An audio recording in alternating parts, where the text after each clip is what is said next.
not all the way. We don't understand.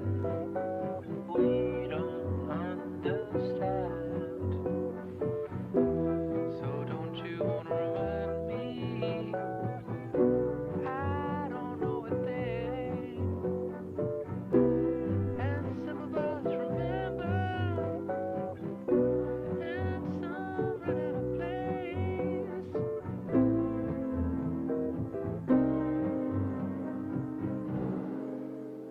Can I wait on you down and can I stand in your light just for a while? I've waited around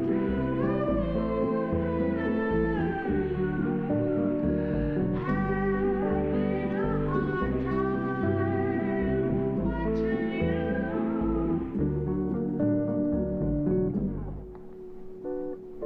You got it down, don't you? I wanted to understand your face. So don't you wanna remind me? I don't know a thing. And some of us remember, and some run out of place.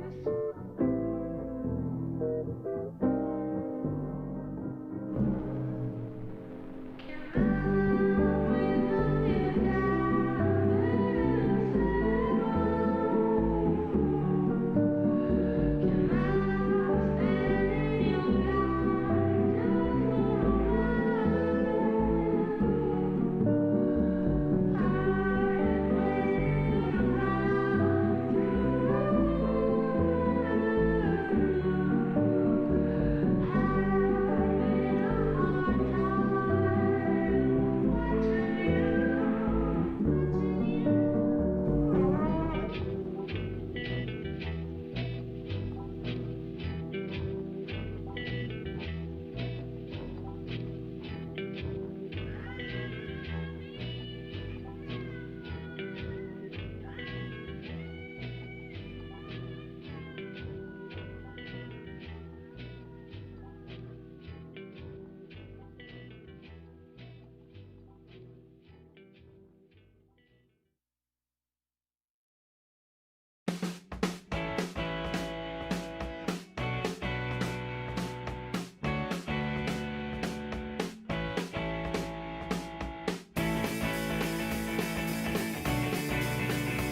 In many ways, they'll miss the good old days. Someday,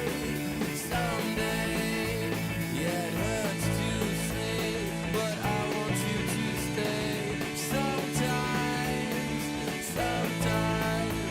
when we was young, how man did we have fun? Always, promises, they break before they're made. Sometimes, all my essence are lacking in depth. I will do my best. You say you wanna stay by my side, darling, your head's not right. I see it always staying together, we fall apart. Yeah, I think I'll be alright. I'm working so I won't have to try so hard. Tables they turn sometimes, oh someday. Now I ain't wasting no more time.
Work it, make it, do it, makes us harder, better, faster, stronger. More than power, power, never, ever, after work is over. Work it, make it, do it, makes us harder, better, faster, stronger. Work it harder, make it better, do it faster, makes us stronger. More than ever, hour after hour, work is never over. Work it harder, make it better, do it faster, makes us stronger. More than ever, hour after hour, work is never over. Work it harder, make it better, do it faster, makes us stronger. More than ever, hour after hour, work is never over. Work it harder, make it better, do it faster, makes us stronger. More than ever, hour after hour, work is never over. Work it harder, make it better, do it faster, makes us stronger. More than ever, hour after hour, work is never over. Work it harder, make it better, do it faster, makes us stronger. More than ever, hour after hour, work is never over. Work it harder, make it better, do it faster, makes us stronger. More than ever, hour after hour, work is never over.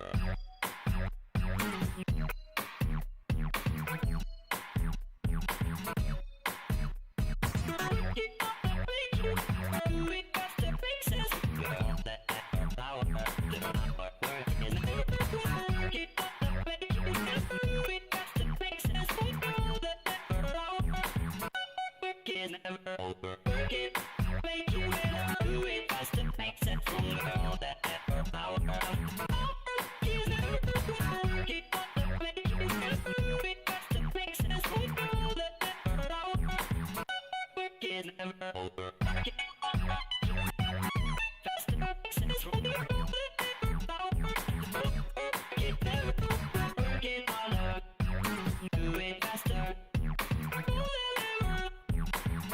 work it never over. Work it harder, do it faster.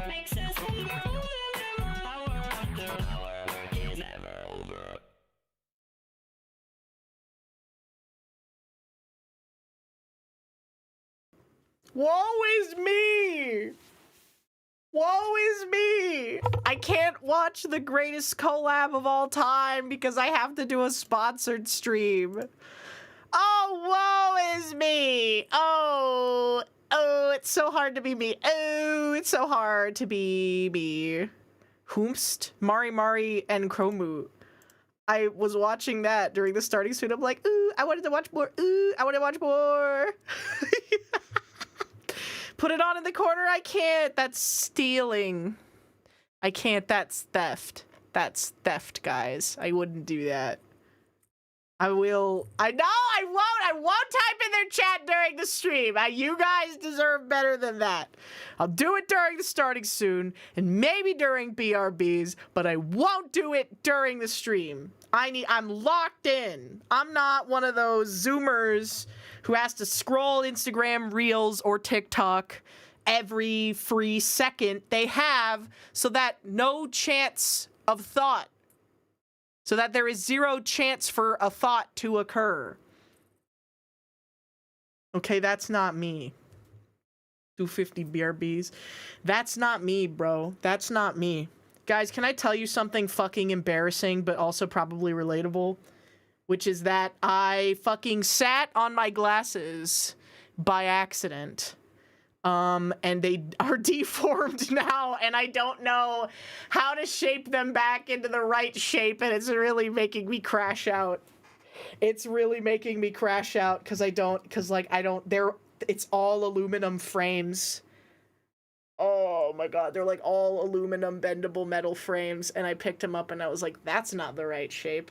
And now I don't know what the right shape is, and they feel weird sitting on my face no matter what, no matter how I fuck with them, tinker with them. I really just think that I need to get a new pair at this point, and I would say that, but these are like $700 glasses imported from Japan. And so I would feel like a fucking oaf if they didn't even last me, if they lasted me barely a year. What do I even do? What am I even supposed to do? What am I even supposed to do? I was like, I should get something nice for myself. And then this is maybe some people just don't deserve nice things. Maybe I should just get the $50 frames from I Buy Direct Club that are gonna break in 6 months anyways. Because this is what happens. Start wearing contacts? Absolutely not. My fucking face would look weird if I did not have glasses. Absolutely not. My face would look too weird. I would look naked without glasses. I can't do that. I couldn't do that. Can I go somewhere else to get them reframed? I could probably go to the optometrist to get them reframed. But they're basically just gonna do what I am doing, which is fucking with them by bending them with either my hands or pliers. It's just that I don't know how to bend them in a way that doesn't feel weird when they sit on my face, which is the biggest problem I'm encountering right now. I'm like, ah, shit, what do I do? And like, they don't sit right, and like one of the lenses is definitely like bent too much, and I don't know how to like fix it so that it's not. Because, like, if you look at it from a certain angle, then it's just, like, it's, like, bent into the wrong way. And, like, they're not even. It's a whole shit show. It's a whole shit show. The only option now is to... The only option now is to buy a new pair of glasses. I can't say what the real option is now because I'm being sponsored, and they don't want me to say what it takes. Send them to Slab. I could just send them to an optometrist. Or something. Just grow new eyes. Oh, just change the shape of my stupid fucking head. The only option now is to buy the I Hate Hinamobina t-shirt. I hate the way that her glasses look now. There's a permanent option to this very temporary problem. So fucking true. Which is getting LASIK surgery. It's pretty good until about 15 years in when your eyes fall out of your head. You know? I bought 40 I Hate Hina shirts and all I got was 40 shirts. Well, you got exactly what you paid for. And statistically, at that rate, then you certainly will have gotten the ultra rare SSR phrase. Who knows what it might say? Who knows? It could say anything. It's words. It's alternative words, and it's a secret. It would be a secret that only you would know. Wouldn't that be cool? Wouldn't that be freaking sweet? Put lemons in your eyes? I gotta be like that episode of SpongeBob where he walks on the Strangler's face with his cleats. And he's like, ah! And SpongeBob's like, I can't! My cleats are stuck in your corneas! You know the one. You know the one. Nyanos! Thank you so much for the raid. Hello. Japanese whole raid. Japanese goatsy. Omega lol. Hello. Welcome in, everybody. How was your stream? I was just talking about how I sat on my glasses and now they're a weird shape and I don't know how to get them to be normal again. And it's been a really hard time to be me lately. It's been a really hard time to be me lately. Help me! Help me! They're butt-shaped. That's what I get for buying nice, fancy, expensive Japanese frames that cost like $700 that are made out of all aluminum instead of buying the cheap, because I had been buying these cheap, shitty I Buy Direct Club glasses, and I was like, I want glasses that aren't gonna break in 6 months. And then little over a year after I bought these, lo and behold, I've ruined them by my own fault. Because I put them on a chair and then I absentmindedly sat down on them like a fucking fool. Like an absolute buffoon, like a bozo. Maybe I need to like get some screws or something, like put it more into like this part or whatever. Oh shit. I think actually maybe it was a little bit loose. Oh, cause it's not wobbling no more now. Oh shit. Oh shit. We're making discoveries, chat. We're making discoveries. Also, Yimeng, thank you so much for the Prime sub. Thank you. Bossy Banana, thank you for the resub during the starting soon as well. I really appreciate it. Thank you so much for the 23 months. Just get duct tape. That is how I fixed my last pair of glasses. That is how, because I sat on them. You're never going to believe this. And the last ones broke because I sat on them again. And then one of the frame, one of the things that go over the ears fell off, and then I used tape to fix it. She doesn't learn her lesson. This 97-year-old VTuber will never learn her lesson, and basically, you're a fucking redneck. How? Click here to watch the free stream. Fucking fuck. It's so over, bro. Why are you putting the glasses on your ass in the first place? So I can see clearly. You know what they, something, put your head between your legs and start kissing? That's the phrase, right? How to make glasses butt-shaped. That's the lesson. That's the lesson I'm trying to impart. You know, it's like in the Minecraft movie. I think that the Minecraft movie would have been better if they never went to the Minecraft world. If it was just about these weird fucked up characters living in a bumfuck small town in Idaho about potatoes, it would have been a way better movie. Because there's that part in the beginning where there's the guy and he's like, I declared $4,000 on my taxes last year. Some people teach by teaching you how to live your life. I teach by being a bad example. Do not do any of the things that I have done in my life. First we mine, then we craft. Tiny crafter. I'm funnier than you, so I'm going to do the talking now. Oh wait, shit. Guys, I finally updated my Stream Deck software. I finally updated my Stream Deck software so I can use it now, instead of having to manually click my scenes in OBS like a freaking peasant. Like a freaking peasant that doesn't have this stupid, overpriced piece of proprietary streaming hardware. Do you guys remember when they made I think it was what was that thing where it was like something specifically for streamers. It was like an audio interface thing that was also a capture card or something. The Go XLR. Wait, no, that's just a regular microphone, isn't it? No, there was some other stuff. Wait, am I multicasting? Am I by accident doing that?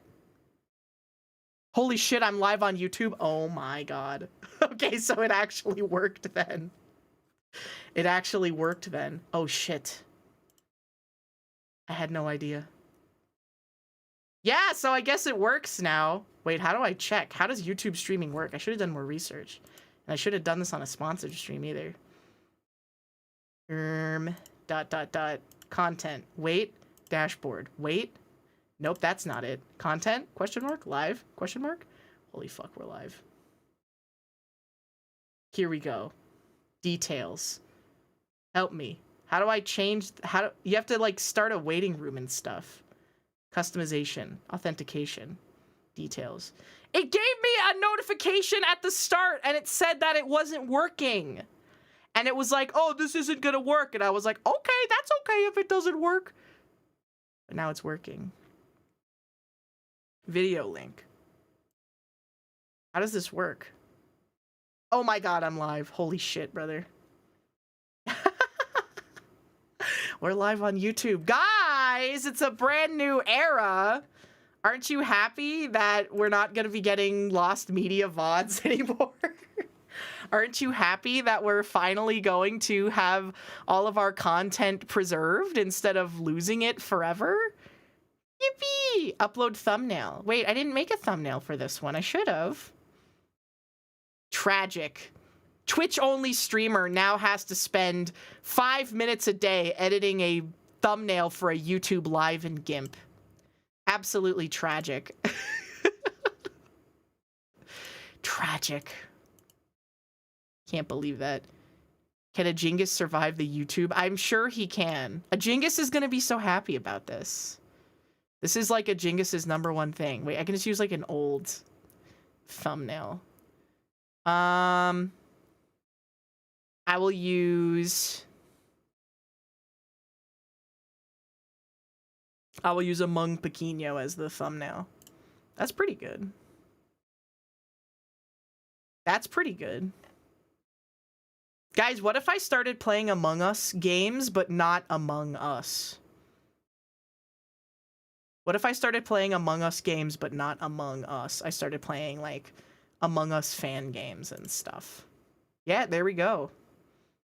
Analytics. Wait, what does the streaming dashboard look like for YouTube? What does the streaming dashboard look like for YouTube? Because I know that it's like a place you can get to. Video details. This is a live though. Where's like the live like section of it? Where's the live thing? The live like this because it's a different thing.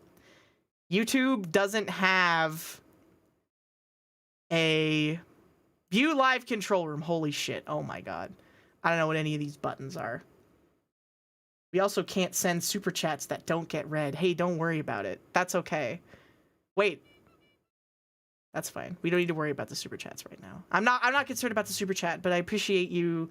I appreciate the idea of sending a super chat that doesn't get read. I found it. Guys, I found it. I found the YouTube live area. I found it. Don't worry. Okay. I won't look at you guys. I won't look. But let me mod Loofbread so that if anyone says anything naughty, then they can... What user? Add as moderator. Managing moderator, yeah. Moderator for Loofbread for sure. Yes. Snorlax, yes, also moderator. You guys don't have, it's not, you know, it's not like a super crazy thing. Standard, yeah. Manage chat modes. I don't know what the difference between these two moderator things is. Yeah, that's it. You're being marked. You're being branded. You're being branded as dirty, dirty YouTube janitors. Get out while you still can. For now, that's probably good. That's probably fine. Hee hee. Ari gives me the lowest and I cry every day on YouTube. Why? What's the difference between being like the top moderator and the bottom moderator? Insane thumbnail. Thank you. It's great.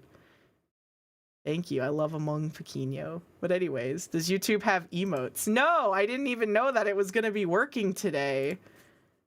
Because it gave me a notification and it said that you're only going to go live on your primary canvas. And I'm like, okay, I don't know what that means. But thank you, I guess. But it's working, so, I mean... How upset can I be? How upset can I possibly be, right? What does that mean? That's what I want to know. Because I'm using a plugin. This is the plugin that Mari uses, called Atium Vertical. And the idea behind it is that you can have a separate canvas where you can change your scenes and then multi-stream to something else. So that it was designed to be able to stream on either YouTube or Twitch for your primary, and then have a secondary canvas that is in a vertical aspect ratio, so that you could stream on TikTok Live. You could stream on TikTok Live and also on Twitch at the same time, right? But you can also just use it to in-house multi-stream instead of having to use a restreaming service, which is way better because restreaming services are just not good, like, in general. Yeah, you could also stream on Instagram. Any vertical format streaming is what it was designed for, but you can just change the ratio of the canvas because YouTube is different. YouTube is a completely different set of sources, so you can put stuff on what's this? What the hell? What is this image? Oh shit. Look, see, you can put stuff on the YouTube. This is YouTube exclusive content right now. You guys are getting YouTube exclusive content right now, okay? This doesn't show up on the Twitch, but it does show up on the YouTube feed, which is really funny.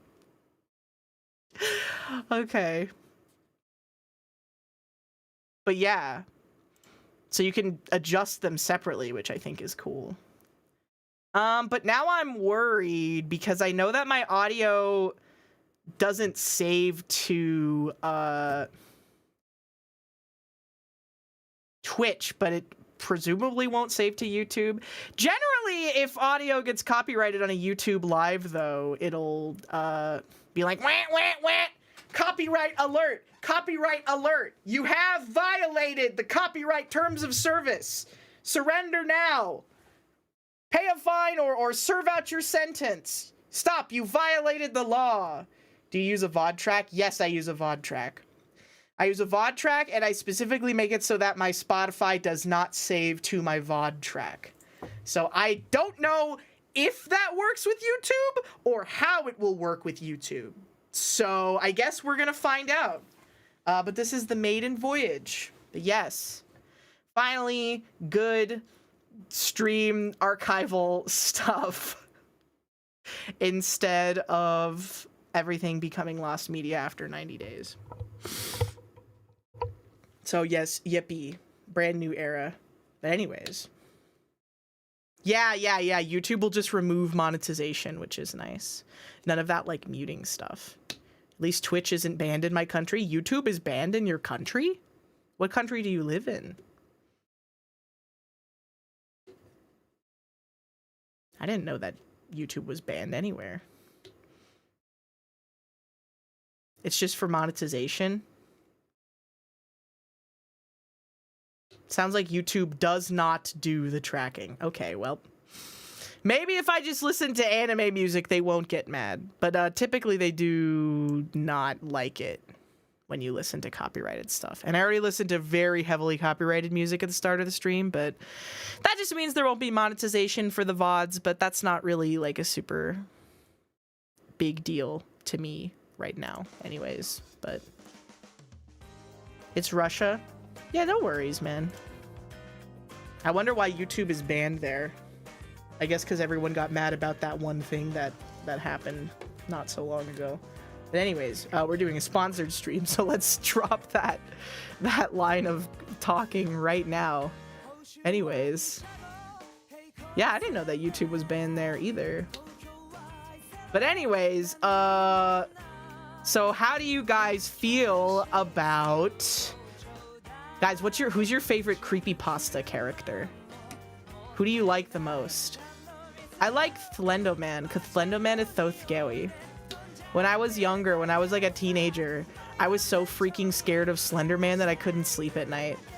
Like, I would literally be lying anxious awake in bed with massive fear in my heart that Slenderman was going to abduct me and get me and fucking kill me. He was gonna get me with his big tentacle arms. Jeff the Killer. All of you guys talk about Jeff the Killer. The creepypasta itself fucking sucks. The actual creepypasta for Jeff the Killer actually fucking sucks. Like, so bad. It's not even funny. It's got that terrible internet author prose to it, where they think that having more words means that your writing is better. It's definitely funny. No, it's not. It's not funny. I know it's not funny because during the road trip that we did with Slab, I was like, oh yeah, let's read like bad and classic creepypastas. That'll be so funny. That'll be such a funny bit to do. And I read Jeff the Killer, and I read like 75% of it, and I was like, this is neither funny bad, nor is it like good. It's kind of just boring. And then I felt really bad because it was a bad bit.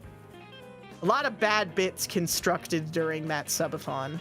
A lot of really good bits, but when you're streaming that long for that, like, that many days in a row, you can get some real fucking stinkers. Like, actual real fucking stinker bits. It's so bad. Yeah, you know, honestly, having a bad bit makes it so that the good bits shine, okay?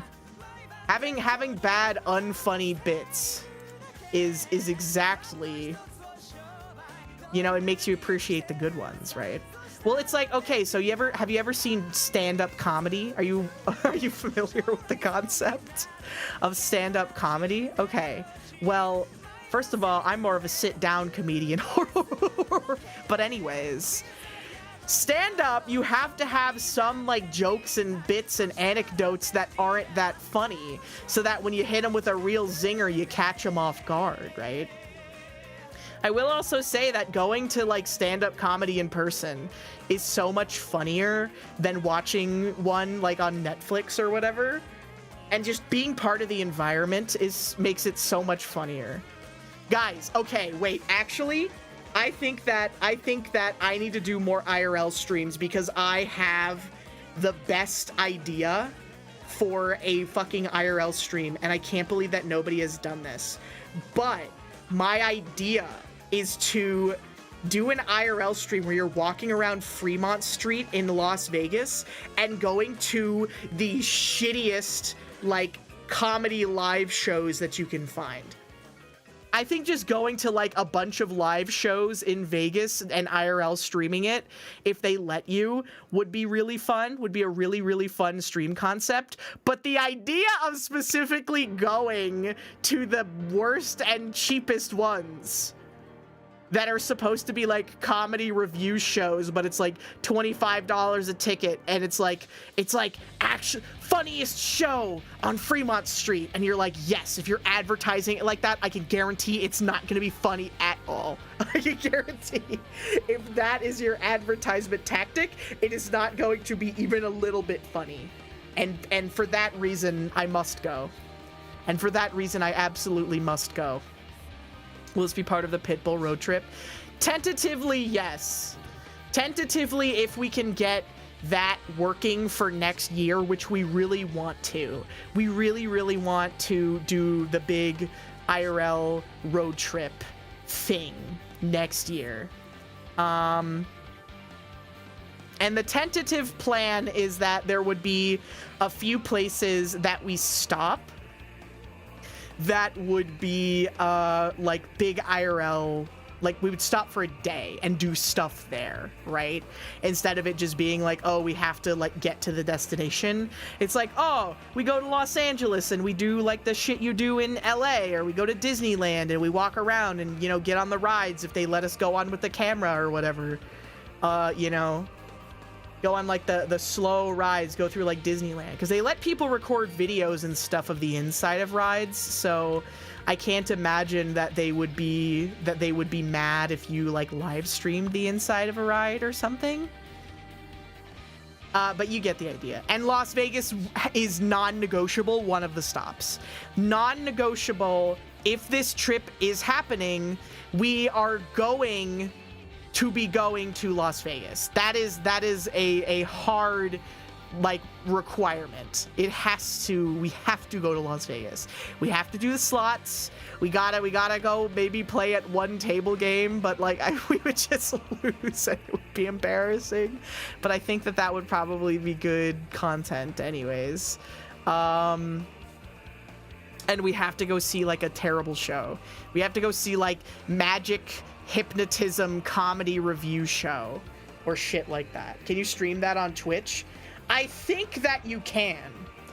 I do believe that you are allowed to stream slots on Twitch if it is an IRL thing and it is not a website that people can go to, because you can stream scratchers on Twitch.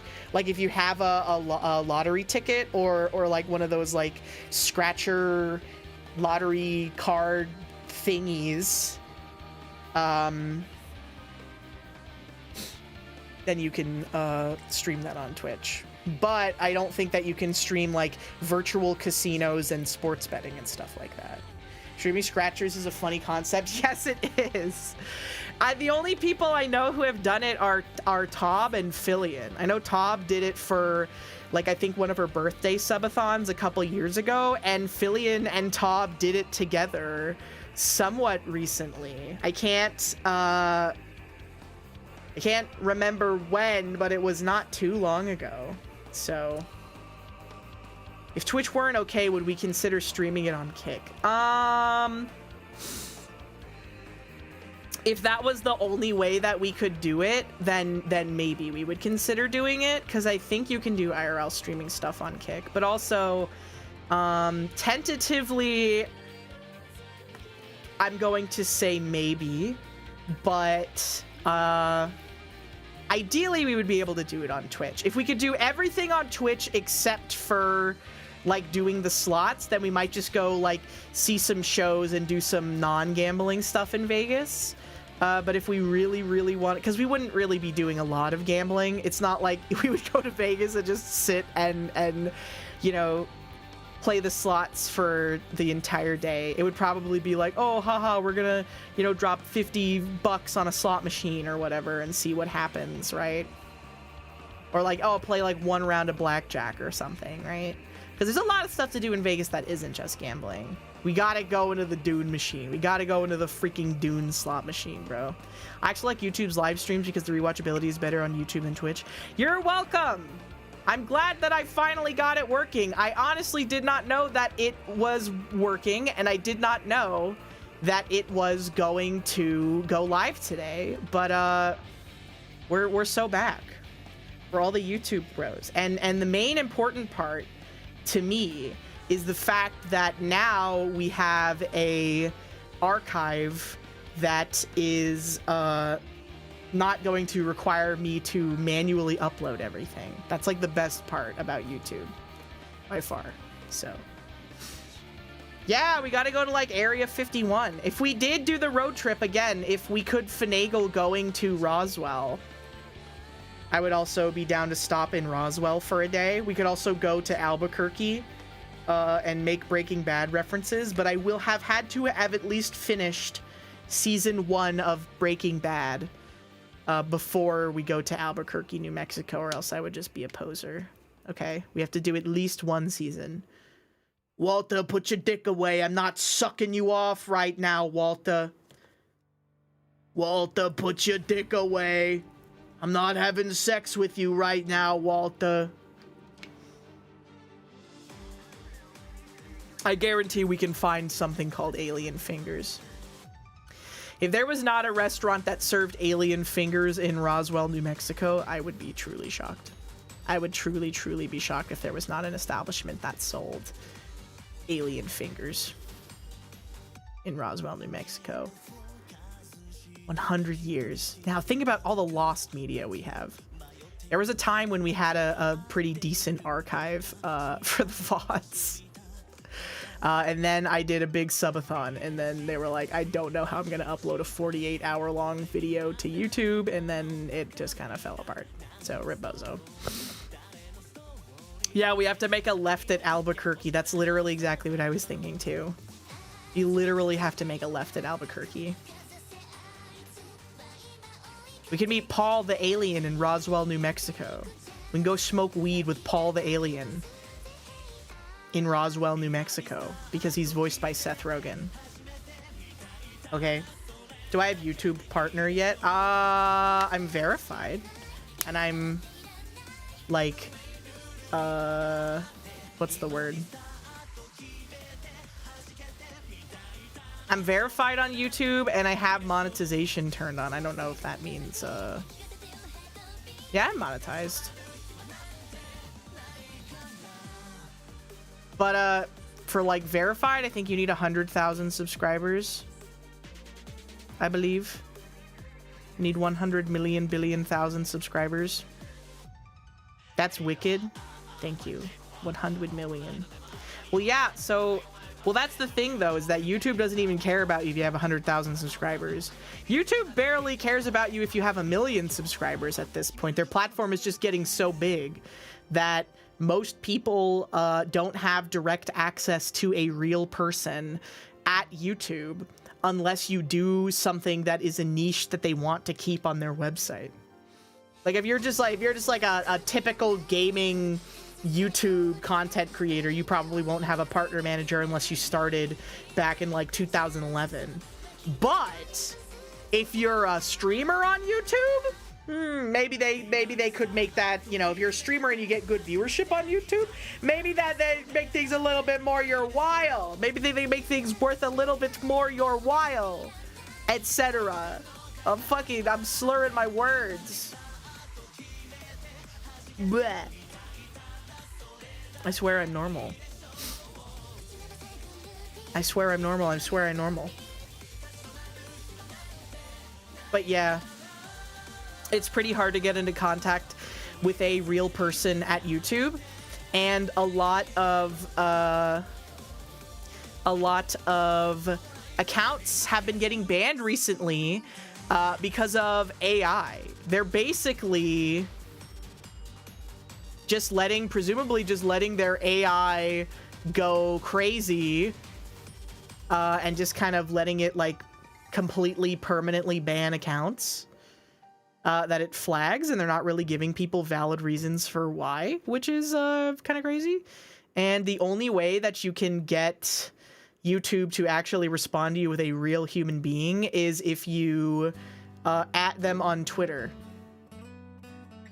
which is really funny. It's really bad right now. I know that Slab has had a few videos get like completely demonetized or completely taken down, and he posts them on his Twitter account, which has like 100,000 followers, and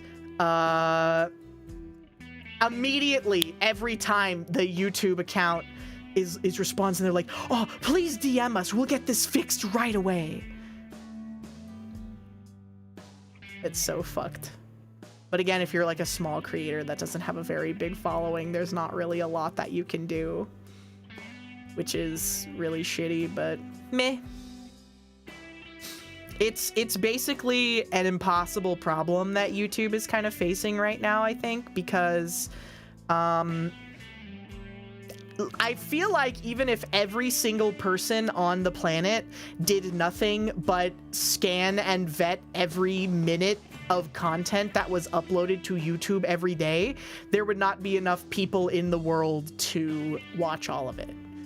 Just like, because the sheer amount of stuff that is being uploaded to YouTube every day is like, it's like millions of minutes, you know? There's more minutes of content uploaded every day to YouTube than there are minutes in the day, right?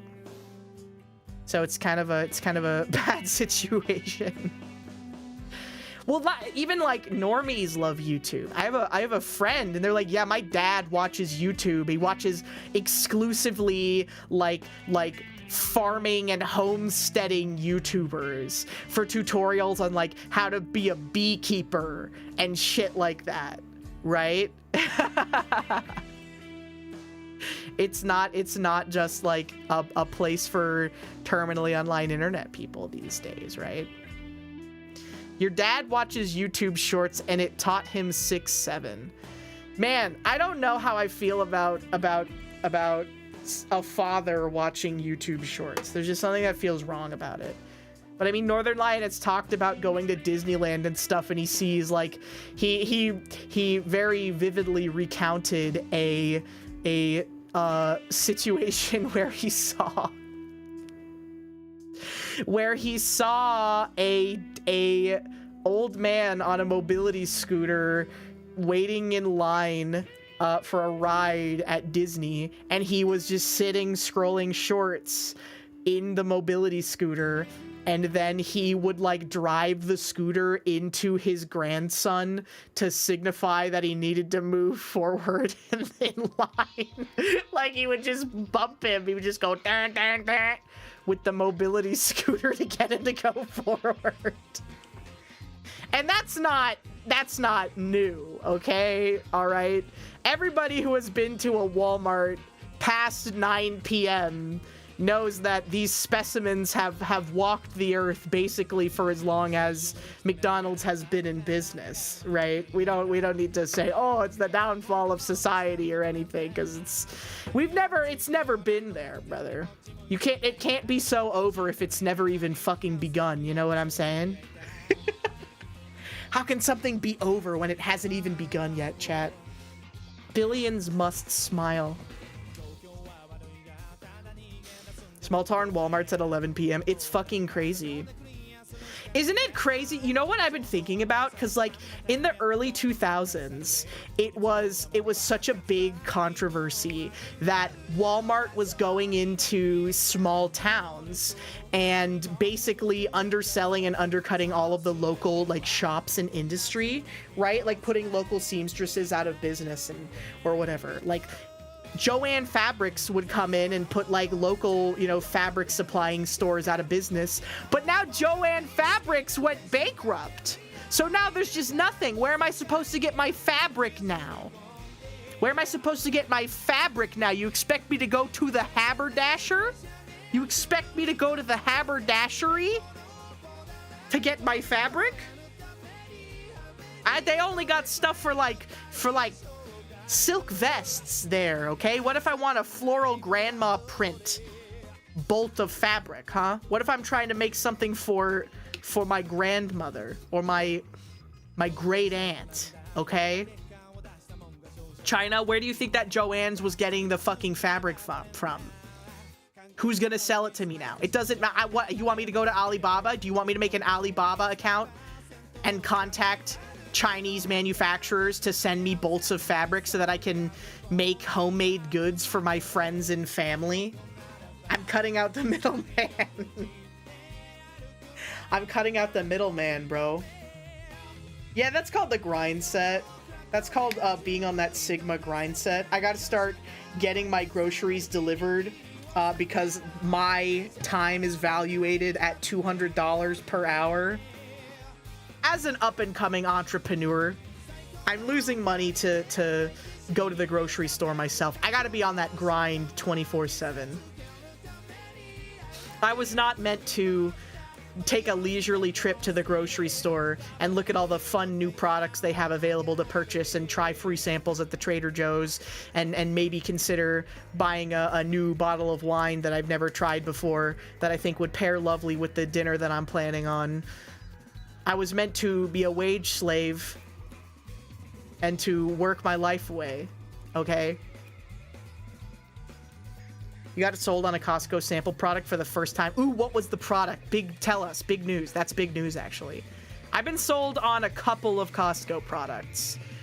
The last product that I was sold on from the sample was they had these Detroit-style frozen pizzas, and it was maybe the best frozen pizza I've ever had. Primarily because of the way it's cooked in the pan. It's like the whole crust gets soaked in grease, as a good Detroit-style pizza should be, by the way. But it was actually so good. It was so good. I think they're called like Motor City Detroit-style pizzas. They're so fucking good. They're actually so good. Collagen and biotin drink. Oh my god, you're trying to fucking Mew. You're Mew maxing right now. You're gonna grow so much hair and so many nails. Ever have a tomato pie from PA? No. What's that? I would love to try regional pizzas. I've never really spent a lot. The most I've been to the East Coast is going to MagFest. And unfortunately, I'm not going to get to go this year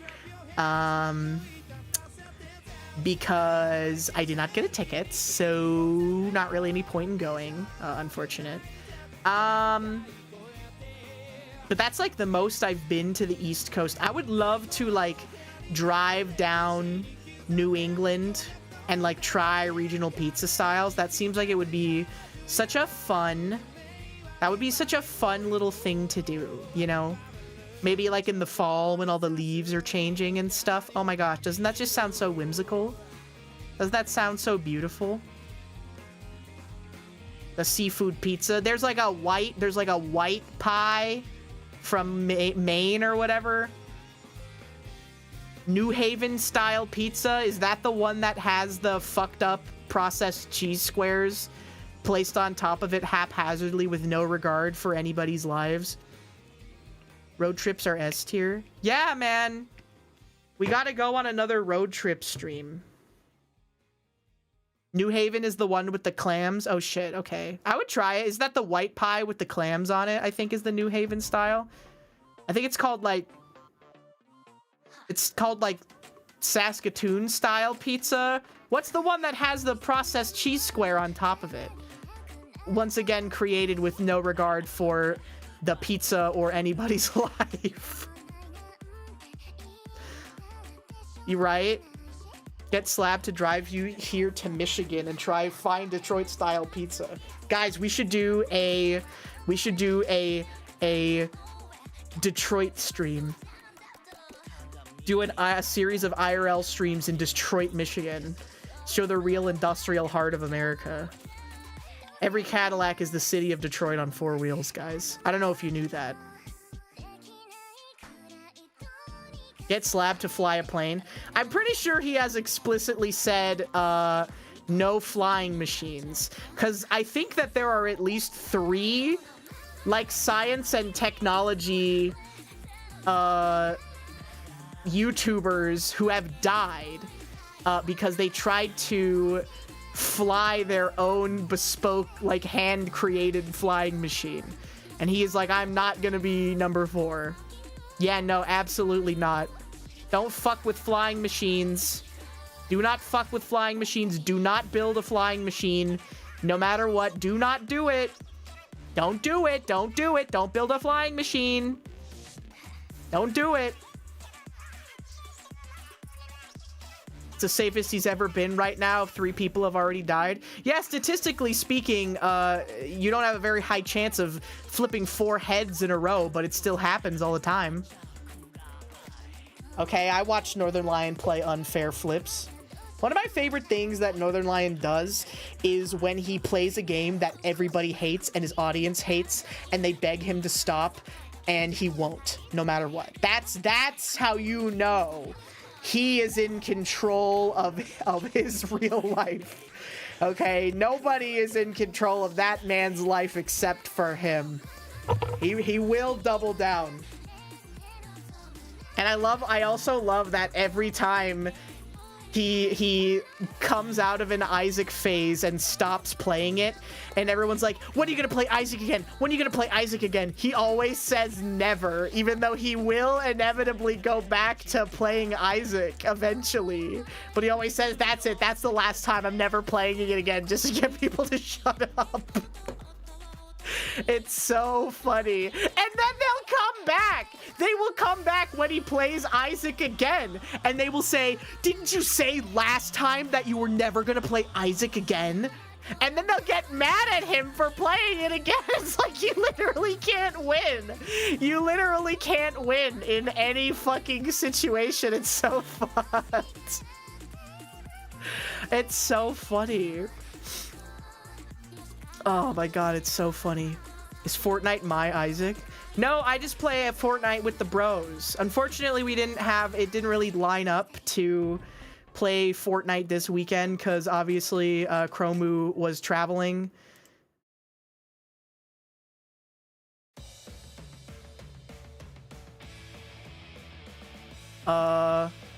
So, you know. But hopefully, next week, I mean, again, who knows? Okay, who knows what may or may not happen. But maybe something will be happening soon. And we may be having some collab with some mysterious person, who knows, that may or may not be visiting. Who knows what might happen. Nothing could happen. Nothing ever happens, guys. Haha. Who could it be? It could be anybody. It could be anyone. It could. Who knows? Who knows what might be happening? Who knows what might be happening? Okay. No. It could be anyone, Chad. It could even be you. Could be anybody. It won't. It might. It could. It will. It might. First Tina YouTube stream. Yeah, I know. It was unintentional. I was like, oh, I'll set that. I'll do that next time because we're gonna do a sponsored stream today. So I'll wait. Right? I mean, maybe they'll be happy. They'll be like, ooh, you streamed it on 2 platforms instead of just 1 or whatever. But yeah, I thought it wasn't gonna work, but then it just worked, bro. It just fucking worked. We're kind of living there, bro. We're kind of on the incline. I gotta get like good thumbnails and stuff though, because that's like actually important for YouTube. Like title and YouTube and everything are important. I'm playing Revo. I didn't even name it. I'm playing Revolution Idol, LOL. Also, first YouTube stream. What the heck? There. Okay, cool. I'm sorry, YouTube bros. I'm sorry, I appreciate you so much. Thank you for watching, but I'm so sorry. It wasn't supposed to happen like this. It wasn't supposed to happen like this. It happened because last time it said the same thing and then it didn't go live. And this time it said the same thing, but it did go live. So I don't know. I don't know why it did this, but it did. Oh, be nice. Be nice to YouTube, chat. Well, then what's the thing? What's the thing that they were yelling at? It was something about, like, multi-stream, like, something. They were like, oh, you didn't enable this thing or whatever. And I was like, oh, that sucks. Anyway, whatever. And then, but then it just did it anyway. It said something about, like, multi-canvas? Something? It said something about like multi-canvas. Like, I don't know, bro. Canvas Expedition 33 reference? Holy fuck. Expedition 33 reference, guys. Guys, it's Canvas. It's Canvas Expedition 33 reference. That's so cool. Expand menu. Pop out dashboard. Channel level settings. Monetization defaults. Mid-roll ads. Overlay for breaks. That's kind of nice that there's like actually a bespoke BRB screen built into YouTube lives. I do appreciate that. You know? I appreciate that. But anyways. Yes! Guys, the Yakuthon, it's actually gonna get archived this year. Yakuthon, the long playthrough that we're going to do. Now I understand. Also, guys, I think that the reason why YouTube streamers and corporate streamers who again, as kind of the default stream on YouTube, the reason why they do that and why they finish games is because it's easier to edit a thumbnail for a game. To make it like part 2 than it is to make a whole new bespoke thumbnail. So if you have like a fucking 75-part Tokyo Mirage Sessions FE Sharp playthrough, you just have to change the number instead of having to make a whole new thumbnail. I cracked the code. I cracked it.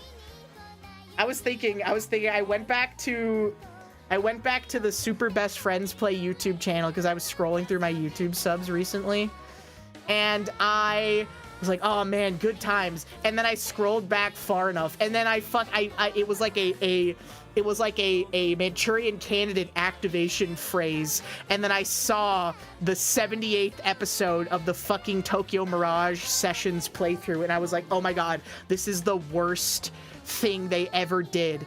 And they just kept doubling down. This is like the longest series that they ever did, and it was Tokyo Mirage Sessions FE Sharp. Like, why did they double down on this? Why did they double down on this game over everything else? It's fucking crazy. I'll watch the Shitstorm sometimes. I'll go back and rewatch those ones. They played some really cool horror games on those. And sometimes I will rewatch the David Cage ones as well, because the David Cage ones are pretty classic.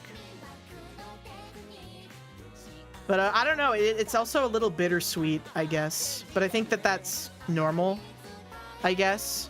They're all still doing content, which is nice.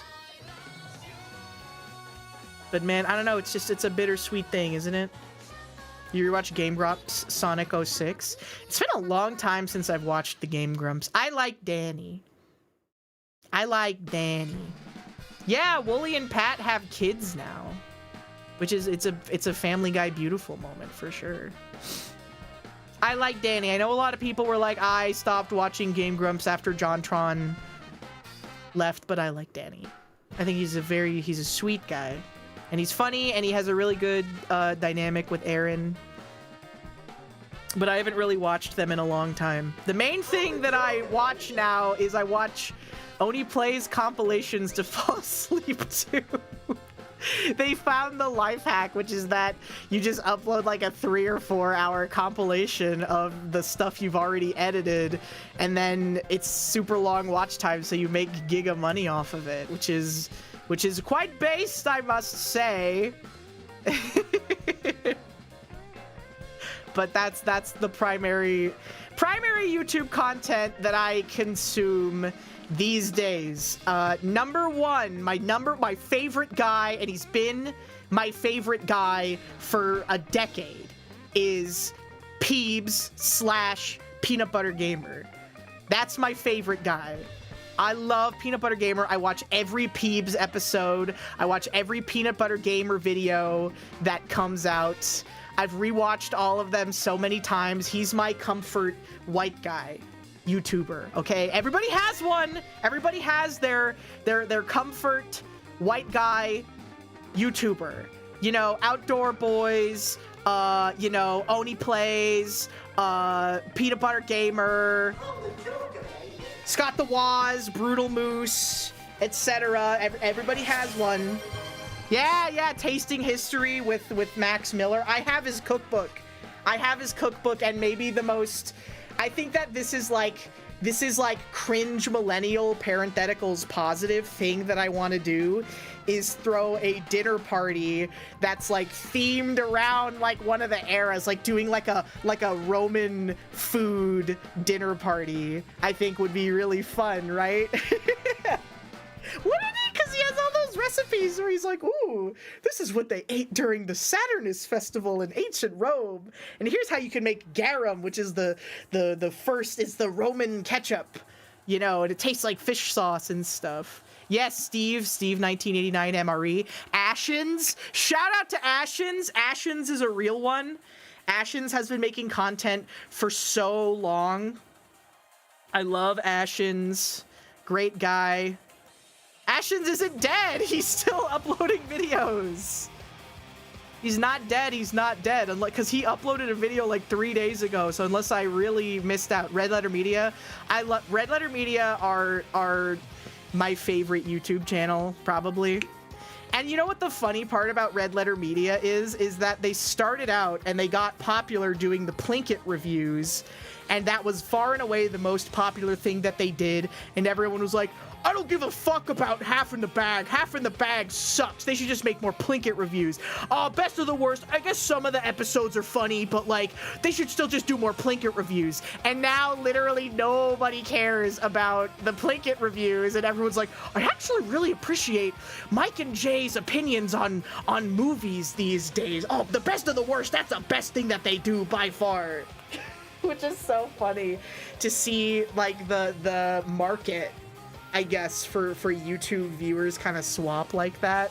People don't want Nostalgia Critic like reviews as much anymore. They want just like guys who know a lot about movies and the industry talking about them.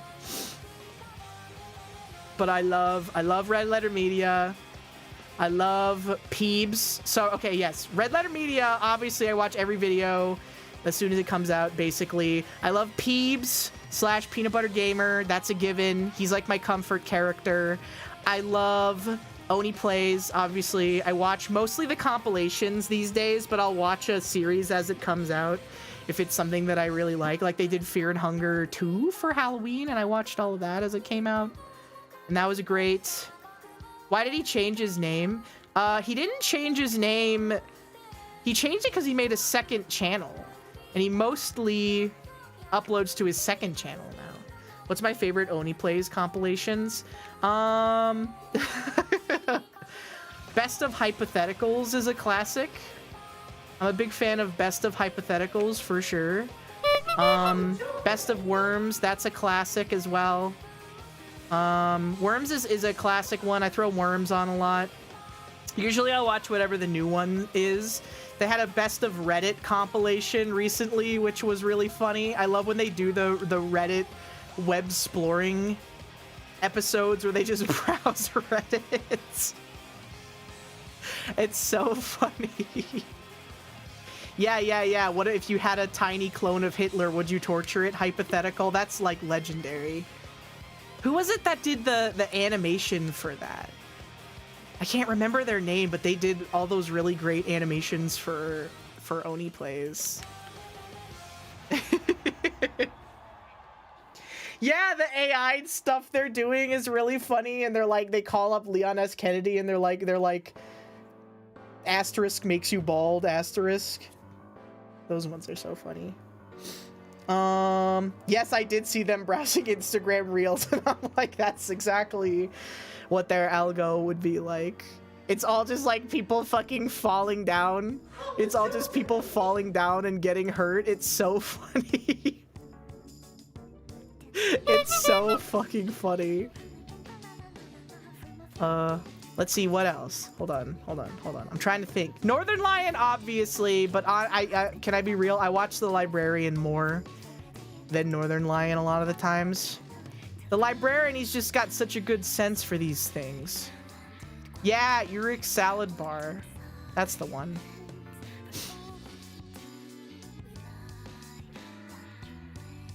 I like their general, like, video essay stuff they've been doing too. But their animations are also fucking fantastic. I miss Ding Dong and Julian a lot.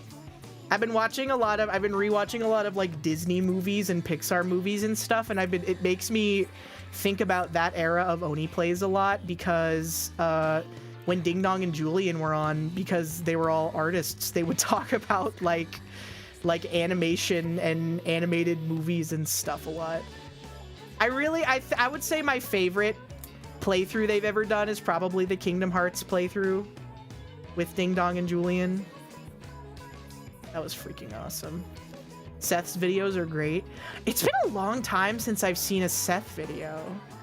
I think, is he the one who did Heroes of Might and Magic, or was that Mandalore? I like Mandalore too. I'll watch Mandalore stuff sometimes.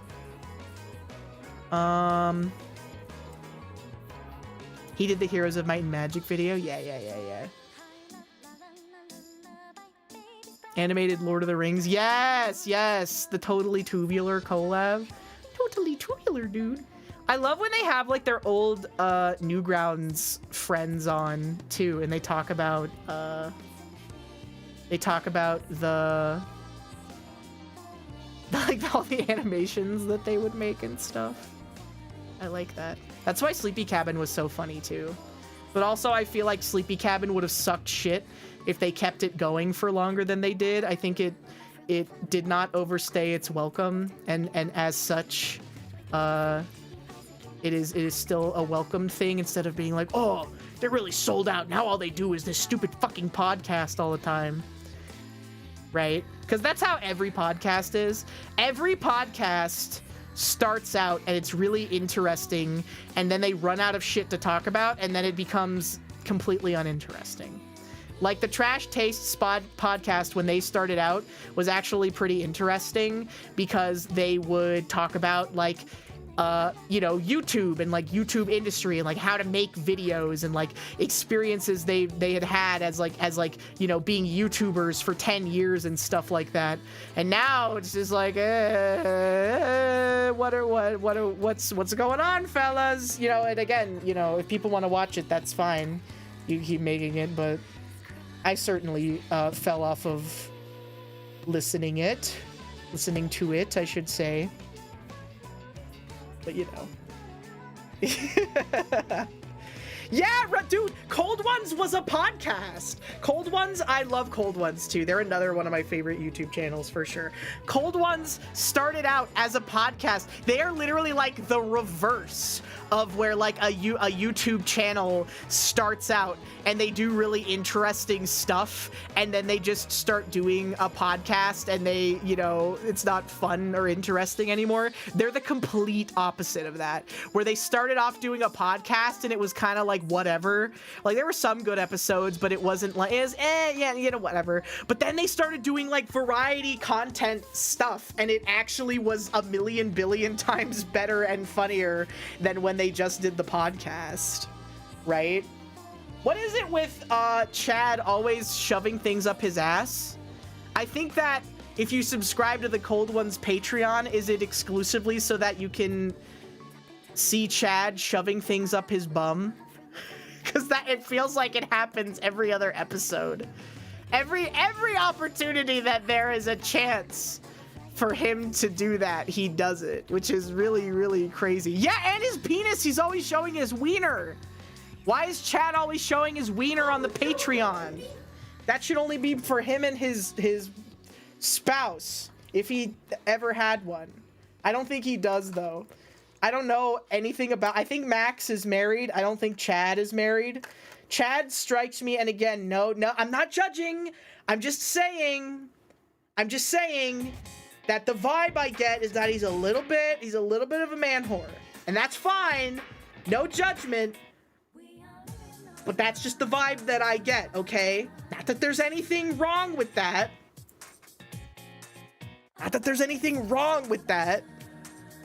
He's still in his hoe phase. I don't trust a man that got a kappa tattooed on his body to have good judgment, is all I'll say.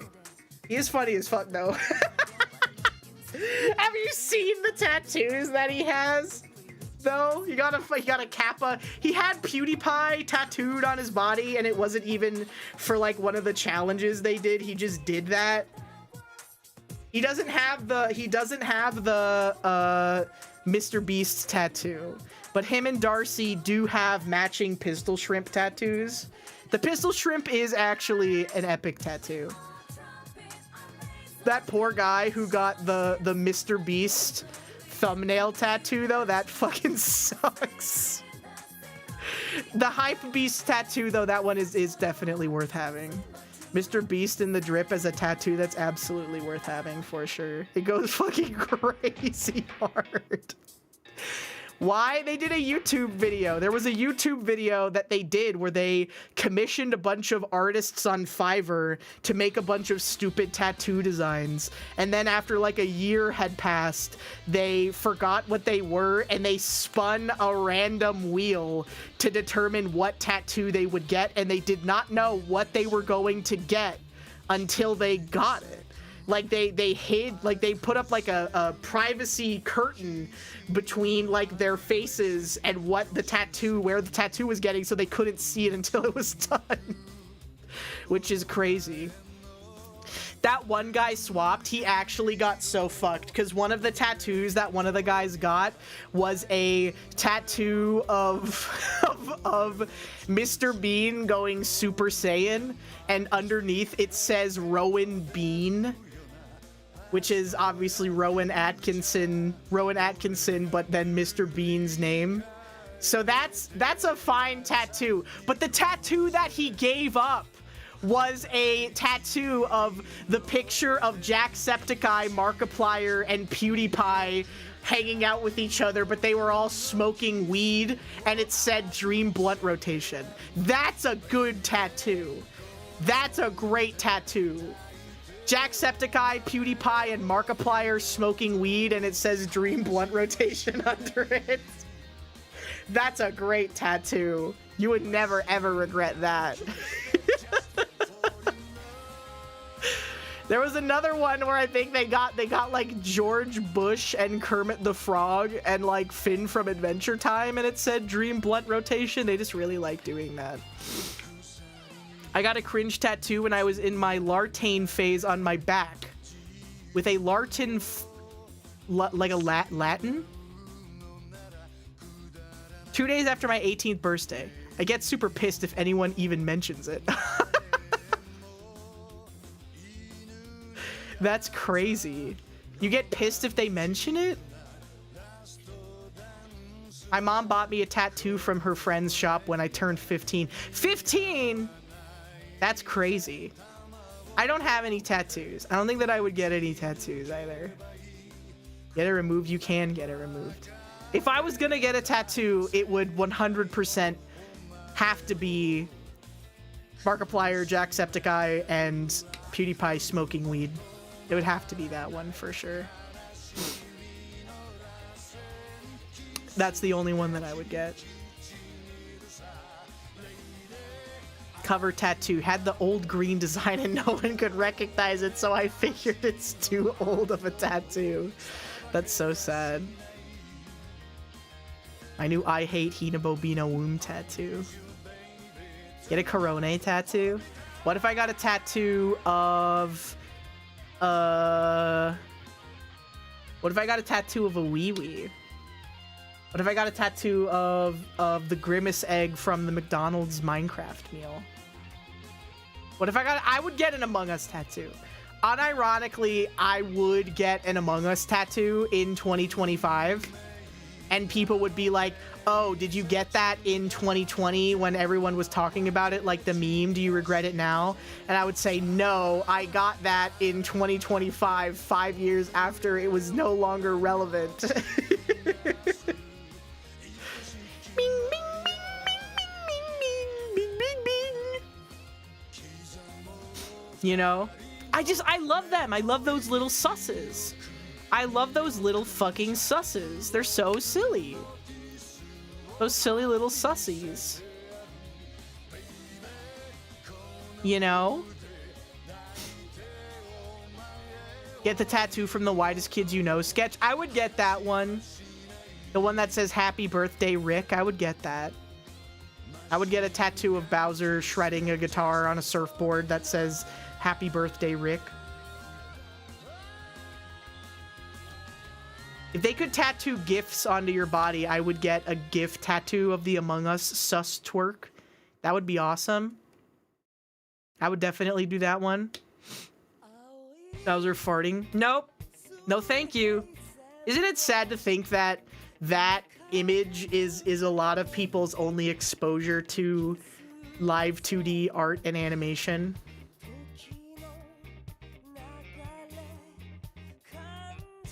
That's so sad. How do people get face tattoos? I don't know. How do people get like blackout tattoos? Like tattoos where you just tattoo your whole skin one color. Did you hear it? Do you guys remember that Twitter lady who wanted to get tattooed blue? She was like, I'm trying to become permanently blue. And then she had to cancel her plans to be turned blue because the blue dye that they use for tattooing turns green after a certain amount of time. And after like 5 to 10 years, she would have been fucking green instead of blue. So she's like, I can't do it anymore. I have to stop. I can't. I'm gonna be fucking blue now. If she was green, she would die. She called it off. She's blue for an amazing reason. Her gleeby deeby ass turning fucking green. Guys, if you had to be a primary color besides the normal ones that human beings can be, what color would you be?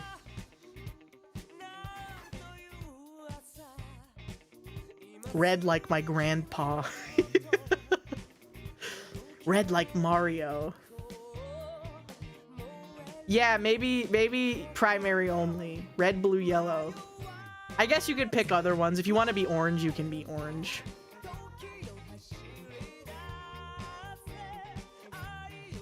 Well, if you look yellow, then you would just look like you're from the fucking Simpsons, bro. Everyone would assume that you had jaundice because you were bright yellow. They'd be like, are you fucking okay? Yellow's a bad, cause like if you're bright red or if you're blue, then people would very clearly be like, oh, that guy is just blue for some reason, right? They wouldn't be like, oh shit, is like your liver failing? Are you like sickly? Are you dying? Like they would if you were yellow. Yellow is a bad color to be, because then you'll either be the Simpsons or jaundice or both. Can you be red with blue stripes? Did you guys ever read that that book, Bad Case of the Stripes, when you were a kid? About the little girl who didn't like lima beans, and then she starts turning into a fucking creature. That shit scared the fuck out of me. Yeah, they're doing body horror for children now. And also, the Santa Claus is body horror for Christmas.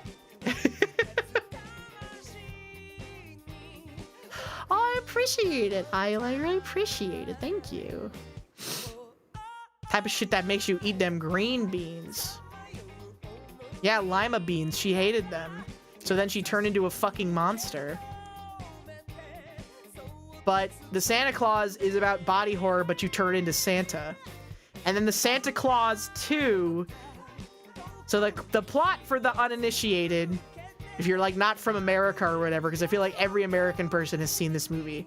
For the Santa Claus 1 is about Tim Allen kills Santa by knocking Santa off of his roof. And then he puts on Santa's suit, and then he becomes Santa. And then over the course of the year, he starts getting fucking fat, and he grows a big white beard, and he gets white hair.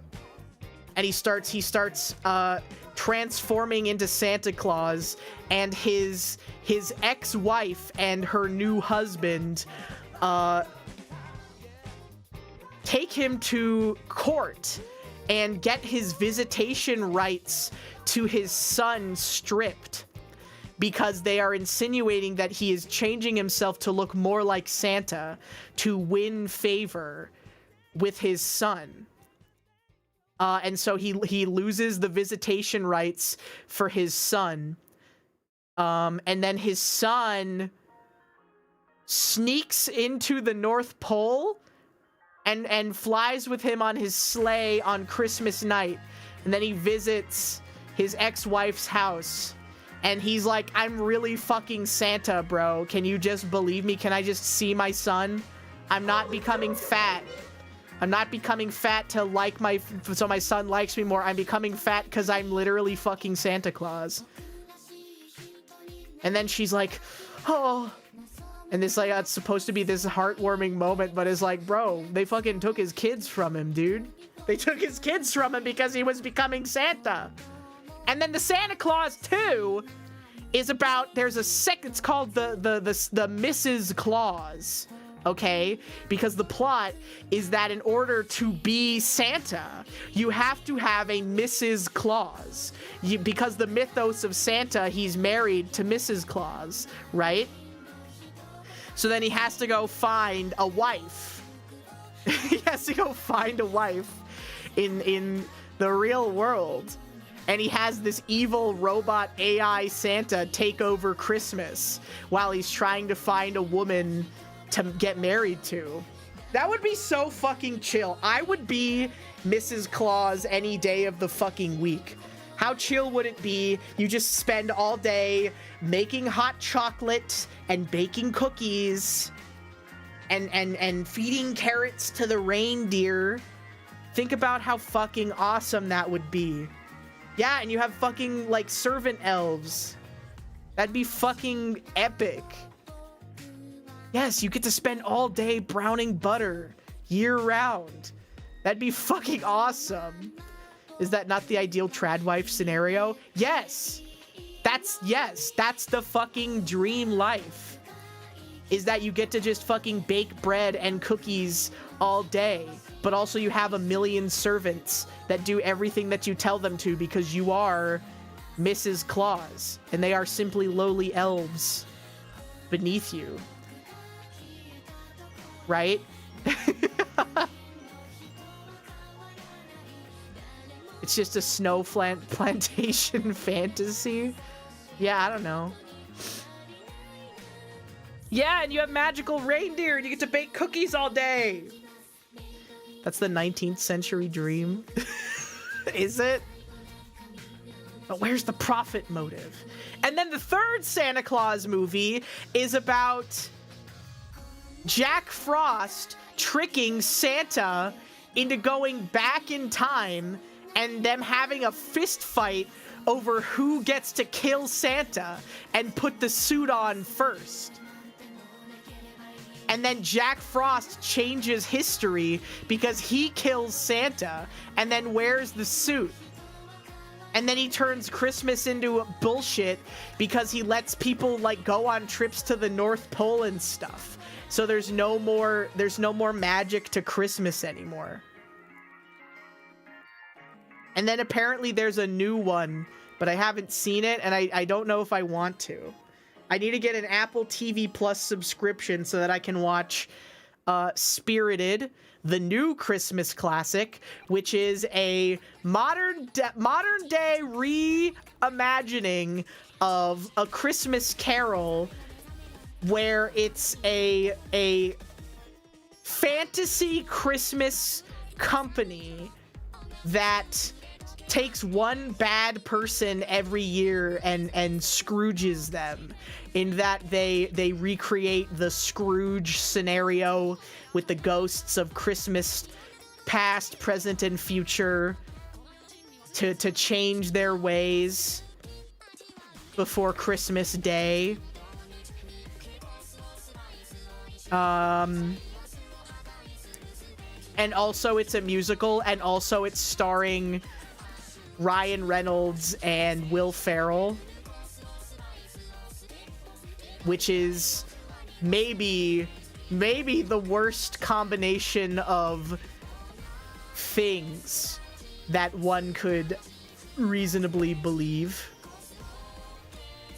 One could reasonably hear about a piece of movie. Are we gonna get 8 Crazy Nights this year? I don't know if I have it in me. I don't know if I can watch 8 Crazy Nights this year. 8 crazy days for 8 crazy nights. It's so bad. We can watch Bum Biddy, but maybe that's it. We can watch Bum Biddy, but I don't know if we're gonna be getting much more than that, okay? I don't know if we're gonna be getting much more than that. Anyways, Lysol KB, thank you so much for the resubscription. Welcome back for 33 months.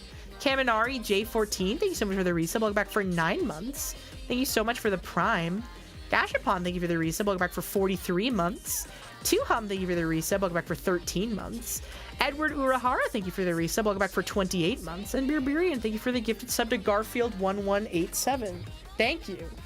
Time to watch Ernest Saves Christmas. I'd watch Ernest Saves Christmas.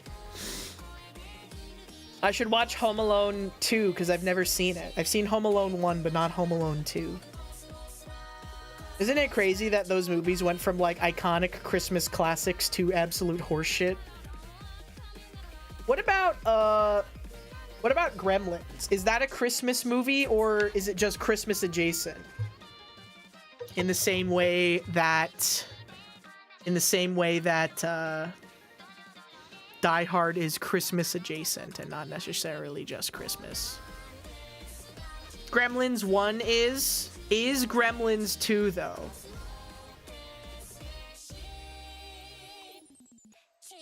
Watch original release Home Alone 2 for the authentic Trump hotel scene. Did they edit it out? I'm getting freaking sick of streaming services choosing what they leave and don't leave and creating revisionist history media, brother. I want to see it in its terrible original form. How dare you? How dare you? Controller, Steam input? I don't think I'm going to be playing this game with a controller, but thank you for the suggestion. I don't think I'm going to need a controller. Oh my god. Settings hotkey macro does not reset. Hot patch V1.0.47. Okay. Thank you.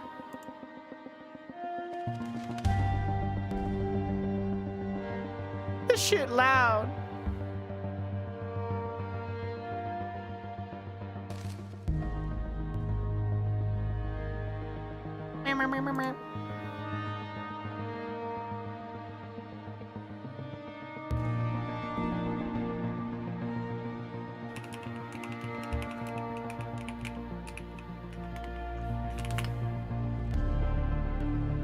Oh yeah, we have another thing here where I think there's like premium currency in this game because it's free to play. But also, if you watch the stream, you can just get it.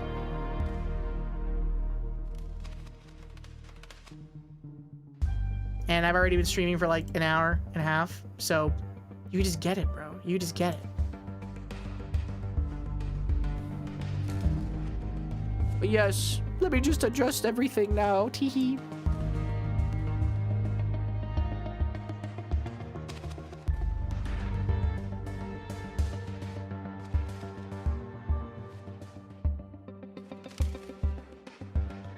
For free! For free 99, completely free. Watch circles fill and numbers go up. Each time when the circle fills up, you get some score and value to the multiplier of this color. You can buy buildings, they boost the speed of the circles. Ascending is a prestige for the building. Revolution is your current tab. Here you can watch circles fill and numbers go up. Ascend, prestige, and promote. Help gives you more info about the game and features you can see. You gain this when you're offline, and you can watch a reward ad. You can speed up the game or make time warp. All right, I guess we just sit here and watch these circles go, bro. Anyways, we're turning that down. Screen resolution. I don't know why you default to a weird resolution, but thank you. Anyways.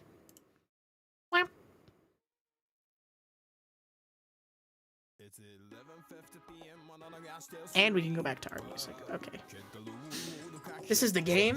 You don't get it! It's number go up. Look, have you never played a clicker game? Have you never played a wonderful clicker game? Look, you get to watch it fill up.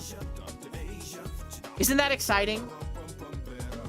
It's just satisfying to watch the numbers fill up, the numbers go up. Look at all these multipliers that we have. Look at all this revenue that we're already making. Look at how fast the circle is filling up. And you can prestige, and you can reset things, and there are hotkey commands. You guys aren't ready. You guys aren't ready. Starter pack? Not A. Oh, no, thank you. I'm good for that. :3. You're welcome. Yes, you can play this game completely for free. It's one of my moderator, Spider-Man's favorite games.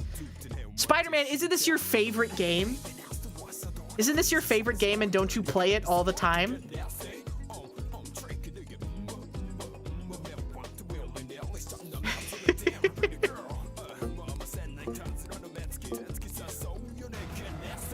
Look, you guys do not fuck with idle games like I do. I love idle games. You guys remember during the subathon last year when a majority of the game that I played when I wasn't playing Mahjong was literally that idle aquarium game where you just sit and watch fish?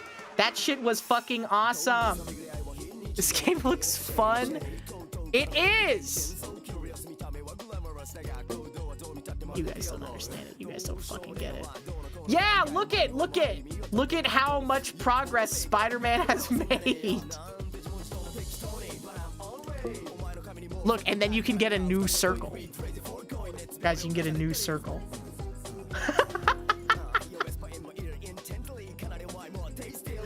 Look at this. Look at all the fucking circles that Spider-Man has. Look at all those numbers.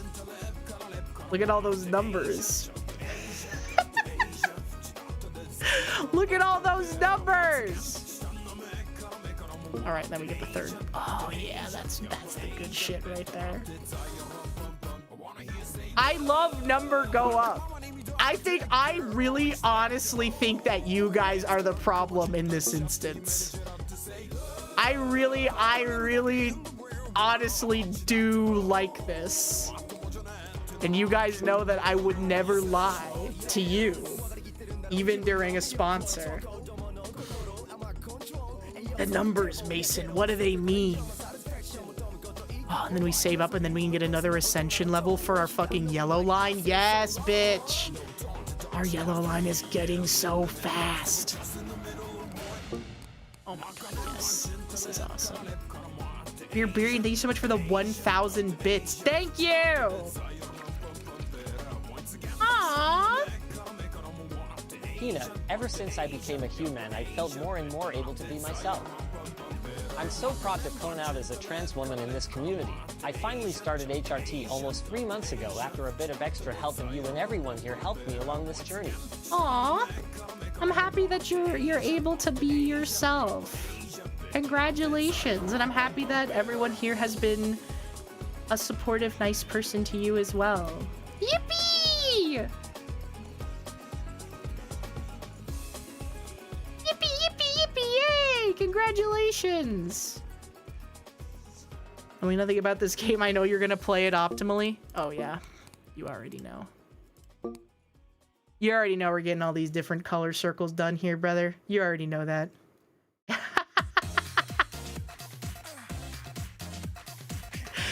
No, you're doing it wrong. You're not buying the colors in the right order. You're not buying the colors in the right order. Look. I like number go up.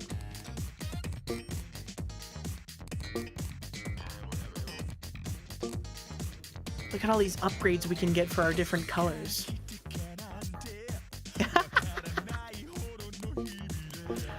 Look at all these wonderfully beautiful colors we can get.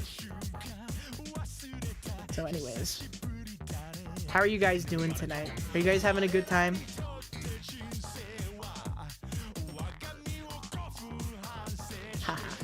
Grand scheme of cosmic revolutions. I just think it looks cool, man. Oh shit, green circle detected. New circle just dropped. Oh baby. Third color. You're finally making some progress in Dark Souls 2. Where are you stuck? Where are you stuck right now?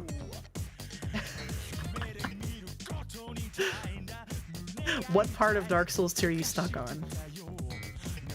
Guys, I gotta become one of those YouTubers that makes like gaming content. The new gaming content meta. You know what the crazy thing about YouTube is? Is that you can just like follow a meta and it just works. You know?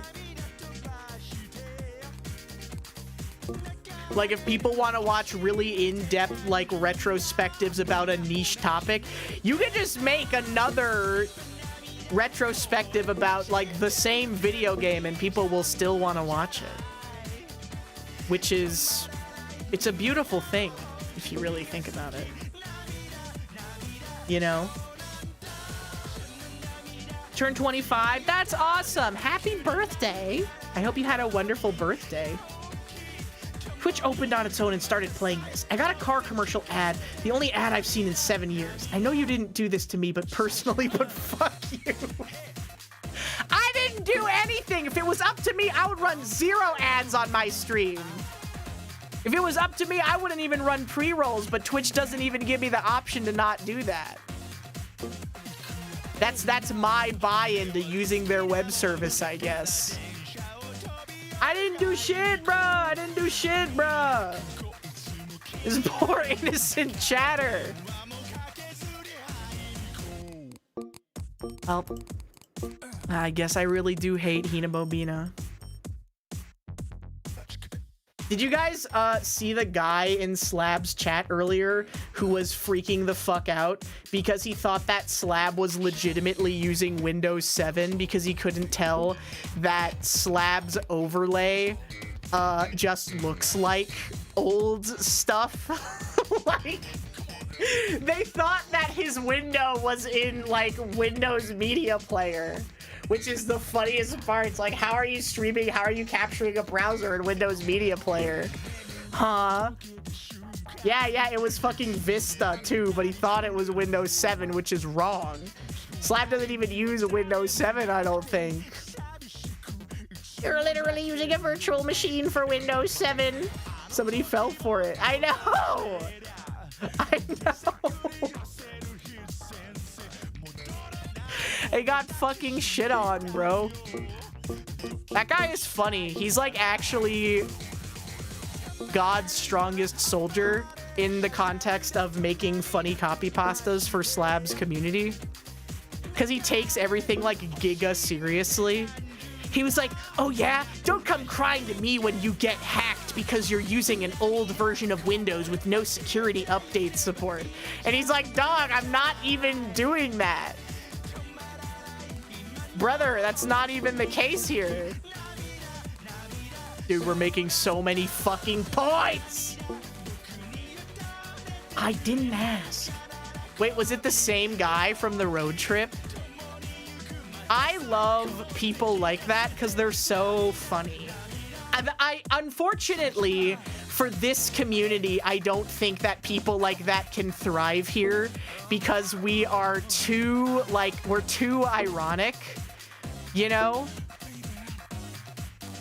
But Slab's community fits that, like, perfect, like, it's like the danger zone. Like, when you leave food at a certain temperature and it starts growing bacteria. He has, like, the perfect danger zone intersection of VTuber stuff and engineering stuff. And also the fact that he has, like, a YouTube channel that people watch is the perfect breeding ground for people who are well-intentioned but who don't understand anything about like Twitch culture or streaming culture or internet culture.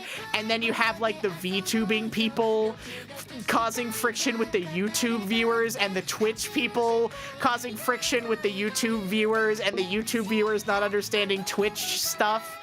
It's the absolute perfect danger zone breeding ground for stuff like this. Oh shit. Get a solid circle. 10 laps. Oh shit, I got a bonus. Achievements? Oh.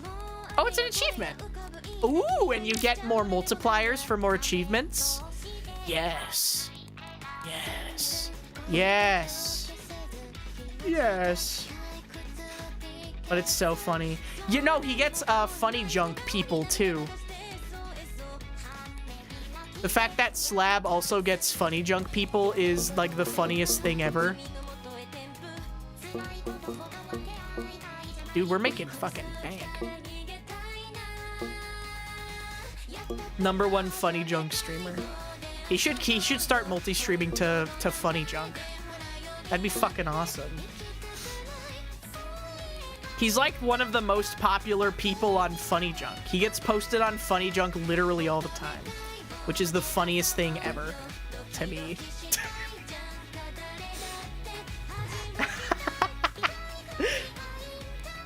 Folded versus Slab. I regret to inform you that Slab would fucking destroy Folded, and it wouldn't even be close. I think that Slab could probably just fall with his full body weight onto Folded's body,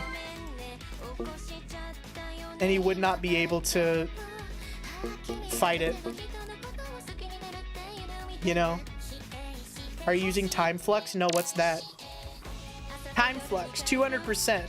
Time Flux per hour, game speed, 1 times, 2 times. Ooh, wait, shit, wait. Time Flux, what's this? Oh, so this just makes you get more stuff faster. Gotcha, and you have a limited number of uses of it per day. Oh, we're fucking going. We get some prestige levels, bro. Get some prestige levels going up in this bitch.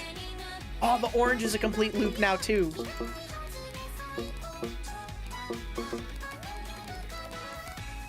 That means that we're just generating infinite value for shareholders. Hell yes.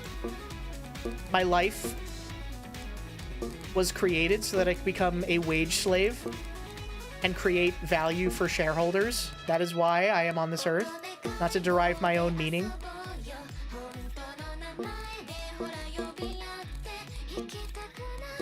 Or serve some grander cosmic purpose.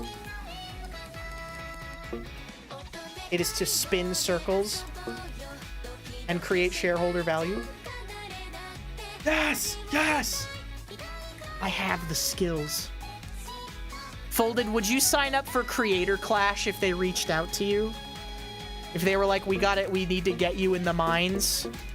We want some people who shall not be named, but you could probably ascertain who they were.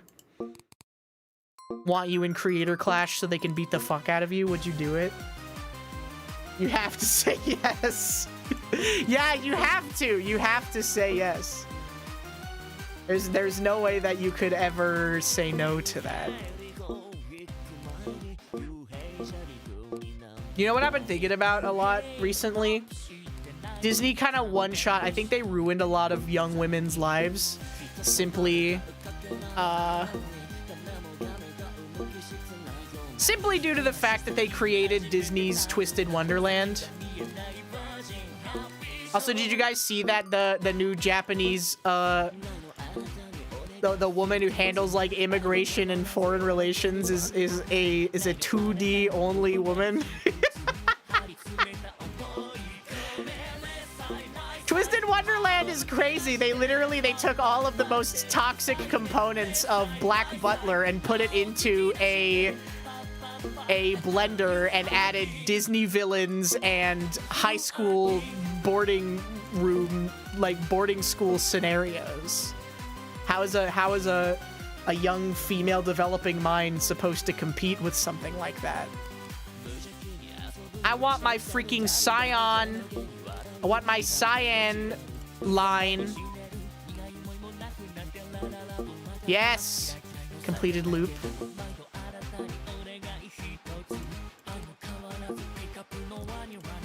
What could go wrong? It's Kino. Multiple phase. Yeah, Leah. I don't even have to ask who. I already know that Leah is 110 million billion thousand % into fucking Disney's Twisted Wonderland. You don't have to tell me.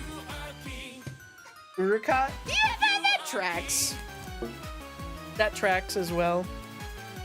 But you already know it's Leah. You know what's the crazy thing? Is that the fucking Leah cons are definitely more into Disney's Twisted Wonderland than Leah is. Okay? 100%. I just calls it like I sees it, okay? Get out of here. I almost auditioned for Twisted Wonderland show dub. You should have, bro. You should have. Imagine. If you're ruining the amount of relationships... Wait, what does A mean? Ooh, first ascension. Oh, baby. Oh, baby, yes! We're getting there. Leocons are the gayest VTuber fanbase I know. Leocons aren't even interested in Leah, they're interested in each other. And I think that that's a beautiful thing. They don't even want to try and get with the streamer, they want to try and get with each other.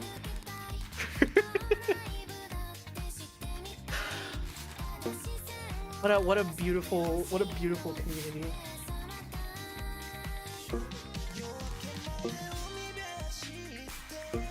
Is this the sponsor? This is the sponsor, yes. I love number go up idle games like this.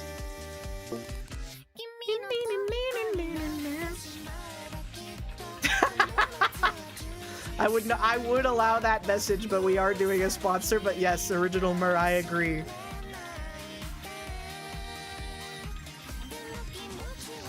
Streamer matches the fan base. That is so true.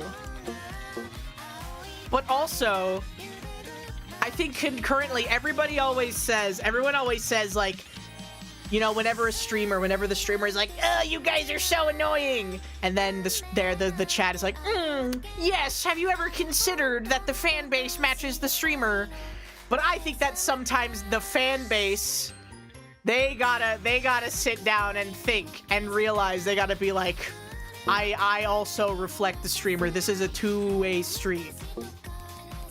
This is in fact a two-way street.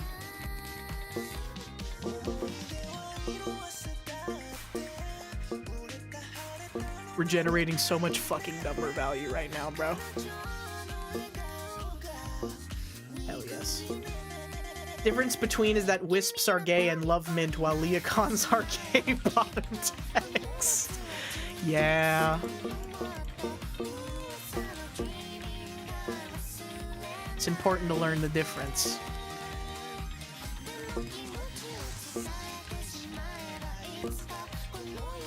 Wisps have the highest rate of male pregnancy among VTuber fan bases. A phenomenon which needs to be studied by anthropologists. The chat to streamer Ouroboros of making each other worse. That's so true. You have no idea how true that is. But it is so true. No, bro, I don't want to fix her. I want to make her worse. The 3 Cabarellos. No, but I've been seeing that a lot. Wait, 1 trillion? That's not even a lot. We can definitely get blue. We can definitely get blue ring. I've been seeing it recommended because Disney Plus has the movie like breakdown stuff in eras, right?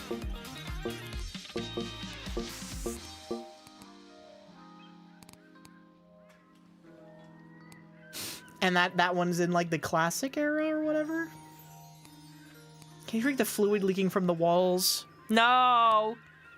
I don't want to get Legionnaire's disease. I drank the fluid leaking from my walls and all I got was Legionnaire's disease. How many times has the lime green line spun around in the 40 seconds? That's such a fucking gaggle question, bro. That's literally a gaggle question, bro.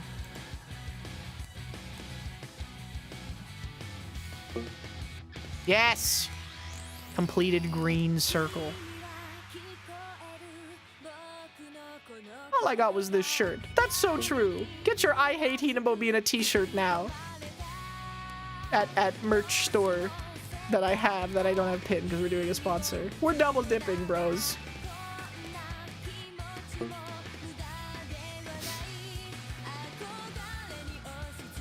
We're double dipping on lines. When's the merch gonna end? Probably mid-January, because I know a lot of people have expressed concern because they're like, oh, I have a lot of costs for Christmas and holidays and stuff. So I want people to be able to get a good opportunity, but I also don't want it to... I don't want it to be around forever, you know?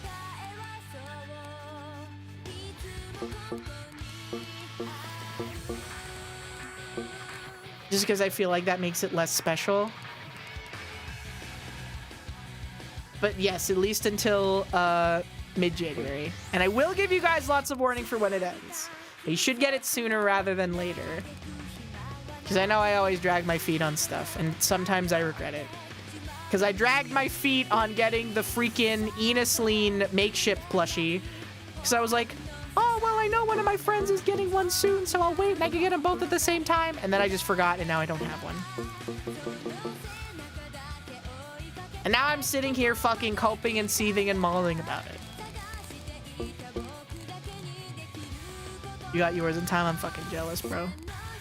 And the hardest part is that it's basically impossible to get these things resold because nobody is reselling. Like, there are a few plushies of my friends that I've missed out on, and basically nobody is reselling them, which is good. It's good because that means that everybody who bought them really likes their plushie, but it's really bad because it means that I will never be able to get one, and I'm angry about that.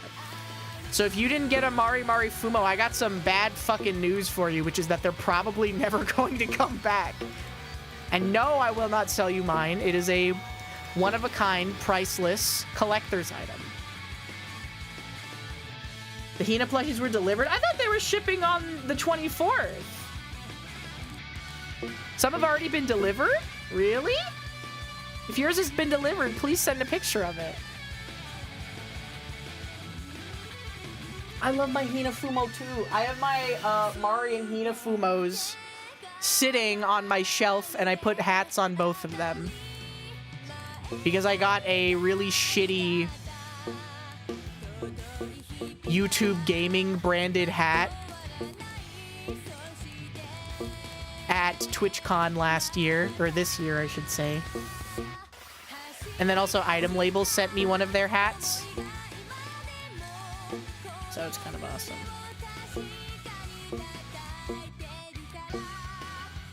You're not a plushie person? Really? I'm like the biggest plushie person. I don't really like get a lot of VTuber merchandise, but what I do get, I always get keychains and I always get plushies. Those are the ones that I like. I have a couple of shirts too. I have the she yelled Ricci. I yelled Ricci, but she's still sucking Mahjong. I have that one, obviously. You're not even a plushie person, I just like winning. Did you win all of the Chikawa Raincoat round 1 plushies yet? Because I had a really embarrassing instance where I went to a round 1 because I really wanted the Chikawa Raincoat plushies. And I would go, and I won the first one, and then I would, as soon as the attendant reset it, just start playing the same crane game again. And then I would go get the same guy again, because I think they were the only one working. And I was like, hello, can you come please get me my toy? Because it was one of those ones where it wasn't like you get the thing, it was like you get the drop this prize into the chute and then you get it. Because it was like weird shaped or whatever. So I was like, hello, can you please get me my toy? And I just did that 3 times in a row. Because I wanted every toy. But now I have all of them, so they're kind of in there.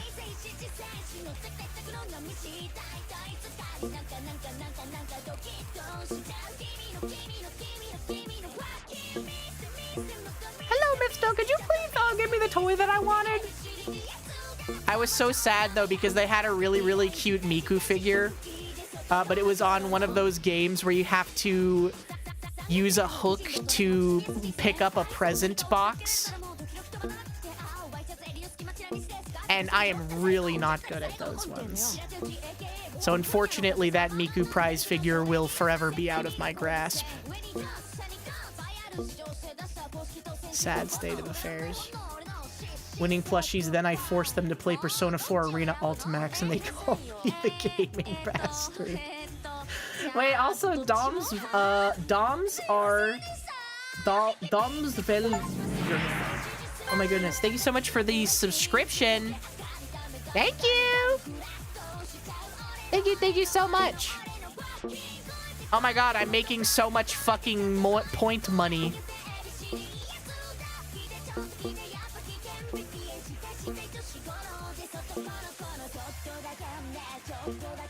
I've yet to find anyone to play Arcana Heart with me. That's so sad. I've said this many times, and it still remains very true. There are very few things that are more fun than playing a fighting game with somebody who is about evenly matched in skill with you. It is easily one of the most fun things that you can do. Like someone who's like 10% better than you, but you can feel yourself getting a few rounds off of them, that goes crazy. That shit goes insane. It is literally the perfect human bonding experience. That's so true. Bro, there's like, I don't even know where it was, but I got like a TikTok or a Instagram reel about this arcade somewhere that's like a bar arcade, and they have a Street Fighter 3 Third Strike machine, and there's like an upstairs like hangout area that has a direct feed of what's happening on the Third Strike machine, and they have a CRT in the fucking bathroom that has the feed of the Third Strike machine. And I was like, fuck, dude. Being here with the bros, throwing back some beers, playing some fucking rounds of Third Strike. I really can't think of anything that I would rather be doing. Usually they relegate Melty Blood to the bathroom, so I'm surprised that they had Third Strike in there, but... you know, we take what we can get. Third Strike Barcade? That sounds fucking crazy, dude! I need to find this place! I need to go on a journey there. If there are any conventions around this location, I need to orchestrate a grand heist to trick my friends into going with me. Biggest problem is that all of my friends are either significantly worse than me at fighting games or significantly better than me at fighting games. We don't have anybody that's in that perfect strike zone, really, where we're just about as good as each other. The absolute worst place to be. Was that? It's like is it a hard drive article that's like tragic? Man, too good to enjoy playing fighting games with his friends, yet not good enough to play competitively. That's literally me. Tragic. Man, too good to enjoy playing with friends, but not good enough to be competitive. I'd fight Margot. I'd play fighting games with Margot. Melty Blood is in the woman's bathroom. Under Night and Birth 2, Sis Celeste is in the men's bathroom. In the lobby is a combination machine with Blaze Blue Centralification and Street Fighter Third Strike and Versus Pac-Man. Every beer is $20 and they taste bad if you lose. Yeah, fuck it. Why not? Every beer tastes bad, but only if you lose.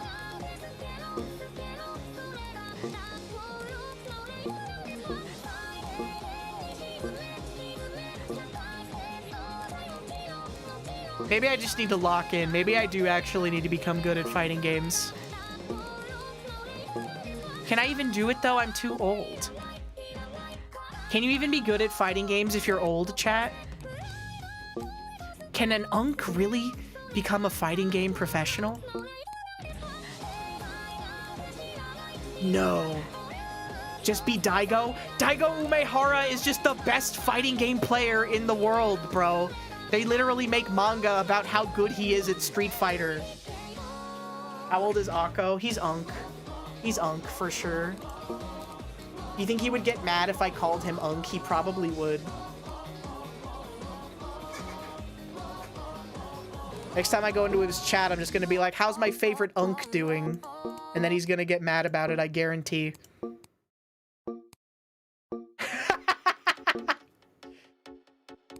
H-Box is still good and he's Unk. You know what? I actually think that the game that you play matters whether you're Unk or not. Like, there are Unk fighting games and there are nephew fighting games, right? Like, a nephew-aspected fighting game would be one that's more about reactions, and an Unk-aspected fighting game is one that's more about game knowledge. Like, Street Fighter is an Unk game. And then, like, I don't know, what's a really reaction-heavy fighting game? When I think of reaction-heavy stuff, I think of, like, anime fighters. So maybe those are nephew games. Unk fighting game, Soul Calibur. Nephew is Dive Kick. Dive Kick would maybe be a little nephew. Dive Kick is a good fighting game, though, because you can, like, explain it to normies, right? Because you're like, oh, there's literally 2 buttons. Nidhogg is also a great fighting game. Is that a nephew fighting game? Regardless, it's great. Again, just because you can... It's so easy to get people to play it because it's so easy to understand. Is Tekken... I would say Tekken is kind of Unk-coded, for sure. Tekken's a little Unk. We're getting a little Unk in there. Killer Instinct is a grandpa-styled fighting game. The one for the Xbox One or the original Killer Instinct? Because I would say that Killer Instinct on the Xbox One is one of the most underrated fighting games ever made, perhaps. Even just, like, the music system where they fucking tied, like, beats in the songs to combos. That shit went fucking crazy, dude. That shit went fucking crazy. They did not need to go that hard, but they did. You're never getting an X-Bone? Hell nah, bruh. Microsoft is putting itself in the cuck chair, though, and they're putting Halo on the PlayStation, so Killer Instinct will probably... if it's not out on PC now, then surely the future will have this happen, yes? It's been on PC, that's what I'm saying, it's already happened. Does it have rollback netcode? Because if not, it's DOA, I'm afraid. They got it on Steam. It's probably on Game Pass.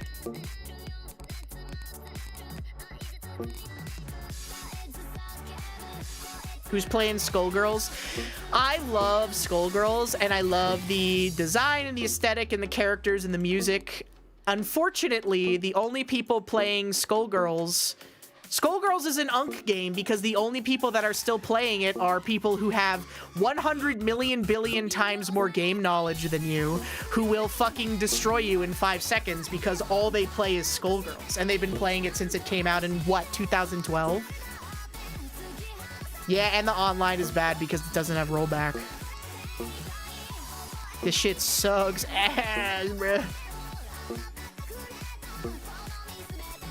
And Sonic Fox, yeah. Yeah, haven't they been doing a bunch of shitty things recently, too?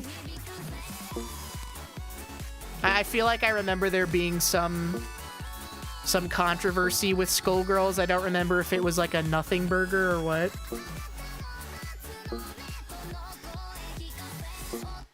They pick Peacock and spam you with projectiles and expect you to have fun. Yeah, that's like the first major barrier. That's the first thing where you have to learn with fighting games is learning to take the guy spamming fireballs at the edge of the screen from a threat to a joke. Learning how to, like, advance safely. But yes, keep away characters in general are hated for good reason, I would say. MVC2, that's maybe the most Unk-coded fighting game that I can think of that people still play. MVC2 definitely Giga Unk-coded game for sure. What's that new, the League one, Project Cross Zone or whatever? What's that shit called? X, the everything app? That's Nephew. That's a Nephew game for sure. To XKO his nephew as hell. Mike Z is a chud, but after outing him, they also walked back a bunch of design choices, so everyone kind of sucks. Oh, fuck. Yeah, I wasn't really following it that closely, but it sucks that it's just an... It sucks that it's just an everyone loses kind of situation on Skullgirls. We were playing MVC2. I was playing Balls 3D. We are not the same.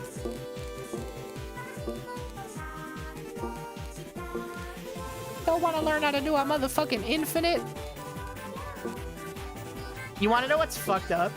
I was talking to Slab recently, and I made some reference to the Wombo combo clip, and he's like, oh yeah, I remember that. That sound clip is so funny. I would use it in all these edits and stuff. And I was like, do you know where that came from? And he was like, no. And I showed him the original Wombo combo clip, and he had no idea that it was from Melee. These fucking nephews don't remember their own goddamn history, bro. They don't even remember their own fucking history. This is so sad. Oh, fuck. Oxtillion? That's so much. What do you mean? He didn't know? He doesn't know fucking anything about video games, bro. How embarrassing. He was doing shit like learning how to engineer and having friends and throwing dinner parties while I was fucking gaming. I was studying fucking deep video gaming lore and history. Okay? He could never understand how much I've suffered. Yeah, I didn't even get paid. I did it for the grind. I didn't get paid. I was ostracized. And now I'm a societal outcast because the only thing I know about is obscure video game references. Truly a fucking society. Kids these days don't know about the Mango Sentinel. That's what I'm saying. Kids these days don't know fucking anything. What's this? Oh, shit. When you click on a promotion, it will reset your prestige, and when prestige resets, you will get a bonus from the chosen promotion. New Molt Gain. Lap Speeds Molt? Molt Gain Multiplier. Ascension Power. Okay, so this will make Ascensions better next time. Promotion Power. What's the difference between a promotion and a prestige level? Well, we're going rotation speed. I think rotation speed seems like it's a good one to start out with. We're going back to nothing, boys. We're building this shit back up from the ground floor. Okay? Sanrio blind boxes. Yes, you should scalp them online. Resell them. Resell them on Etsy. Because all Etsy is a terrible Temu/Alibaba reshipping website now. 10% actual real artists, 90% reselling or directly selling shit from Alibaba and Temu. And that's also why Amazon is bad now. This game does sponsors. It's so good. I know! I love it! They did do sponsors. They offered. I'd be playing this for free, though. I love circles, and I love idle games like this. Yeah, what is the prestige window? Click it 5 times. Click what 5 times? What's this? Daily? Oh, fuck. Daily login bonus? Oh, shit. I gotta do my Revolution Idol dailies. Achievement. Time flux. We're already on 3 times speed. Spend time warp, limit, offline, converted TF. Too many words right now. Just take me back to the circles.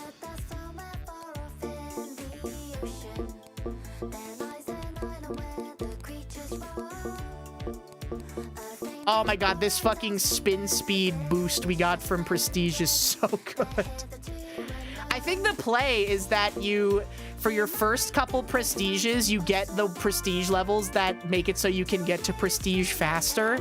And then once you're at like a fast prestige point, you take a prestige level in the prestige level that makes your prestiges better, right? I'm thinking I'm starting to get it here. Yeah, you get a permanent multiplier.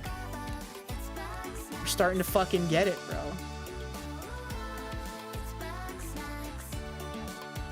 From promoting without prestiging. Ooh. And what's the difference between promoting and prestiging, then? If I'm already prestiged, can I not promote anymore? Do I not get the mult anymore? Do they just hate me forever now? None of these words are in the Bible. I guarantee you that the word prestige is probably in the Bible at least once.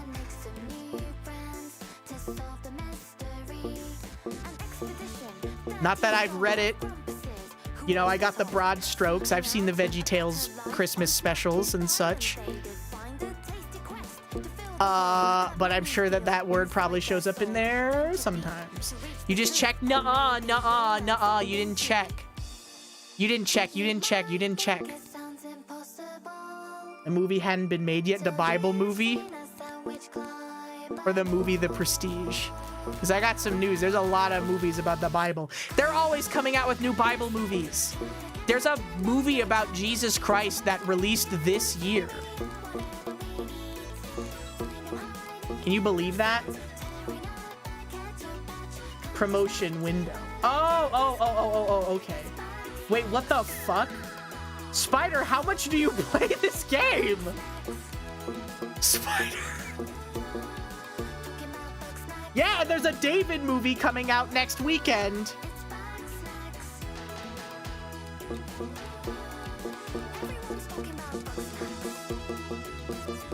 They got David, they got the Amazing Technicolor Dreamcoat, Joseph in the Amazing Technicolor Dreamcoat.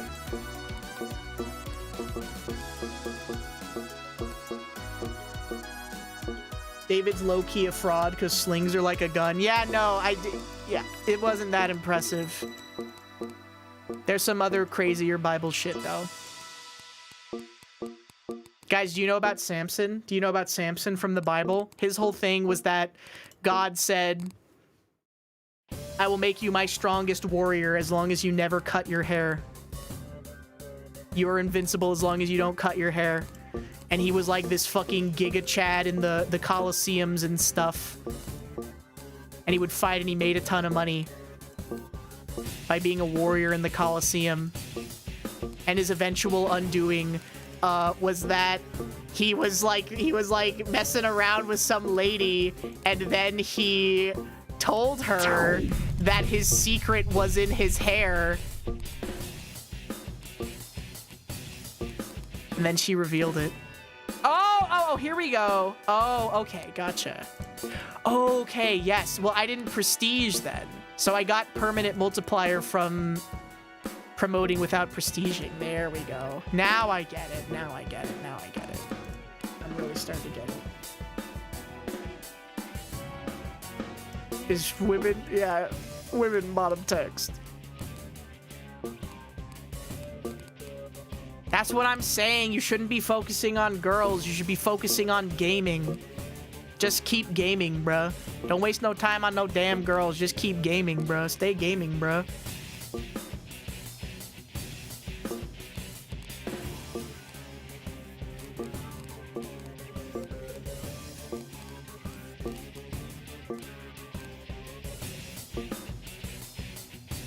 Is this seizure simulator? No, it's a circle. It's basically like watching a loading bar fill up on a video game, but really fast. Yeah, do the circles go? They have to localize this game for Australia. The circles go the opposite way. If you're in the southern hemisphere. I don't have time for girls. I gotta find more hot guys. Leocons are down the hall and to the left.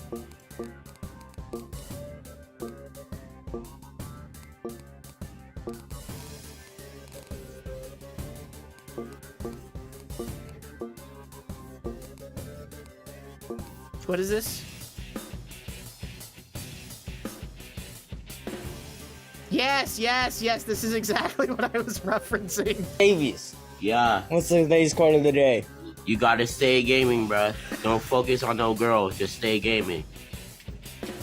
That's literally me! That's literally my life! Don't focus on no girls, just stay gaming, bruh. That's me. The true path to happiness is getting Grandmaster in League of Legends, okay?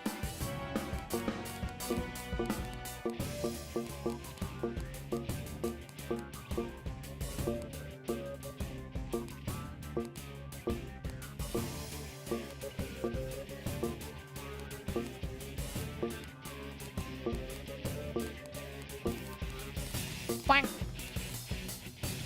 Oh, we can get to 1 trillion easy.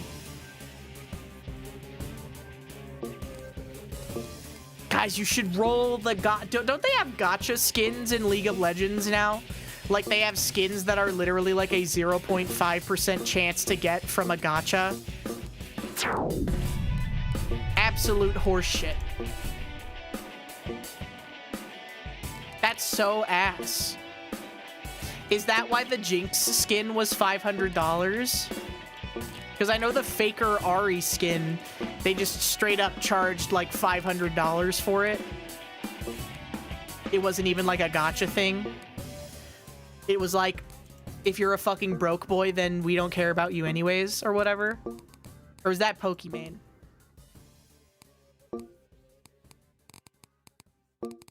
If you're a broke boy, then you shouldn't even be thinking about buying our $500 skin. Which Persona? That was the boss theme from Persona 4, I believe.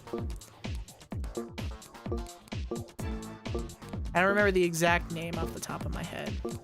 Now this is the, I think it's called Long Way. This is Adachi's dungeon theme from Persona 4.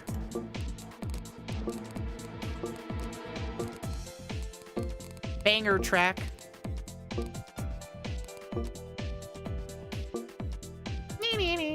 They charge $500 because they know League players have Yeah. They know that there are enough League players that would buy the $500 Ari skin just to flex on the pores, that they will make money from it. You know? Like in Where Winds Meet, there's like a boat that costs like $50,000 or something from rolling the cosmetic gacha. And there are people who will just spend the money to flex on people. Well, I mean, you know, if you have the disposable income, then fucking go for it, I guess.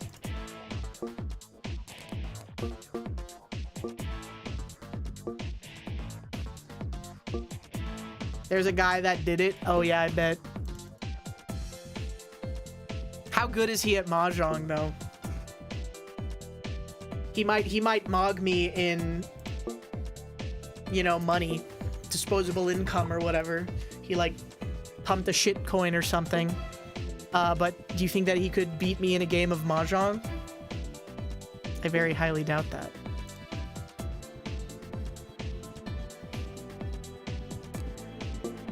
There we go. Solid orange circle, baby. Bad, but his Mahjong set. Yeah, he's got one of those Mahjong sets made out of fucking ivory and jade, you know. You're Burian, thank you so much for the gifted sub to Spider-Man. Thank you. Thank you so much. Ascension. Oh, baby, yeah. Purchase a $50,000 cosmetic.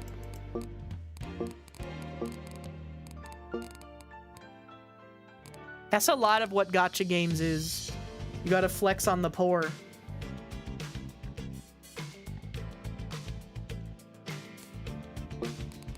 I flex on the people who haven't spent any money on Uma Musume with my stupid fucking horse screenshots.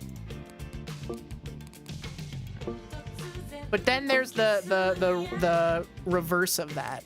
And the way that the free-to-plays win is by tormenting the minnows and the dolphins by posting screenshots of their good gacha results, and they say free-to-play, by the way. You know, that's how you get the most rage reaction out of people. I got 4 Kitasan Blacks in 1 pull. Free to play, by the way. Only 3 10 pulls for this.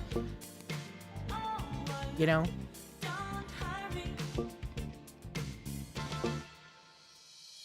It works on me. I mauled. You go there, but they're just doing that so they can own you. You can't let them own you like that. You can't do that. Gotta be one of the friendliest free-to-play gacha games. Unironically, like, yes. It was real. I would say that Uma Musume was really, really, really bad for free-to-play until they introduced the Rainbow Shard mechanic and the selector ticket for the half anniversary. And the fact that they keep doing those for anniversary events, that makes it actually free-to-play friendly. And in JP, it literally got to the point where the game was so free-to-play friendly that whales were getting mad and saying they weren't going to spend money anymore because they were getting mogged by people who were spending no money, like barely anything, if any money at all. And they were like, what's even the point in spending money on the gacha if I'm just gonna get owned by people who, you know, use loaner decks and shit? Which is a good problem for a gacha to have for the average person, and really, really bad for the gacha game itself because they need money to survive.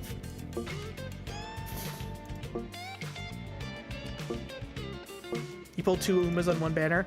I got Manhattan Cafe after 4 10 pulls. I will count my blessings because I got absolutely butt blasted on Summer Maruzensky and Seiyun Sky. 200 pulls for both. That's why I play games that are good and not mobile tier slappa. I would normally agree with you, but Uma Musume is so much more than mobile slop. I love those horses, man. Because I love stuff like Princess Maker and Monster Rancher, and it's basically like that, but with cute horse girls. But I also understand if you don't want to play it because it's mobile slappa. You know what's a great game is Revolution Idol. Look at how fast our fucking circles are spinning. And also, it's completely free. I don't know if you know that. What's Chinese parents? I've heard about that. I've been hearing the legends of Chinese parents. I like Long Live the Queen. Yes, me too. I love Long Live the Queen. One of the first collabs Mari and I ever did was playing Long Live the Queen together at like 4 a.m.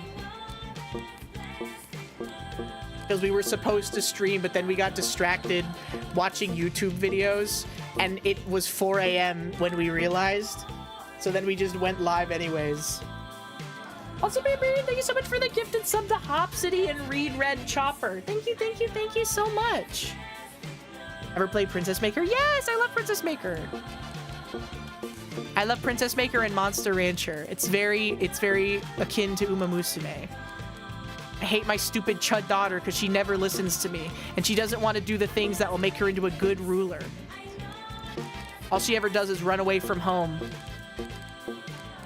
She doesn't know that I know what's best for her.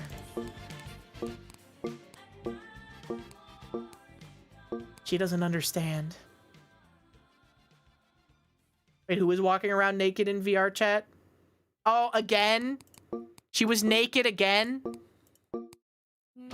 Every time Meat has gotten banned, it's because she gets fucking naked! Why can't she just stop getting naked? It's every time, bro. Because she got banned on her birthday because she was also naked then.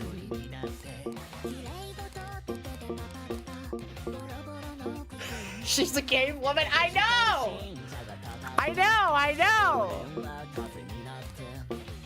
It's her yeah, I know. It was her birthday suit. She showed off her birthday suit, and so she got banned.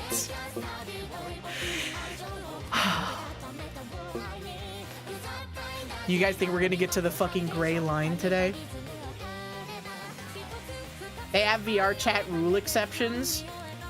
For nipples? For titties? For vagina?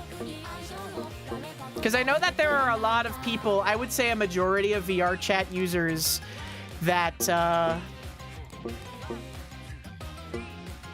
they have nipple. You know, they have like the vaginas. They got the pingus. They have nip nops. They got all that stuff under the model. And if you clip into it the wrong or the right way, depending on your perspective, then you will get a sneaky surprise, as the kids say. Wait, what is OC? Octillion? Quintillion? Sextillion? Septillion? That's so many. Buy it in the shop or wait offline. Oh, shit. Can my ass get my own gems from my own integration, please? What? What? What?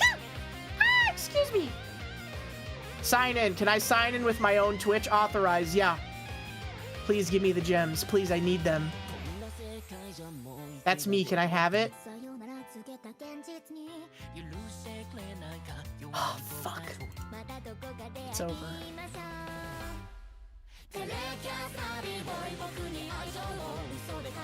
Fuck, it's over, chat. I can't get my own currency. What does progress to infinity mean?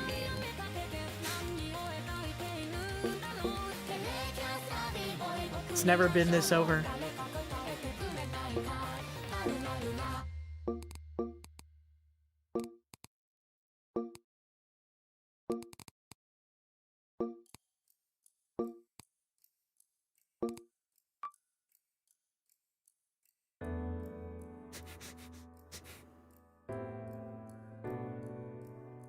No. No, I shan't. I shan't.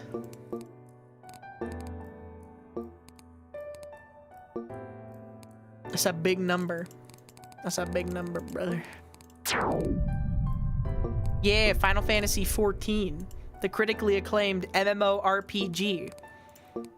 With an incredibly generous free trial that includes up to level 70.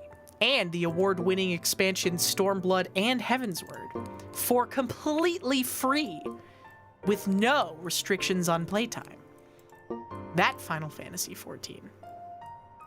But also, if you're on the free trial, they don't let you DM people or add them as friends or join guilds. Because too many RMT companies were trying to DM people and use shouts and DMs and whispers for RMT stuff.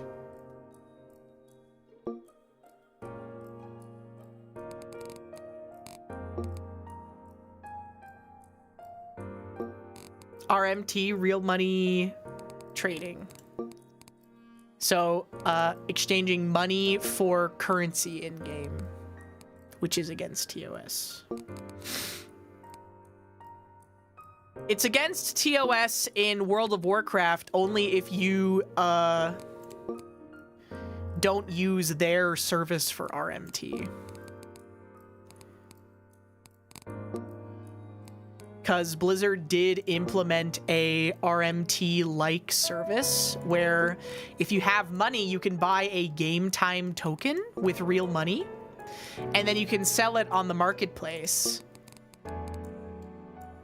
for a gold amount.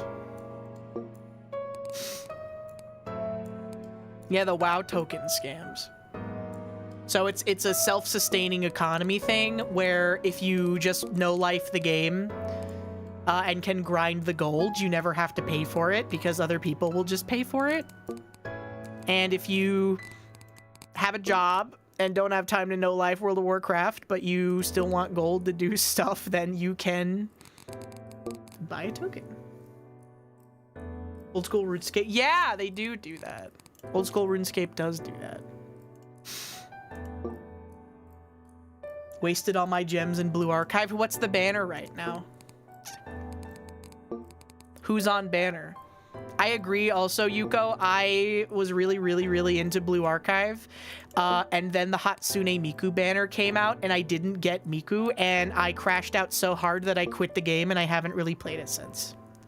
But I got to the point where it was just like this end game, like, loop of do my dailies, get experience points, and hope that I level up high enough to get, like, students and gear that are actually strong enough to do the story missions that I was at, because I'd basically reached the end of the available content, which kind of sucked. Bunny Girls, the Bunny Maids, or is there a new series of Bunny that I was not aware of? I know that the one with the large breasts is very popular.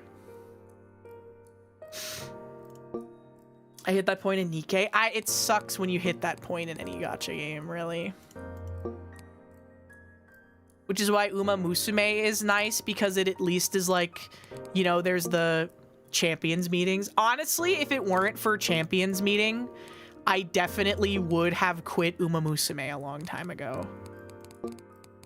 But champions meeting is so fun. And also, if it weren't for the new scenario, I wouldn't have quit Uma Musume, because the Ura finale scenario actually just fucking sucks. Going back and doing Ura finale after doing Unity Cup is so bad. Like, I still run it when I'm doing parent runs because the Ura finale sparks are way better than the Unity Cup sparks. But fuck, they're so bad. Oh my god. All those fuck-ass Mejiro Ryan runs I'm doing, bruh. Fuck my Chungus life.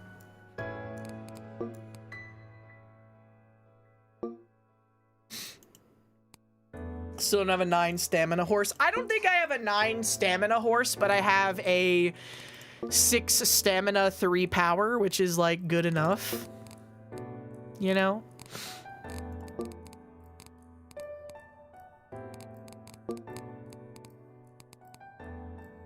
You only have 3-star power, 6 stamina. Good enough. What's more important, like, actually, once you reach a certain point... Okay. New molt gain or ascension power. Because we haven't ascended. We haven't prestiged. Promotions power. Ascension versus promotion. Molt gain multiplier, yeah. Give me that sweet molt gain multiplier, please. And now we start again. You want a 9-star power horse?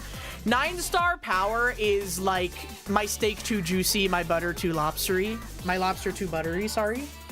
That's actually what having a 9-star power horse is like. Because if you're at the point where you can run like 1 or 2 9-star power horses, then you're already kind of winning everything. You're just like min-maxing. You're like, yes, I get 1200 speed, 1200 stamina, 1100 power, 600 guts, 600 wits every one. Thank you for asking. Why, yes, in fact, I do have a max limit broken, fine motion, super creek, nice nature, etc., etc. Thank you for asking. Thank you for noticing. Your first Narita Taishin run was 9-star stamina. Running Narita Taishin is my least favorite thing to do, and yet I do it for every champions meeting because for some fucking reason, she's just the only good horse in the game. Every single champions meeting is like, yeah, well, if you want to run an end closer, far and away the best acceleration skill they have is Encroaching Shadow, and the only Uma that has it in the game right now is Narita Taishin. So you gotta run Narita Taishin, and she has to have her stupid little crash out right before the Kikuka show, year 2. You don't have her? I've gotten too many Narita Taishins, bruh. I have a 4-star Narita Taishin at this point. Why did they make Hishi Amazon mid, bro? When are they gonna release a good end closer that's not Narita Taishin, or when are they going to release a support card that gives Encroaching Shadow? Man, that's like the biggest fuck up right now. Because like Grass Wonder kind of became a lot less good once the Nice Nature Wit card came out. She's still good. Like having On Your Left innately is really nice. And you can flex in different cards into her deck. And the fact that she has 2 fast learner events instead of just the one for most horses is also really good.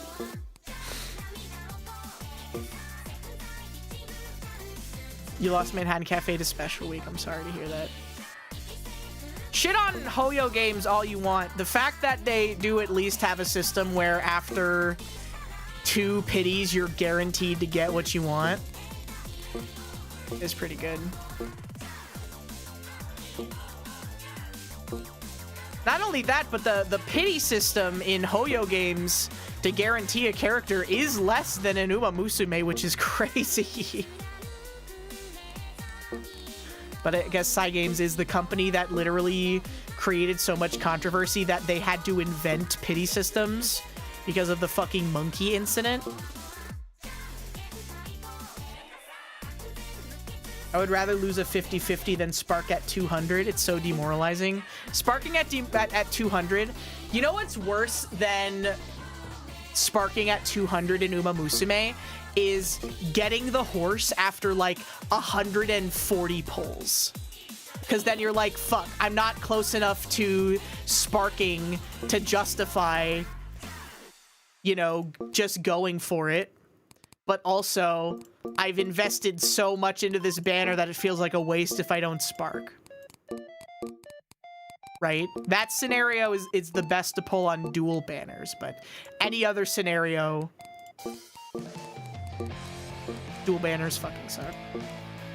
Happens every time in Blue Archive. It's so bad! It does feel really demoralizing to get that shit, bro. I love this song. Hi, Mint. Mint, have you heard of this game?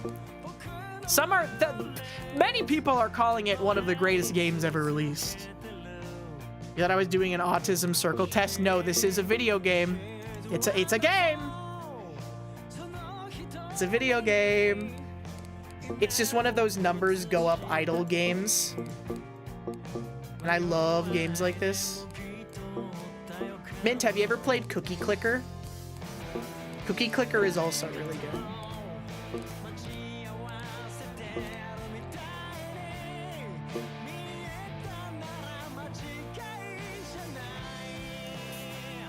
Universal Paper Clips? I don't know if I played that one. Is that the one that Germa played that one time? Just the one where you make a paperclip factory?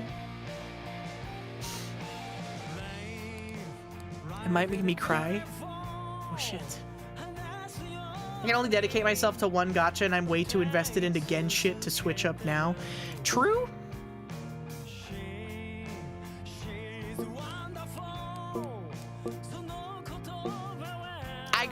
I quit Genshin because I reached the point where I was just relic grinding and it wasn't really fun anymore to just go and do all of my resin at a, you know, a relic thing and then get shit relics and then, you know, go all over again. That is not that fun for me. You know?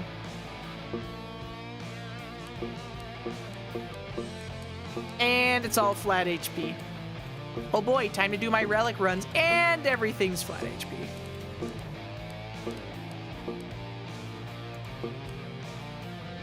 Haha, okay, see you guys tomorrow, same time. You're only into one gacha, but you can count it as two? Ooh. Is it...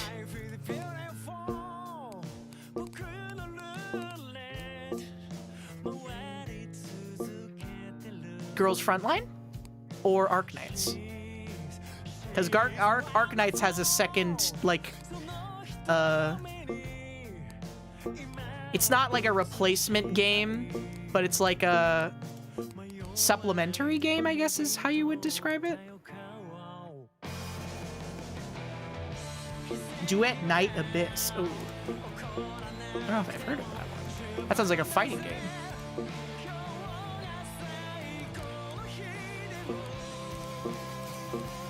I miss the golden era of terrible MMORPG games. All those terrible grindfest Korean MMOs.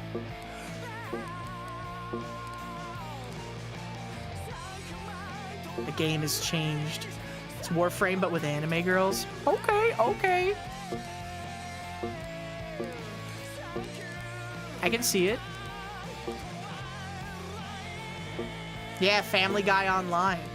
Black Desert Online, Blade and Soul, Elfin Online, Dungeon Fighter Online.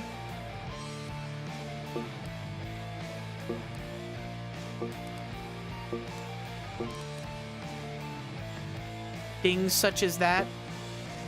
American Dad constantly. I don't know if I'm going insane, but it's funny.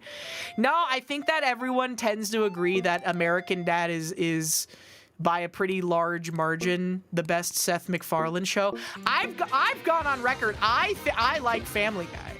I am an enjoyer of Family Guy and his funny moments. You know.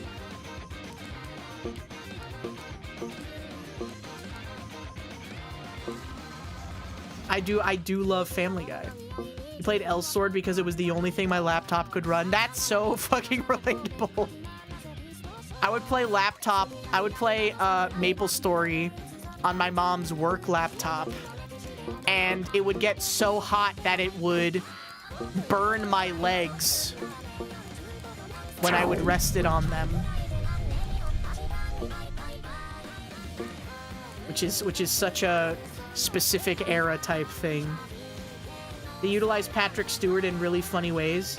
I'm happy I can hear Captain Picard talk about how he wants to have disgusting sex with squid women. True! That's gotta be like such a dream come true for Seth MacFarlane. Becoming so successful that he can just like work with Captain Picard. Being like the biggest fucking Star Trek fan ever. And the fact that now he just gets to make Star Trek. And the fact that the Orville is like the only good Star Trek that is currently being made. Because everybody else making every other... All the people making the other Star Trek, they don't even fucking care about what made Star Trek good. But Seth MacFarlane actually fucking cares about Star Trek. So he's just better at making it than everybody else. Like, he has a much better fundamental understanding of what makes Star Trek good and what makes Star Trek Star Trek. Instead of just being, like, generic sci-fi slop number 17, right?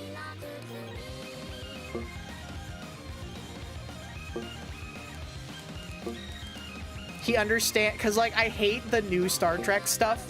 Because the new Star Trek stuff is just trying to be like, oh, we have to make it like topical and related to current politics. And it's like, no, that is kind of like the exact opposite of what Star Trek should be about.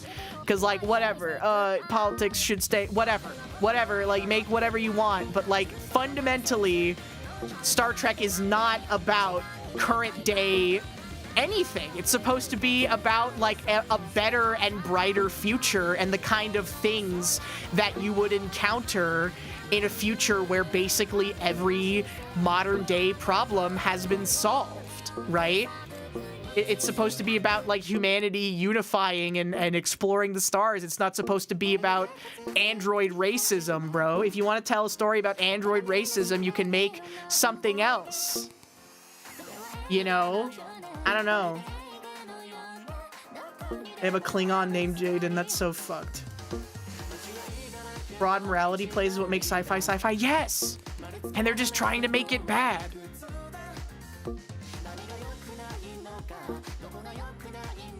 It's about android racism, though. Yeah, but it's... They did it bad in the new Star Trek.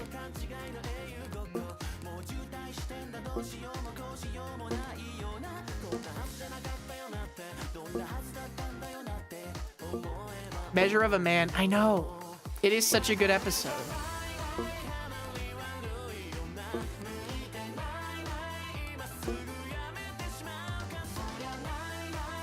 New Star Trek episodes by name, that's okay, that's beautiful. I wish I knew Star Trek that well. I wish I knew anything that well besides obscure references to posts made by crazy people on the computer.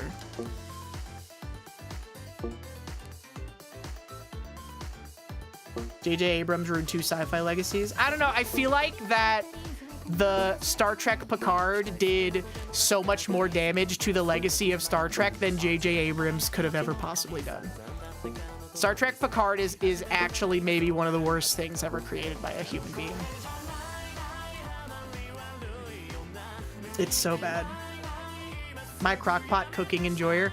I like the crockpot. My biggest problem is that I don't wake up at an efficient time for the crockpot. Because the beauty of the crockpot is that you wake up at 8 a.m. and you start dinner, and then it's ready by 5 p.m. when everybody eats, okay? But my problem is that I wake up at 2 p.m., and so it would be 10 p.m. by the time that the crock pot was ready. But you know what my real life hack is now that I've discovered is that I just stay up till 3 a.m. every fucking night anyways. So I can start the crock pot at 3 a.m. and then bam, you have lunch ready. And like, what if you're cooking the thing in the fucking crock pot for 8 hours? It's not the difference between 8 and 12 hours. It's not gonna make any difference. Just put more of your broth / liquid in the pot and you're fine. It's not gonna hurt anybody. If you got enough liquid in there, everyone's gonna come out happy. Okay? Especially towards societies that are viewed as enemies, modern watchers would really yell woke at that episode. Yeah, man, I just... I don't know. I think that media literacy across the board has gone down. Just in general. But also, I would just say that that's sort of more endemic of the fact that we are now getting to hear basically anybody's opinions about things. Whereas back in, like, you know, the 90s and early 2000s, it was like, yes, I will discuss Star Trek with a small forum of enthusiasts. And now it's like we can hear, you know, what you know, small crying Apustaya 13 thinks about Star Trek and all that shit. Is that they're written well instead of badly. That's so true. The thing about TNG that makes it so good is that it's written well instead of like shit. Like Star Trek Picard. Babylon 5 went hard and it had post-episode airing chat rooms with cast and crew answering questions. Main writer guy is so online, he went insane. Oh, that's not good. That's not good at all. Well, it's like how The Boys got ruined because the first few seasons of it were pretty good, and then every like subsequent season of The Boys just becomes recreating an argument I got with someone on X the Everything app, but I am drawing myself as the genius correct Giga Chad and you are the stupid knuckle dragging Neanderthal. That's what happens when you have a showrunner that's too online these days. Is that why The Boys is ending? I don't know. I don't know why it's ending. Maybe they're running out of stuff from the comics. A controversial opinion. The Boys always kind of fucking sucked, though. Because it's just like the definition of that, oh, yeah. What if superheroes were fucked up and cringe and they had sex and they were evil? Because, you know, maybe I'm a little too... Maybe J.J. Abrams' Superman has you know, hope-pilled me a little bit too much, but aren't superheroes supposed to be about, like, fantasizing about, you know, like a better humanity? Or whatever? Isn't it supposed to be, like, about trying to make the world a better place or whatever? Yeah, Watchmen also did do it better first. Because there's actually, like, interesting moral quandaries in Watchmen.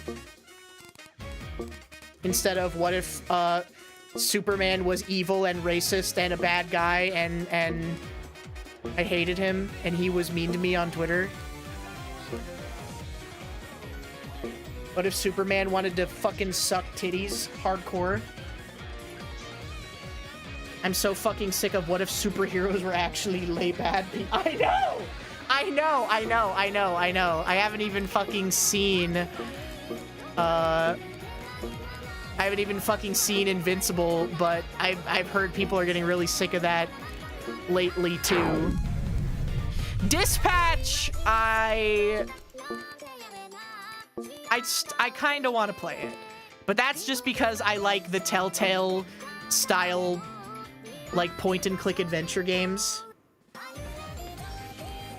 And it's not really the thing that is making me not interested in Dispatch is the fact that it is about superheroes. You know, it's like, oh, wacky, what if superheroes were actually just like working a 9-to-5 job? Isn't that crazy? Which is a bit of a played out concept. I think everyone's getting kind of sick of cape shit at this point. You can tell Kirkman actually loves the superhero genre. Yeah, no, Invincible isn't as bad. People are mostly...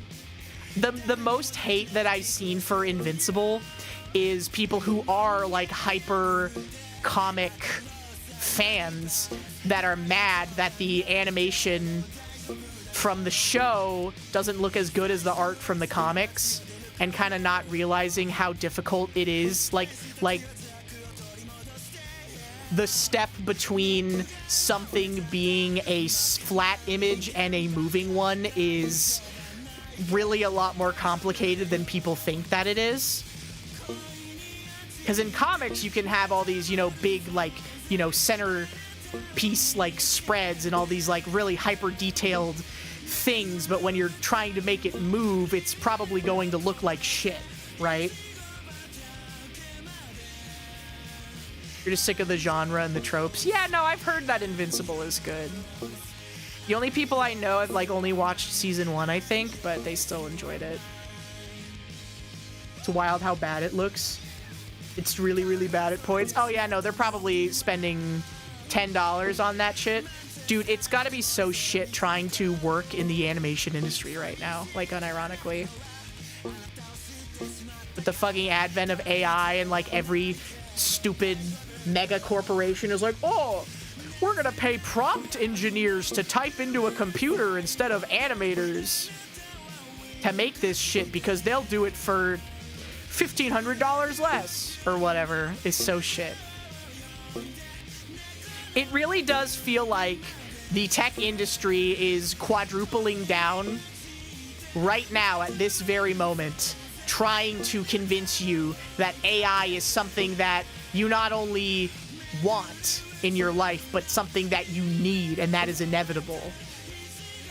Did you guys see that Sam Altman, the CEO of OpenAI, has asked for a government bailout, threatening to collapse OpenAI and cause the bursting of the AI bubble if he does not get one?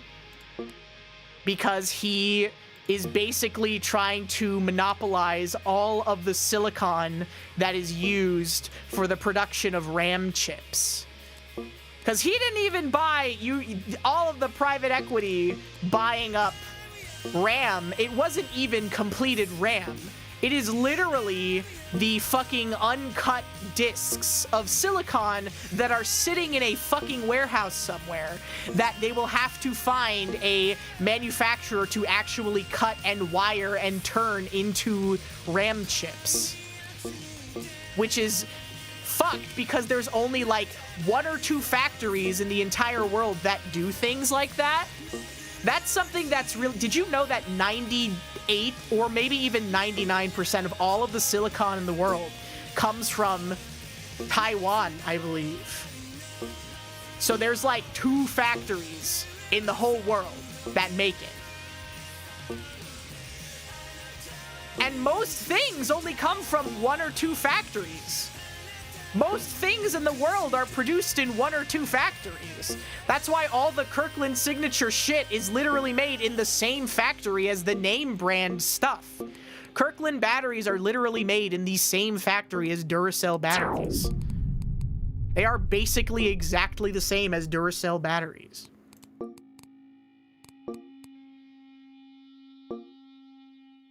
Single point of failure in Germany that makes the machines. Yes, that also. There are so many single points of failure for this shit now. But yeah, he's basically threatening to single-handedly pop the AI bubble if he does not get a government bailout for his company that will probably never turn a profit, yet has somehow had billions of dollars, if not, it's trillions by now. Trillions of dollars sunk into it.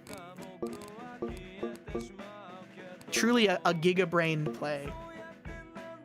Texas Instruments is a chip superpower for manufacturing chips.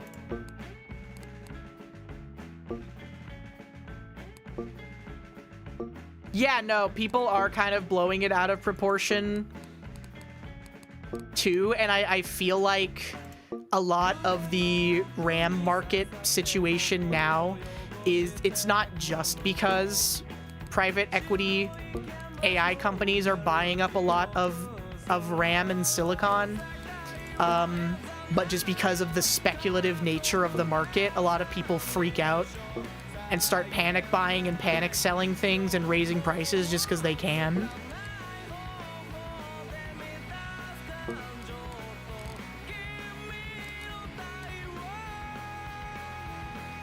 Because that's just how the economy works. The economy is fake. The stock market is fake. The stock market is not real. In my humble opinion, the stock market is not real. It is never real. It could never be real.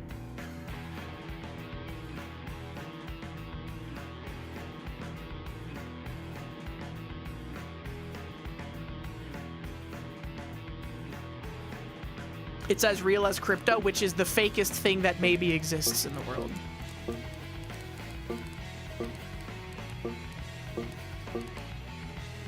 Vibes-based economy. Yeah, instead of vibe coding, it's the whole economy.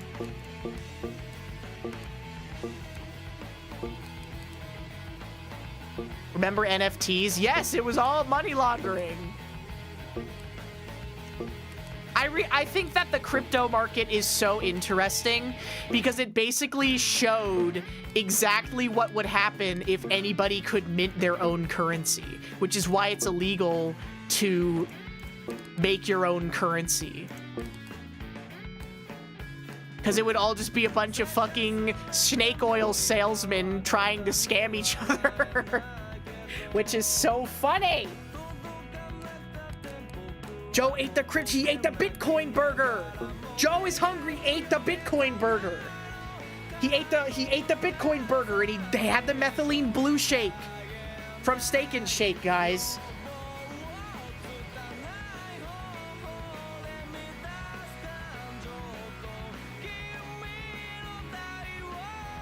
The stock market is gambling. The stock market, it's not just gambling. It is also money laundering for the lavishly wealthy, which is basically what hedge funds are. Hedge funds do all of these like advanced trading technique, quote unquotes, where it's basically just an infinite money glitch as long as you have billions of dollars and also enough control over a certain stock's market share that you can manipulate the market yourself by choosing to buy or sell something. Right? Like you can short a stock and then sell a ton of it and then you just made a bunch of money on it. You know, shit like that, right? Where if you own 80% of the stock in one company, you can manipulate the market like that because you own the market at that point. But I always think about those fucking r/Wall Street Bets guys that think that they have invented an infinite money glitch, not realizing that you have in fact just created a box spread, my guy. You didn't discover a glitch, you didn't discover anything. that hasn't already been being used by hedge funds. You've just created a box spread, and unfortunately, they have closed on all of their positions, and now you are $35,000 in the red, and this is why Robinhood had to stop loaning out money, because they would then be classified as a bank. But man, Robinhood is one of the fucking funniest things that has just occurred in the 2020s. You get that Kalshi sponsorship yet? I will be cold in the hard ground before I sell out to a futures gambling website. I take legitimate and good sponsors, like Revolution Idol, for free, now. You can play it. You can watch these circles spin like me. I fucking love idle games. Do it now, hashtag sponsored. Completely free. You should click the link and play the game because I think you would really enjoy it. One that says the majority of hedge funds make less than 50-50 random investments based on the S&P 500. I know! I know, it's so silly.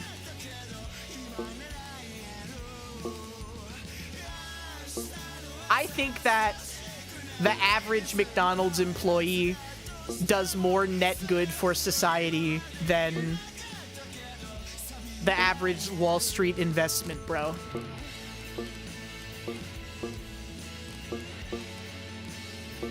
And as such, they should be paid more. I think that being a Wall Street investment bro should pay you $1.50 an hour.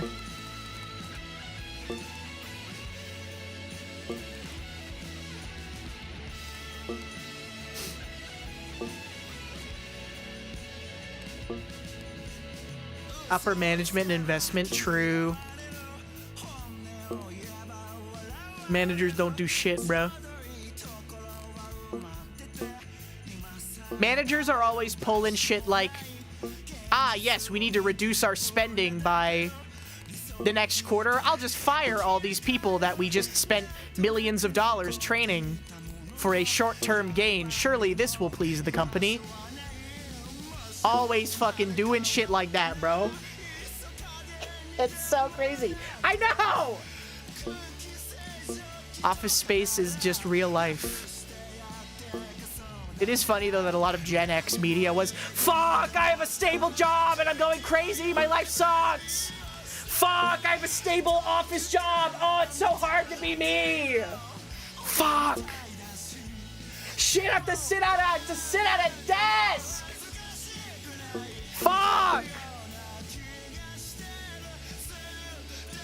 Yeah. Well, I mean, that's what's happening in the tech industry right now. I saw a meme recently, which is basically how managers handle hiring and firing, which is that it was a meme and it was like, the king, I am firing the wizard because the castle has not been attacked for 50 years. My brother in Christ, who do you think casts Circle of Protection? Who do you think is the one casting Circle of Protection? Why do you think the castle has not been attacked in 50 years, bro? That's just IT. That's literally just how fucking IT works, bro. We don't need to invest in IT. We're downsizing the IT department because we haven't been attacked in 50 years. Brother? Why do you think that's the case?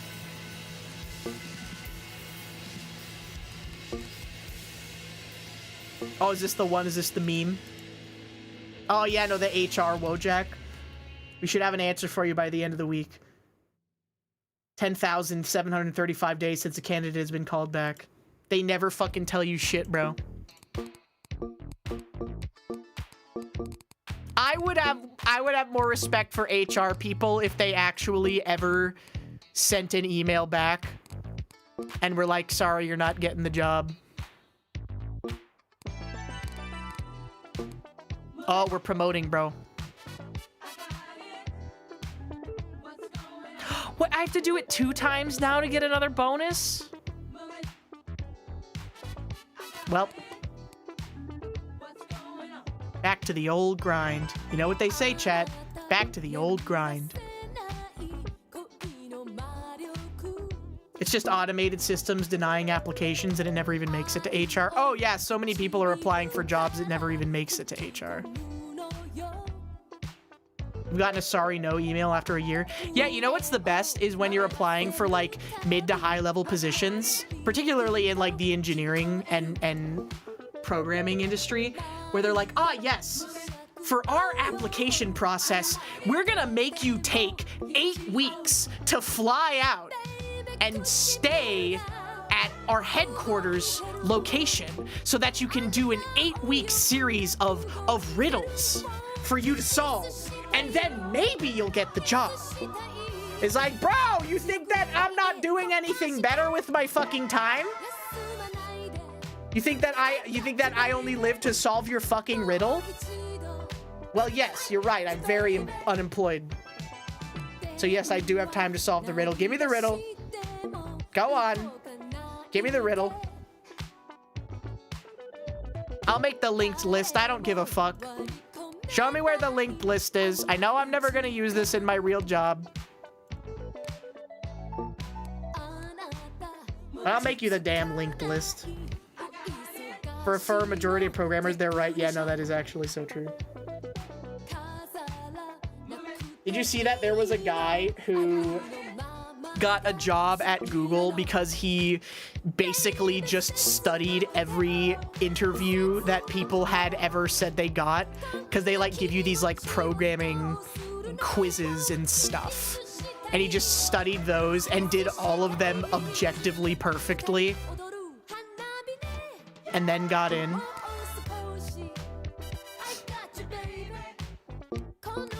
Yeah, no, it's definitely easier to be put in the saw reverse bear trap than trying to find a job in the tech industry in 2025.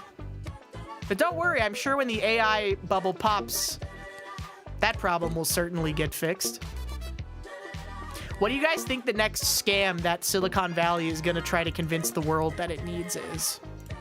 Because first it was crypto, and then it was NFTs, and now it's AI. And for what it's worth, I think AI does have a lot more practical applications than crypto or NFT ever did. Gambling is bad. The gambling and everything is really not good. And that's definitely being pushed by...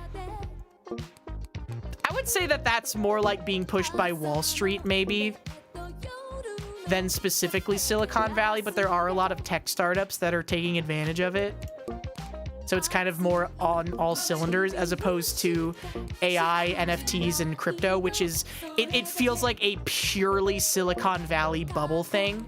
Because I don't know if you guys have like talked to people from the Silicon Valley, but they're all delusional and crazy like that. Where there are people and they're like, yeah, no, AI is genuinely going to be the future. I'm going to get my job taken by AI and that's a good thing. And they genuinely say and believe shit like that.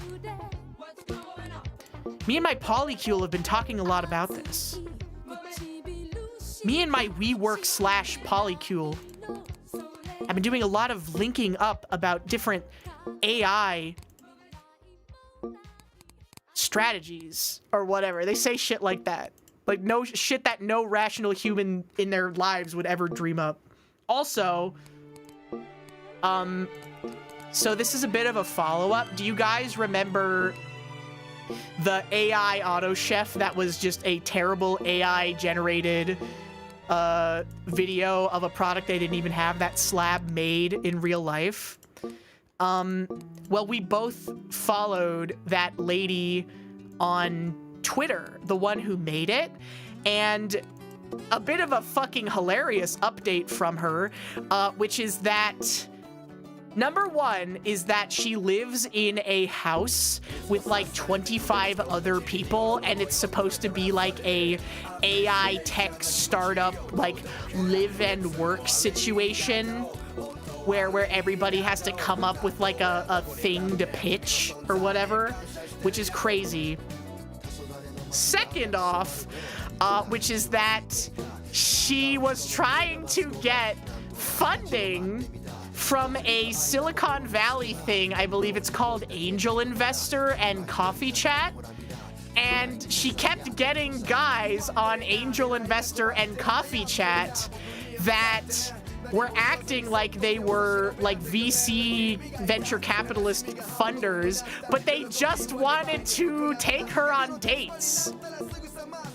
And she said that she met up with someone who claimed to be an investor on Angel Investor, and he kept trying to like touch her and insinuate that it was a date. And when she said this is purely professional, he got mad and Venmo'd her for the meal.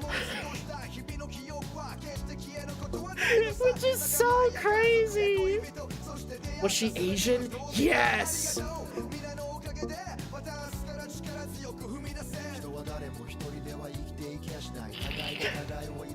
Yes, she is! That poor woman! That poor woman! That's crazy, I know!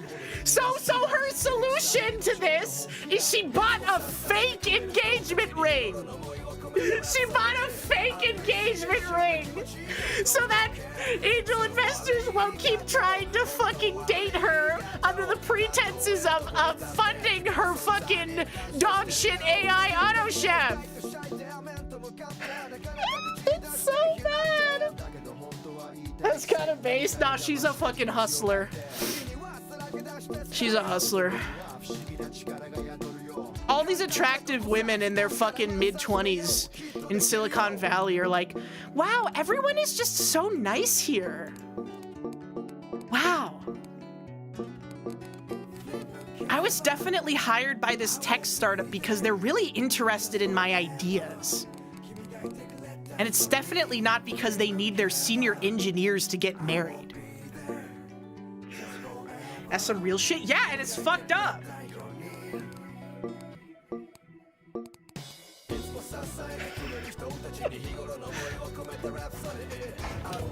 Don't hate the player, hate the game. You should not be using an angel investor app to try and meet women. You should not be doing that. There's literally already a dating app that is explicitly for, like, essentially attractive women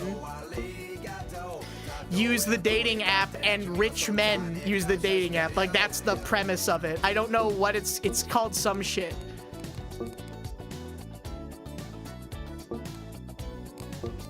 But they already have that. You don't need to be using fucking Angel Investor or Coffee Chat, bro. It sounds like Findom. No, that just sounds like what has kept the human race alive for the past fucking 8,000 years. If not more. Basically since money has been invented.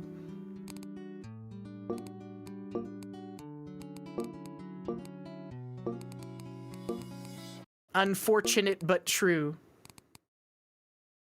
Yeah, the app is called Five Nights at Freddy's 2 in theaters now. Yes, I know the guys pretending to be angel investors literally aren't even rich. That's the fucking craziest part. They're lying about having, like, venture capital funding to try and meet women. Like, what do you think is the end game, little bro? Like, you're gonna charm her so much that she won't care that you lied to her about being able to fund her stupid fucking AI auto chef? What is the end game? She got what she gave. She's just trying to find an angel investor for her stupid AI scam, okay? And the fact that he fucking Venmo'd her for dinner afterwards is the funniest part. Imagine if you're meeting with someone who claims to be a prospective angel investor, and then they fucking Venmo you for the meal. That's the biggest red flag of all. When I can have a slightly less expensive parasocial relationship. That's so true.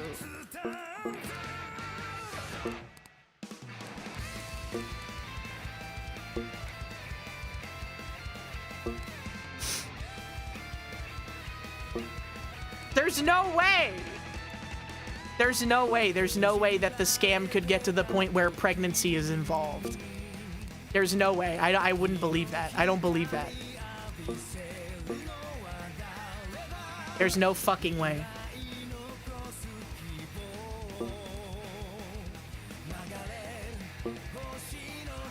Everyone in the Silicon Valley, they're just liars. They just lie. Everyone lies about everything.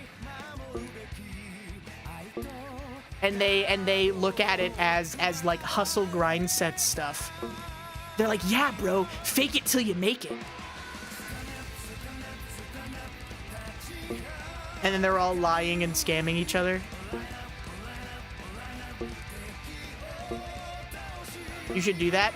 I am 100% for the idea of lying on your resume. You should absolutely be lying on your resume because everybody else is doing it. If you're not lying on your resume, you're not trying. Just remember that, chat. Lie. Lie as much as you think you can possibly get away with.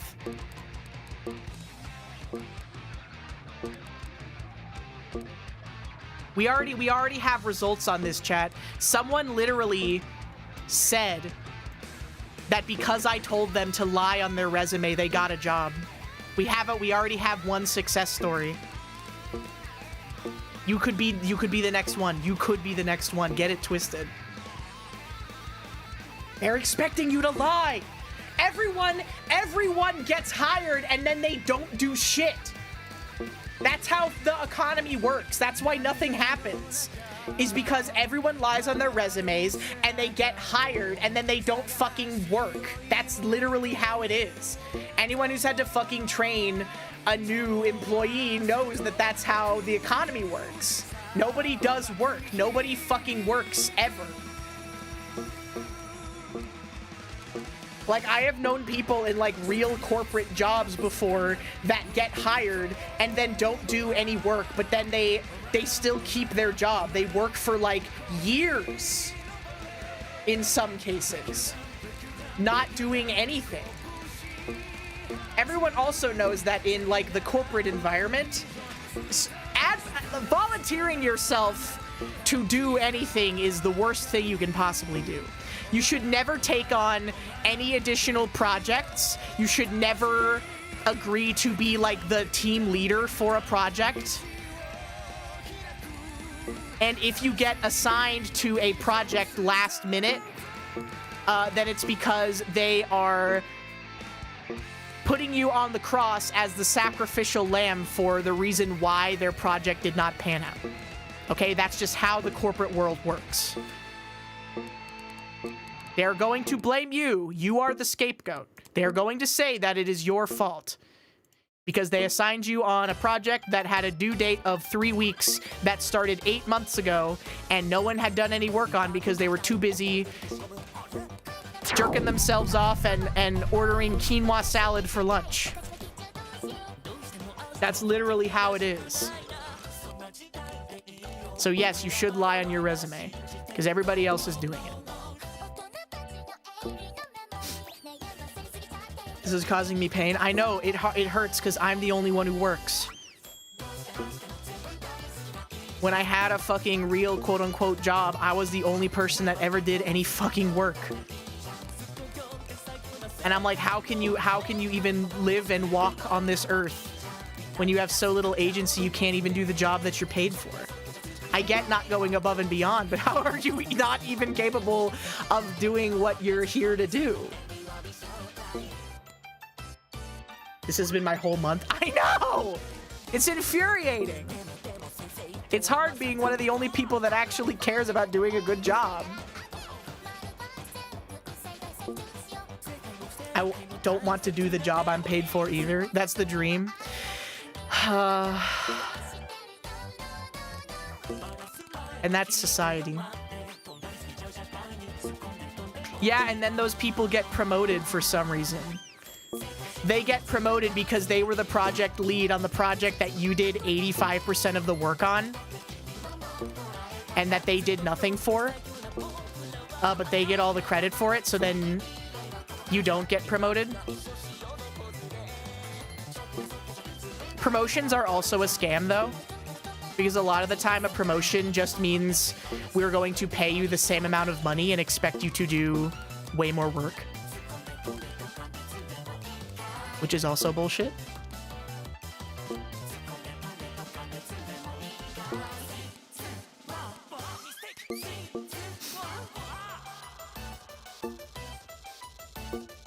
Start playing scam rap. What is that?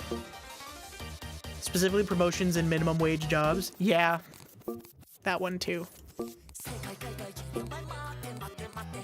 Never take a promotion unless it comes with a pay increase, chat.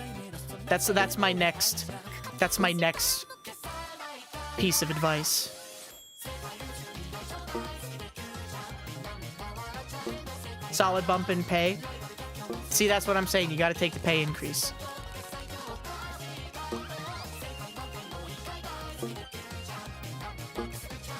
Guys, we're getting all these circles. It's a rap about how to scam. Oh, okay. Oh, okay. I should have assumed by the name.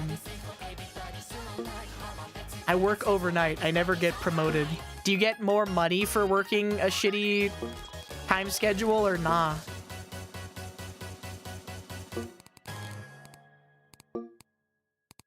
It's probably pretty chill, though. Having a customer service job at an overnight position somewhere that isn't a gas station where you'll get fucking murdered seems pretty chill. I don't know. My first group intern project, we were self-guiding with a supervisor checking in since it was a company thing that gets public funding to help train. It was nice. That does sound nice.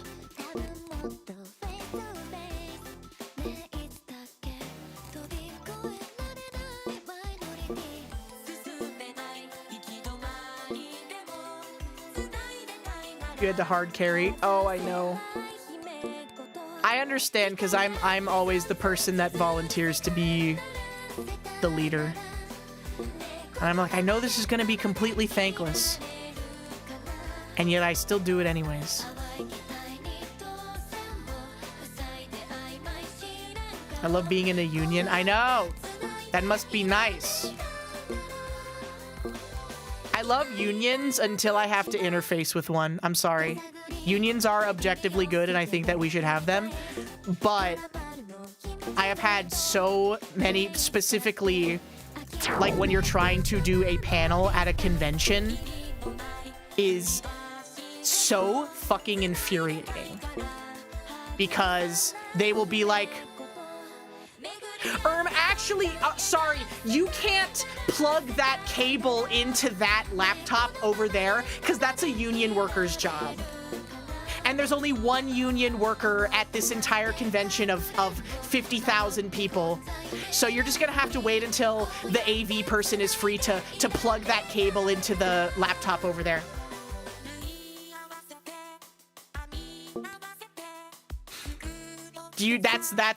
That's why so many conventions have delayed panels and shit. Is because of stuff like that. And again, yes, that person should have their job protected, etc., etc. Unions are a universal good, etc., etc. I can't believe that I have to wait for the correct person to plug in this laptop so I can actually do the thing I was supposed to do. It's so fucked. Depends on the union, yeah. Also true. Some unions are really good and some unions are not so good. They're getting in the way of things happening by not doing their job. Well, it's because they're spread thin a lot of the time too, which also fucking sucks. Chat, do you know why on an airplane, even if there's that classic comic, I don't remember who made it, but it was like 300-pound man with a 50-pound bag does not get charged extra on a flight, but a 120-pound woman with a 51-pound bag does get that extra fee. Do you know the reason why? Is because of OSHA. According to OSHA, you have to have 2 people to lift anything that weighs more than 50 pounds. which is why they charge that extra fee, because they have to pay a second guy to lift that bag up. It's interesting, right?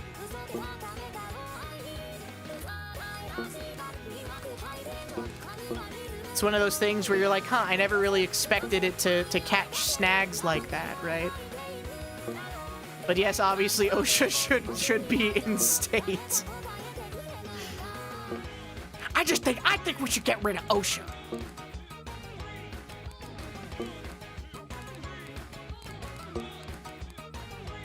Back injuries do suck, I know. But I did always wonder that. But that's why, Chad. OSHA made me watch videos of guys losing their eyes when I worked for Ford. Yeah, no, they gotta fucking get you to wear your eye protection, bro. If you work in a factory, especially, you better wear your fucking eye protection. If you want to keep your eyes, you better wear some fucking protection, brother.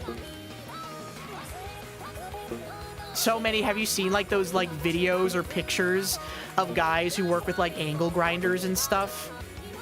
And they have their eye protection on, and there's literally like the blade of like a grinder or some shit wedged directly into the glasses. Reminder to wear your eye protection, chat.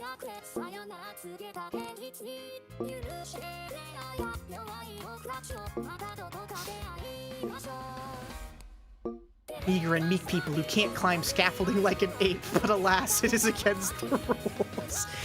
If you can, I should be able to climb the scaffolding with my gorilla-like strength, but OSHA won't let me. They're trying to fucking cage me, bro. I can't believe that they would do this. I can't believe that OSHA would fucking do this. California sexual harassment video starring David Schwimmer. Is that like that one that I can't quote now? But that YouTube video? I miss that era of early like comedy YouTube channels uploading their skits and then people thinking that they were real things, such as the video that I can't mention now because we have a wonderful sponsor today. Yeah, the shuffle of something which I can't elaborate on. We have a wonderful sponsor today, Idle Revolution. Free now on Steam, by the way. Completely free. Completely and utterly free.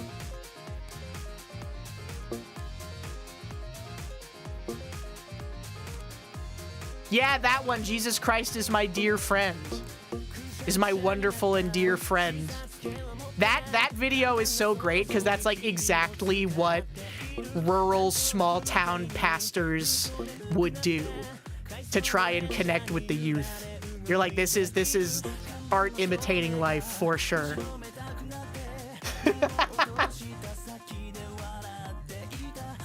I climbed like an ape when loading trailers for FedEx. Got jacked. It was nice work aside from the fear of some old alcoholic guy killing me with a forklift. Yeah, man. That's why you gotta get your forklift certification. They had a cannon thruple. That's really weird. Why was there a thruple in there? Did they use the fact that they were a thruple to teach like a valuable lesson or something? Or was it just a weird unaddressed side plot?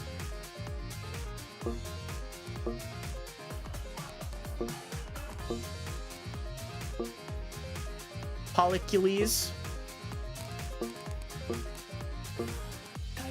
Testicles, but pronounced like Hercules. Testicles.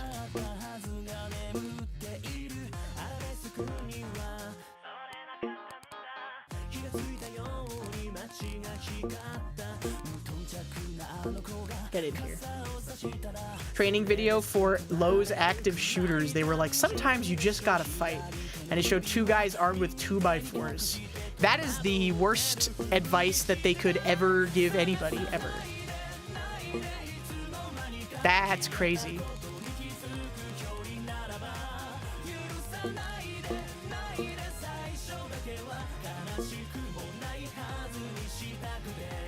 It might work. I don't think it's worth taking that risk. The test NPC they used while making Fallout New Vegas. They should have kept him in. Why would they get rid of a character like that? Yeah, someone saw the Equalizer and was like, fuck, that'd be so cool if we did that.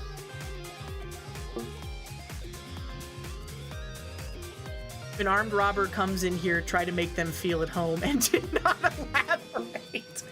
What could they have possibly meant by that? What the fuck?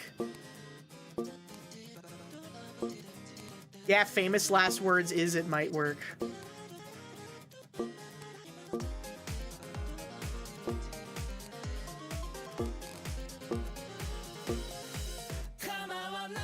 That guy is odd. Yeah, I mean, what kind of people end up being like middle managers at like retail establishments, right? We're learning a lot about the human psyche.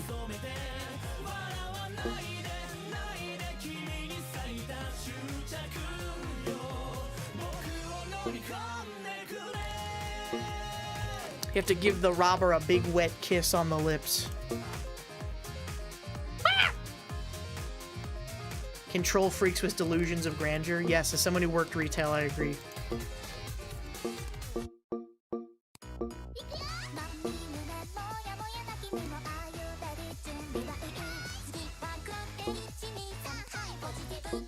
Disarm them with your charm. Disarm them with your wicked wiles.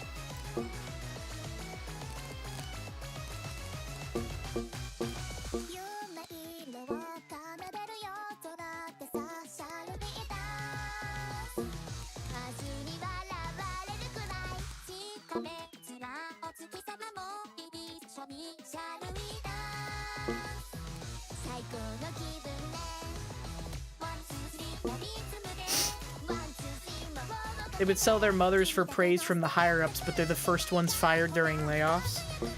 Yeah, it's interesting. Well, because they know they can't get rid of the people who do the actual legwork because nobody wants to do that.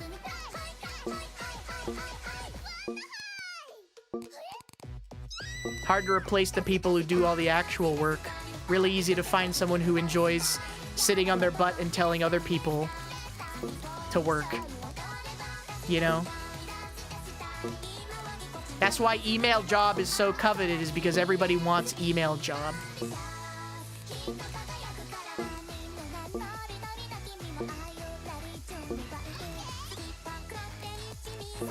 They crave email job.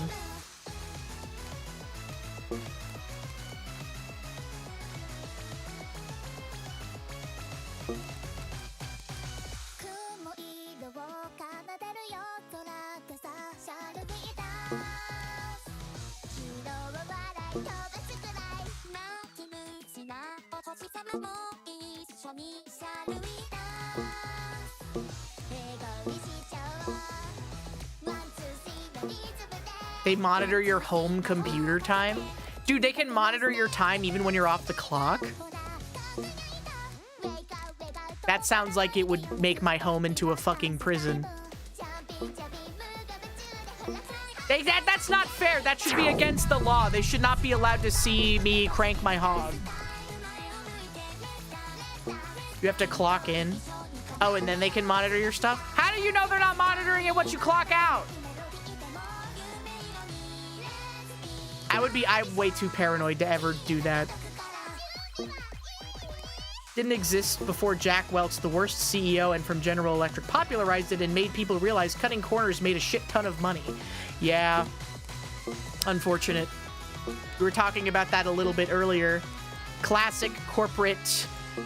Classic terrible middle manager strategy for saving money is firing all of the new hires that the company just spent thousands and thousands of dollars training and scouting.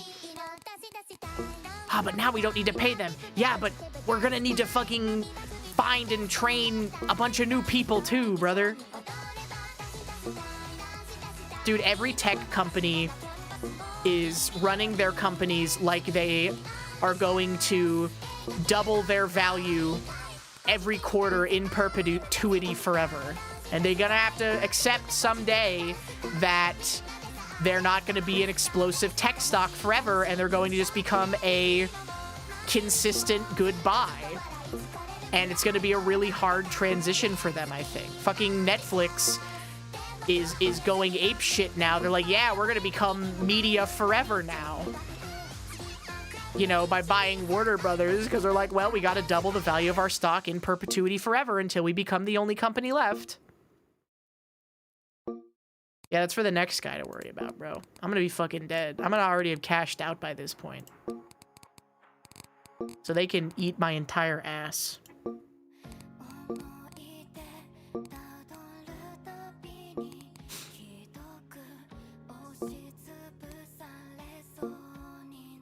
Corporate taxes were over 50%. It was better to treat employees well and shareholders were prioritized last. Yeah, no, nowadays it's basically just shareholders. Do you guys remember in the fucking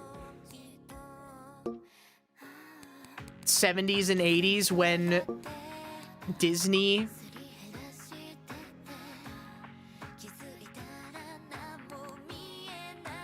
literally bought back all of their stock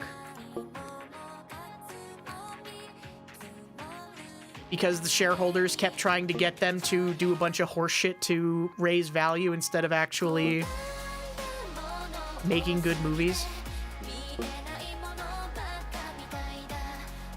It did happen.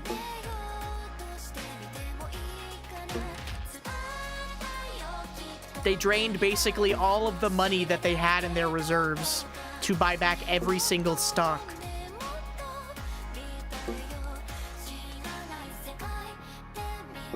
And that's when they elected Bob Iger as CEO after Walt Disney had passed.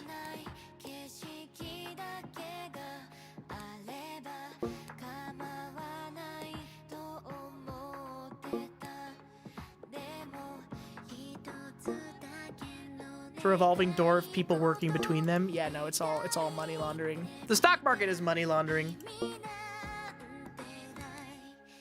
The stock market is money laundering,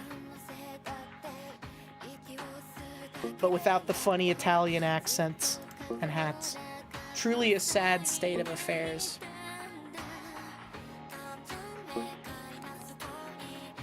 We're the Italian mob!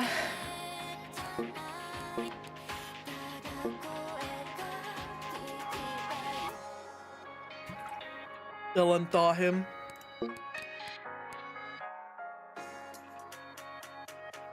Filtered.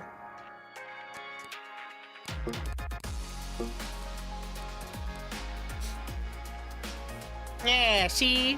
I'm from fucking New York.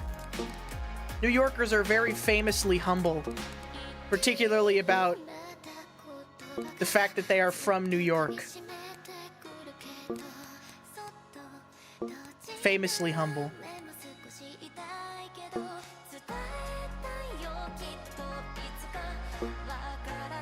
They want private equity to start getting into people's 401ks. That doesn't sound good. Don't forget, every tweet or news article you see about the economy being over is sponsored by Polymarket or a Polymarket-like.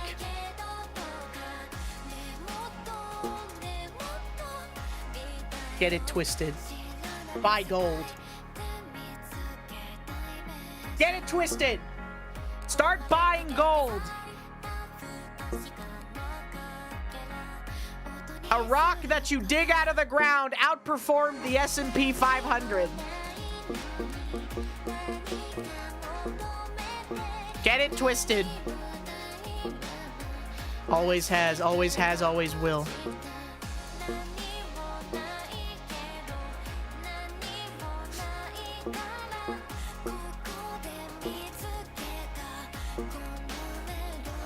Put all of your savings into gold, and then when you die, send your loved ones on a treasure hunt to bury it up out of a secret location that you've hidden with a series of riddles. and they'll learn that the real treasure was family, which is actually so fucking wrong. Anyone who has ever had to settle or be involved with an inheritance dispute in their family knows that the second that money gets involved, family does not fucking care for some people. Some people do not consider their family important in any capacity. The second that money gets involved, they're like, yes, I am going to alienate every single person in my entire lineage over $50,000 of inheritance because that's so much more important to me, which is actually crazy. I told you guys, did I tell you or did I not tell you, Slab viewers, that you needed to lock in for an 8-hour stream today? I did, I told you. Also, today is our first unintentionally our first YouTube live stream. Because I did not know that it was going to go live. But next time it'll work. It works? That's awesome! I knew I wasn't gonna be able to stick around for it. But that's awesome that it works. Congrats on the YouTube stream. Thank you, it was unintentional. But I'm still ever so proud of myself for managing to figure it out. It looks amazing. That's good. You know, I'm the person. You guys, chat, you don't need to thank me. Slab chat, you don't need to thank me. But I am the one who told him that his projects need to look good and not like a bundle of random wires and circuit boards. So again, no need to thank me. I won't thank you. Fuck you. You missed the tin can. The tin can is good if it looks funny. But there would be so many builds that he would do that just to a layperson would look like a random pile of wires and circuit boards, and I didn't even know what I was supposed to be looking at. He needed the perspective of a fucking idiot who doesn't know anything about engineering or building or circuits or how a computer works or how technology works or how electricity works or any of it. He needed someone like me, the smartest stupid person on the planet to tell him what to do, and by God, it worked. When am I playing Factorio with him again? He doesn't want to play games with me anymore. All he wants to do is play Fortnite and drink soju. He doesn't want to play Factorio. I keep asking him every day. I'm like, oh, Slab, when are we gonna play Factorio? When are we gonna play Factorio? And he's like, I'm gonna scratch my belly. All I really want to do is play Minecraft and Fortnite and drink soju. And I'm like, well, I don't like Minecraft, so I guess we'll play Fortnite. Sigh. I'm with you guys on this one. And Slab is the one against the idea. He hates Factorio. He hates it. It's so sad.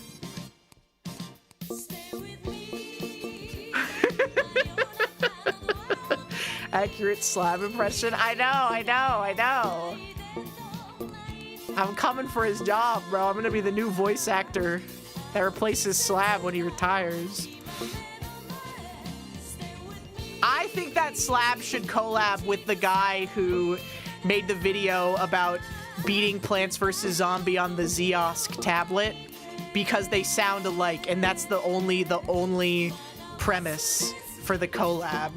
Like, I don't even know what they would do, because the Ziosk guy does gaming content and Slab does like engineering shit. But something should be worked out, and they should collaborate with each other. Oh, baby! Oh, it's me, Slab! Oh, baby!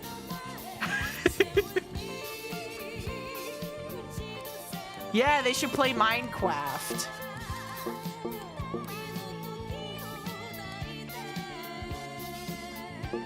Slab always out on that freaking Socks SMP, bro. What is this game? It's the best game ever! It's one of those games like Paper Clip Factory or Cookie Clicker, where it's like a number go up game. There's ascension levels. We have our multipliers up at the top of the screen here. You can reach a prestige level and reset, and then your run will be stronger next time. You run the Socks SMP. I know. Will builds a Bluetooth Dick Smasher game to play in McDonald's. Yeah, that's a good one. Slab, you have to build a weird controller for that guy and send it to him. Slab, you have to swing your clout around. Slab, you have to do it. You have to swing your clout around. And be like, yes, hello, I am a YouTuber with 300,000 subscribers and you have 30,000 subscribers. You should do a collab with me and play Minecraft. Please accept my contraption. I've invented the contraption for you to use. You have to do it. You just want this because he sounds the same? Yes, it'd be funny! It'd be funny, you have to do it. Please? Please? Please? Oh, pretty please. Oh, pretty please. Play Madagascar Kart with him. Play Shrek Party.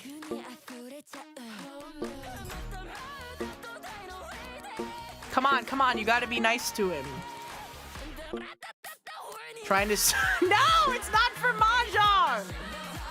We don't need to groom YouTubers into playing Mahjong. Mahjong's on the incline. Northern Lion's playing it now.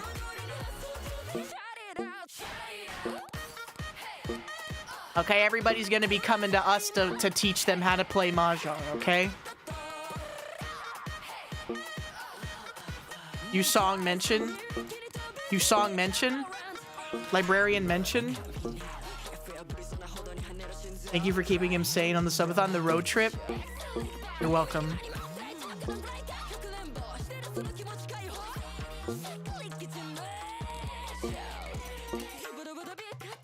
Slab would have been seething by the end of the road trip if I wasn't there. Like, actually unironically coping and seething and molding.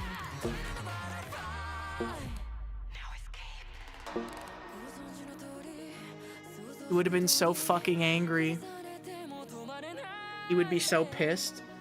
Yeah, his primary emotion is anger. For sure.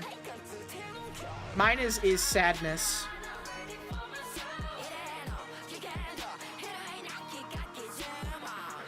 I wasn't torturing him, I was funny. I was great, everybody loved me.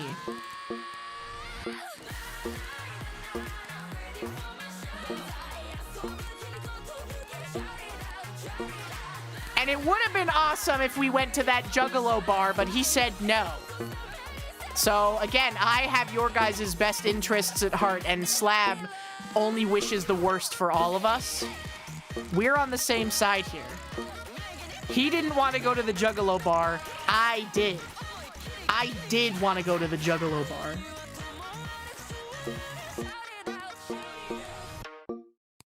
I'm just saying. Slab seething on his own seems deadlier. That's what I'm saying. That's what I'm saying. It would have been more dangerous too, because not only would he be seething, but he would also be reading chat while he was driving.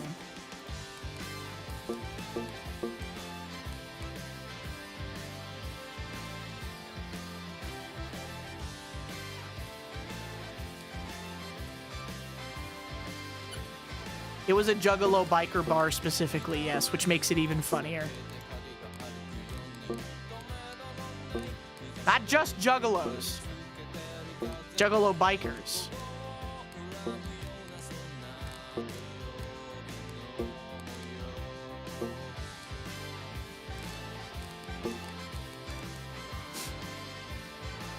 TTS in his ear with a Bluetooth device. He never showed. Oh, true.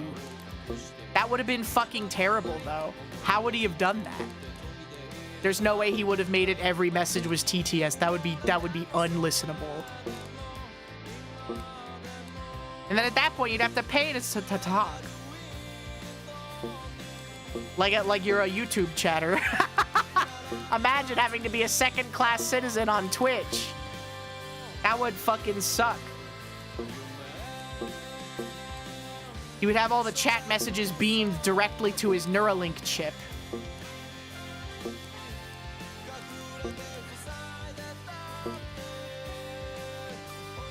Has a Genghis showed up yet? I don't know. They said they don't want me to look at them. They specifically said they didn't want me to look at them, so I haven't looked at YouTube chat since I put it away. They like their privacy. They like their privacy over there, okay? I'm respecting their privacy. Okay.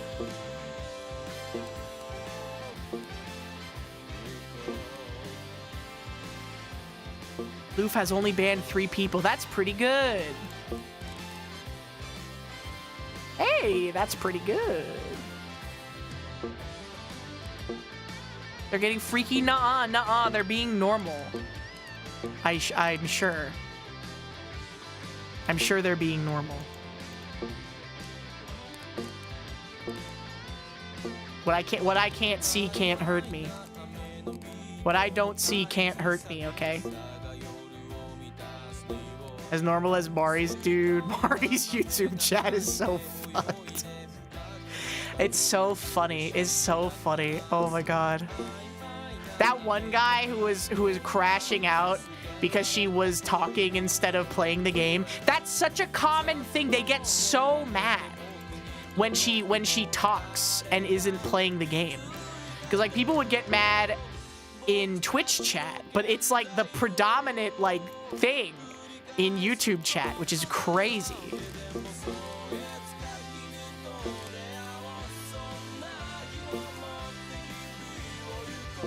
Yeah, YouTube is just there for the game and the thumbnail. I didn't even put a game in the thumbnail of my YouTube stream today, and I didn't even give it a name because I didn't even know it was gonna happen. So the thumbnail is just Among Pequeño. It's literally just Among and Among Pequeño.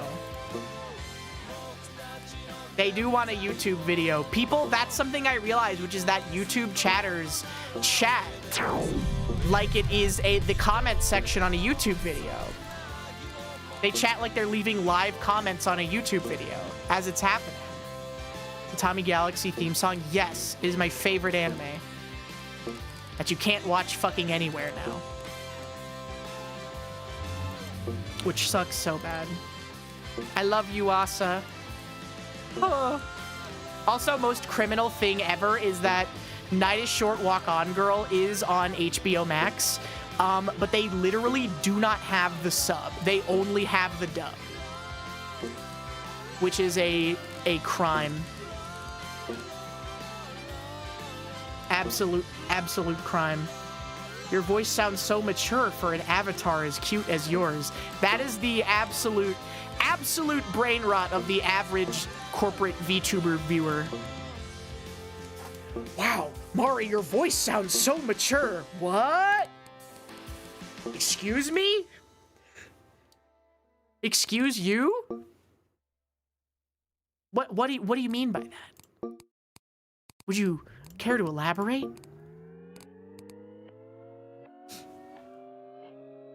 Yeah, what response do they want?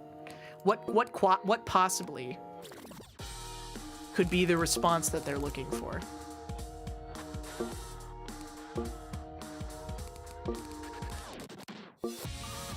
Hot Hands Dork Voice. That was a classic one too. Hot Hands Dork Voice. That was a donation though, wasn't it? That played over the TTS, and I think that maybe that's what happened. That was crazy. That's a crazy message to send.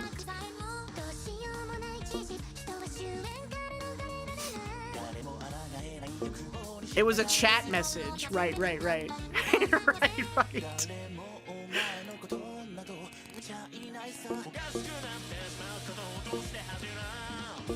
It's so funny.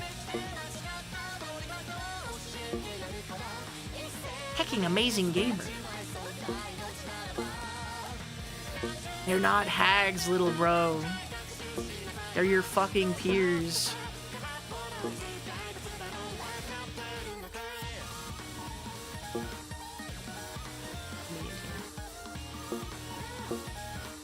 I need to speed her up by 1.25, bruh. These are the kinds of people that are like, yes, I need to get my groceries delivered. Because the opportunity cost I would lose by going to the grocery store is too great. It's about freaking... Haven't you ever heard of stopping and smelling the flowers? That was a really funny one too. I hate Souls games. That guy had a real bone to pick.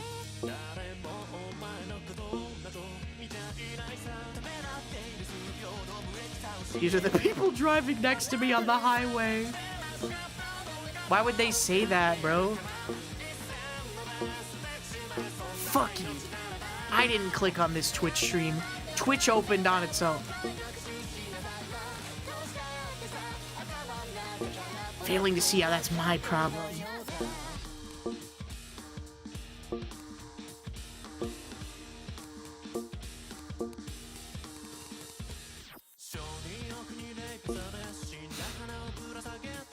What the fuck am I watching?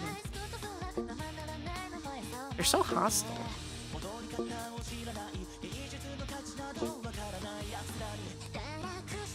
What does the average YouTube stream viewer, and I'm not talking about VTuber viewer, what do you think that they're looking for in a stream? I think that's an interesting question to think about. A reason to go on. A reason to go on. You have 200 hours in it, most of it idling. This game is fucking awesome. I'm a big fan. Jimmy Beast. The Norp Apolog. I love Norp. I should play that game too. I love idle games like this. Because we can just sit and shoot the shit. They usually ask the streamer's name. What is your name, streamer?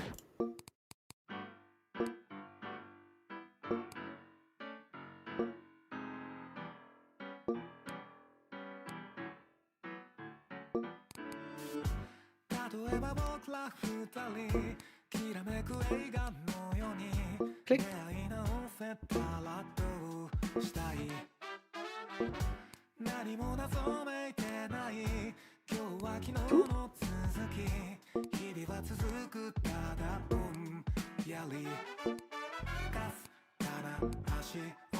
Dude, it feels like the prestige level price upgrades are random.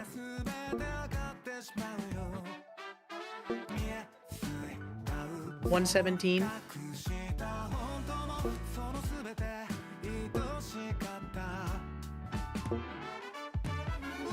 And then upgrade again. And then we just wait, and then we can get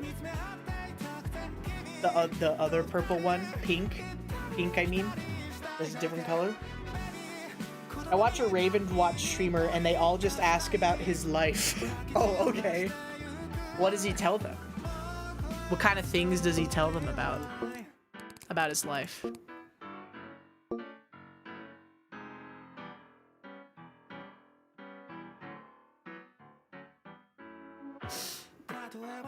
They tells him about his job. What does he do for work?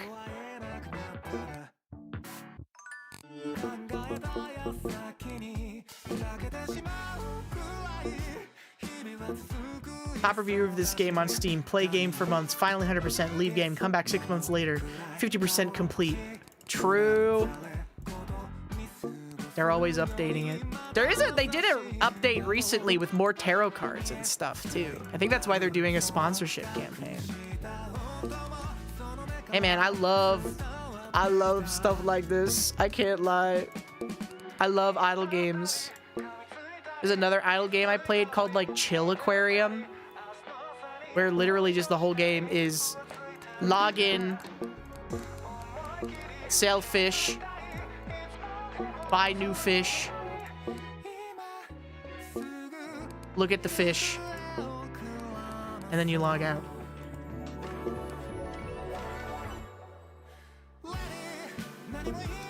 Dude, they should do a collab between Idle Master and Idle Revolution.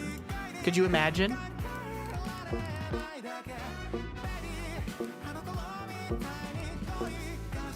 That'd go crazy. Spinning idols.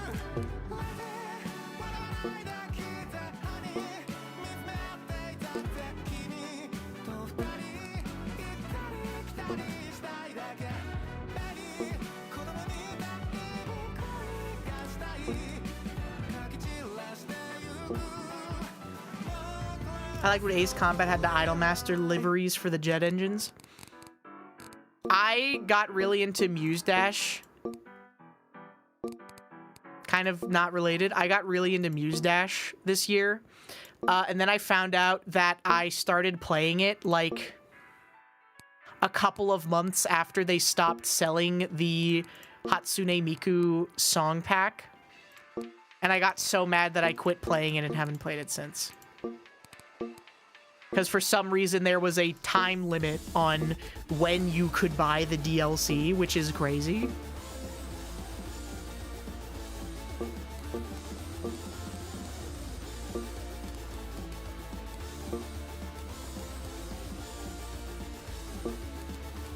Kind of crazy. Stop me from even picking the game up? Yeah! The fact that people who've been playing since day one just have more content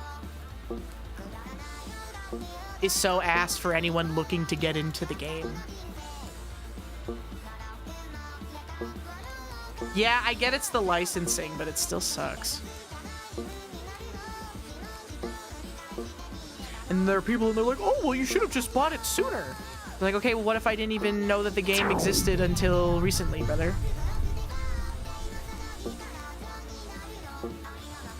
You're not angry enough to be good at rhythm games. There actually is a level of correlation between your anger and how good you are at rhythm games. Because Slab gets really angry all the time, and he's really good at Muse Dash. And Mari gets really fucking mad all the time, too. She's really good at Waka. So you got something going on there.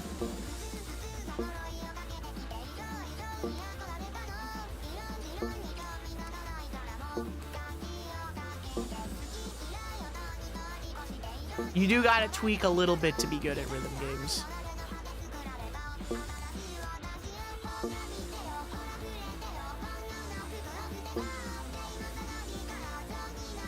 As soon as I got a job, I realized I couldn't do both. The thing with Eve is that you spend a lot of time babysitting your character. Yes. That's all I've heard about Eve Online, is that it's basically a lifestyle. It's a lifestyle for the giga unemployed, or it's the only game that you play if you have a job.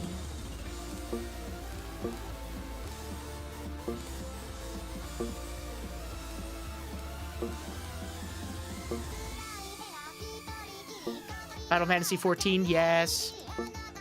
When I'm into 14, that's the only game that I play.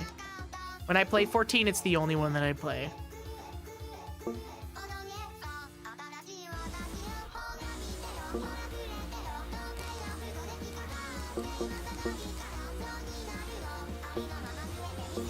I was unemployed and in night school when I played Eve. I knew it. I knew it. I wish MMOs were easier to play without the consequences of time. Most fucked up thing I've heard recently, and that MMO does, is that Blizzard will sell you early access to the new WoW expansion if you pay more. And yeah, if you want to play the game in any sort of serious capacity, you basically have to pay extra to get early access, because 3 days of a head start in raiding time is basically 100 million billion years. You know? It's so shit. I hate Blizzard. I hope they go bankrupt. Fuck Overwatch.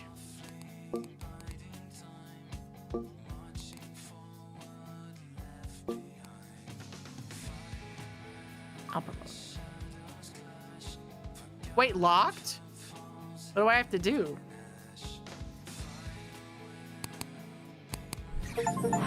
I'm sorry?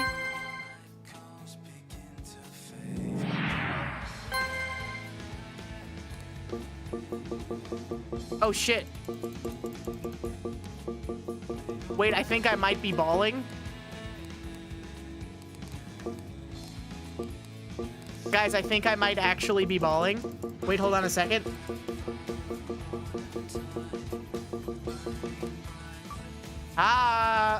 No, it's still locked.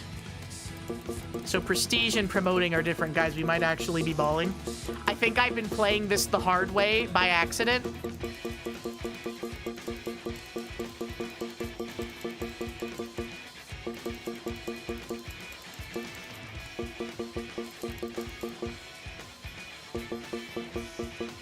Hit one button to buy multiple at once. Oh, shit. Oh, my God.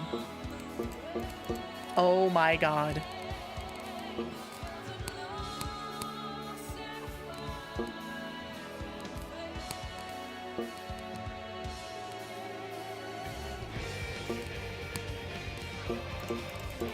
Holy shit. I've literally been living my entire life as a child.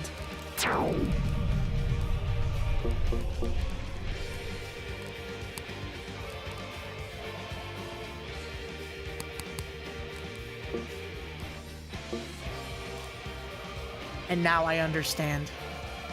And now I understand.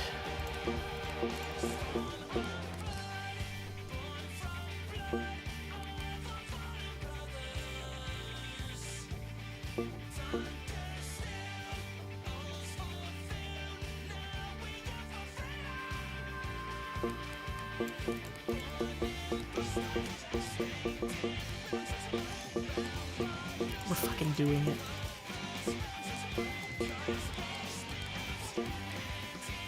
But what does promote do?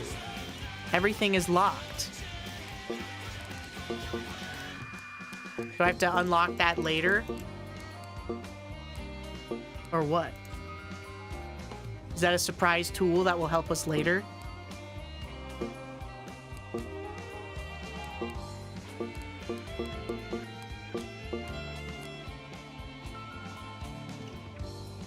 Me when the number goes up.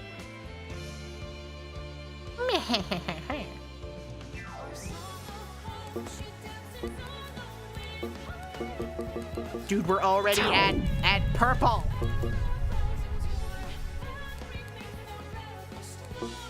You need to get your prestige multiplier to 1,000. I did, didn't I? I'm at 1,000, 1,046. It's kind of blocked by the overlay, but it is there.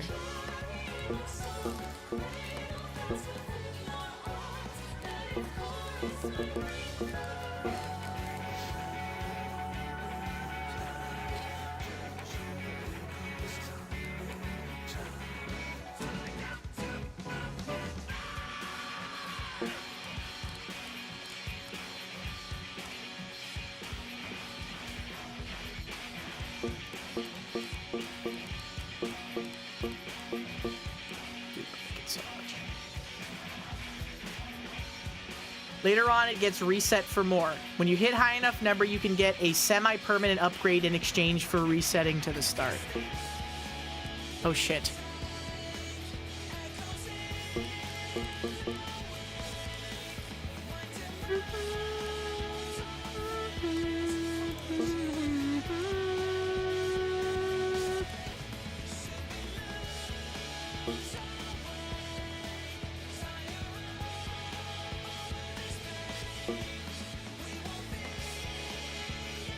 Nested prestige mechanics. Yeah, no, the numbers get really high. Spider-Man, the moderator, showed us pictures of his game, and I don't even know what these numbers are. Which is the crazy part. Infinite for 253 QIDCIP laps. The E to the something. I don't even know what that means, dude.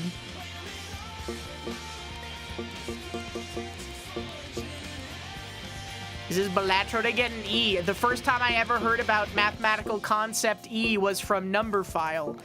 And the first time that I understood what mathematical concept E means is Balatro. Mathematical constant E. I still don't really even know what E means in a number context. It's something about it means really big or whatever. E means really, really, really big.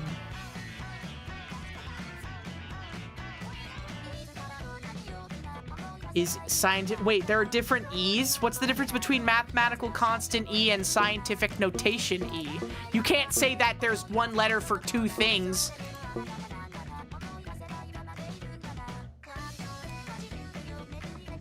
E stands for... E is just a stand-in for to the power of 10. Oh, okay. But then the other E is a different thing? Okay, so it's just an exponent. Oh, that's why it's E. Okay. Well, now I get it. They didn't run out of letters. They use every letter. They have every letter. Bro, they didn't run out of fucking letters. I still can't do it. Brother, they didn't run out of letters.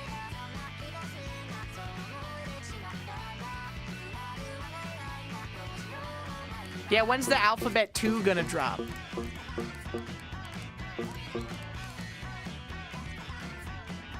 Alphabet 2. Bro, they discovered 0.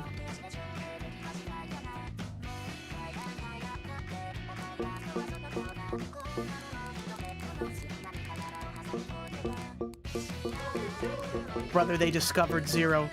Rastal Yolan, thank you so much for the resub. Welcome back. Welcome back for 12 months, a whole year. Thank you so much. Welcome back. Fucking rotating my shit. I'm rotating my shit. Someone in YouTube just ultra chatted. What does that mean? Nani?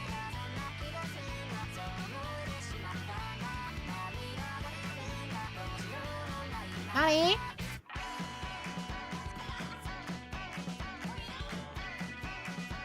Hop chat. Live chat.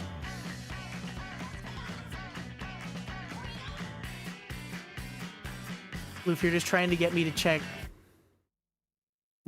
Are you dual streaming? Yes, Slab. I did it by accident. I didn't realize that I had set it up because I got a thing that said, oh, multi-canvas setting is not turned on. You're only going to stream from your primary canvas. I don't know what that means. So I was like, okay, whatever. But then it turns out I did go live on YouTube and I didn't even set a title or anything because I wasn't planning on doing it tonight because it was a sponsor. But yes, I did do it by accident. So here we are now. Here we are. Loof, you're just trying to trick me. You're just trying to trick me into looking at YouTube chat. We are still sponsored. Yeah, I could have stopped playing this a while ago, but I have chosen to keep playing it because I just like it. Oops, sorry, accident. Oh shit, Ascension level 2, bro. Guys, Ascension level 2. This was the sponsor? Yes. You could have raided me on both. That's okay. There's always next time, Slab. Slab, you don't raid anyone on YouTube ever because none of our... You have to be pre-approved to raid someone, and none of our friends have you pre-approved on YouTube, which is crazy. Because it's so annoying. I'll pre-approve you though, Slab. Don't worry, buddy. Don't worry, buddy. Huh. All my YouTube streaming friends are hardcore that want to kill me. They want to kill me with hammers. They want to kill me with rocks and stones. They want to see me dead. They wish I was dead. They wish I was aborted. Oh, fuck, dude.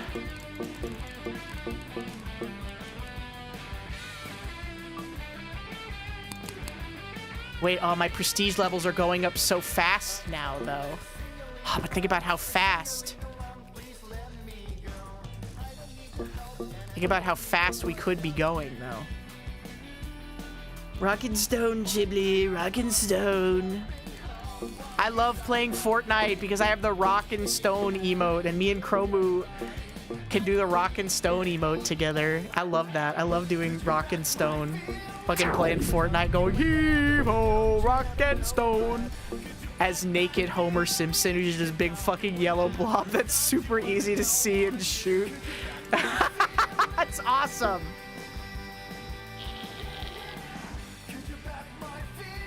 Slab, that's what I'm saying, Slab. You should click my link and play the game because it's completely free. Slab, it's completely free. Can you believe that? You can play with my link right now. We can do that. We can do that.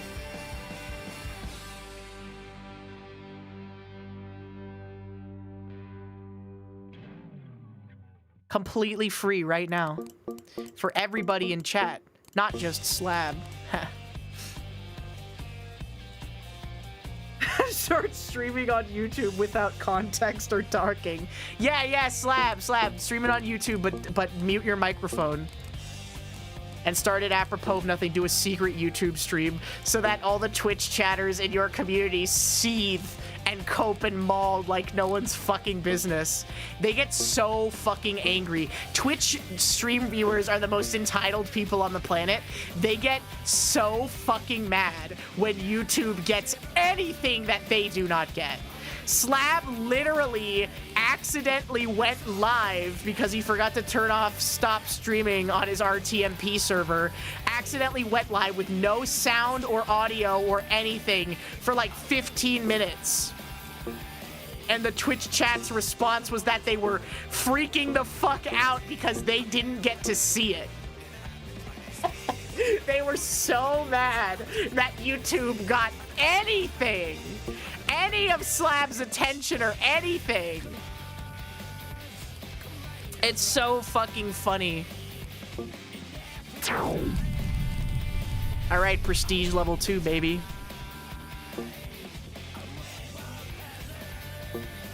YouTube is sneaky. Yeah, it was labeled Uwu to Owo, which was his old YouTube name. If they wanted to get really old, they would have called it Secret Cringe Account. Because that was an even more OG name for his YouTube channel, I'm pretty sure.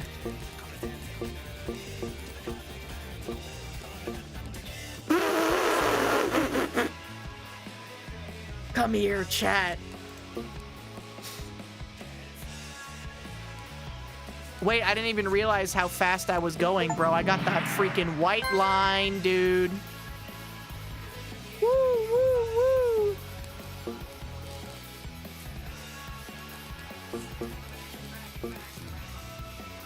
We're fucking inclining right now. I made the VOD members only and they got so mad.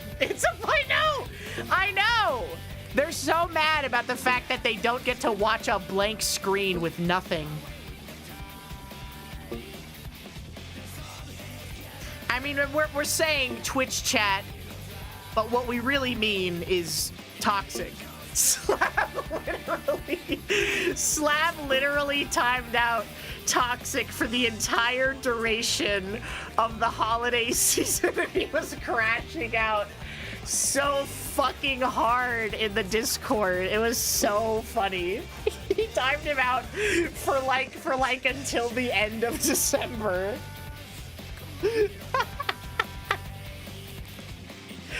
Oh my god, it's so funny.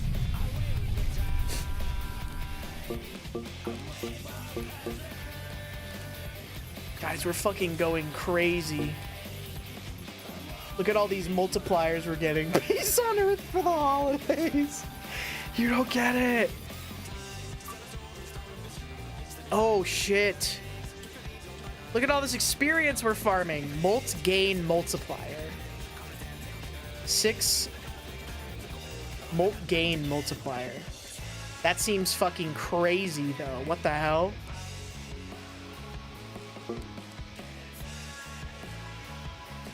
Dude, 6 times? Rip, why rip?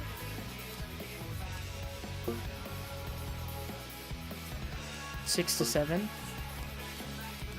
I know, and we're not prestige. It's a permanent upgrade though. Prestige is faster. Shit. My bad. Okay, okay, I'm learning. Ban's toxic and then has one of his best streams? Coincidence? Coincidence? I think not.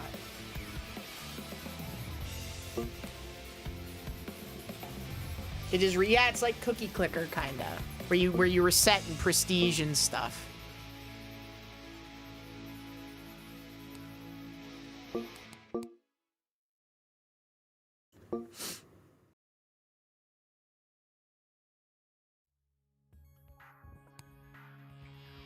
NL Freaky. Why'd I make his tongue like that?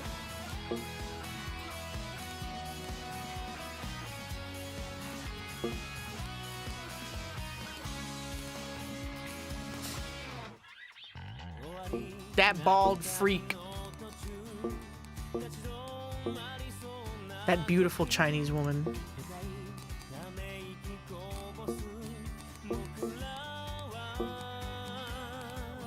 That beautiful Chinese woman. Achoo! The Mandate of Heaven stream? What, when I play Where Winds Meet? Or the one about,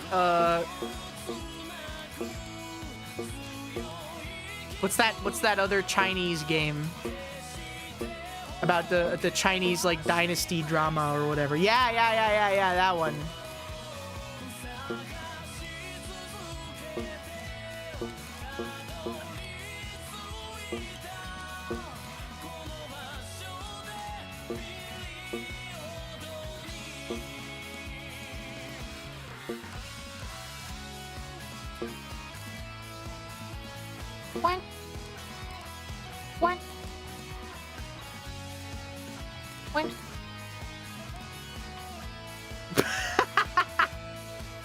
Uo should play that game. He should!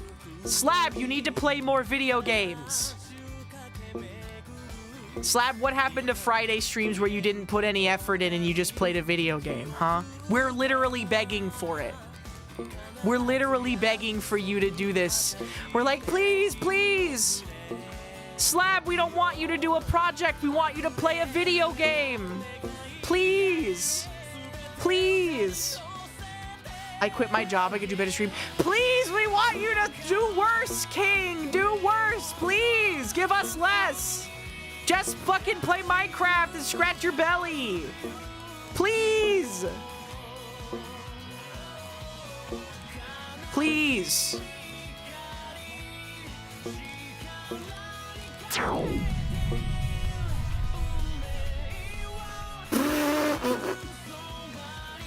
Slap, please.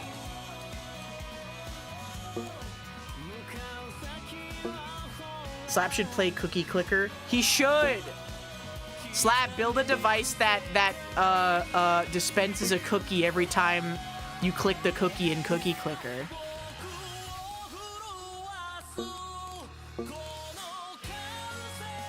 You're gonna have to start making you're gonna have to own trillions of cookies, though, unfortunately.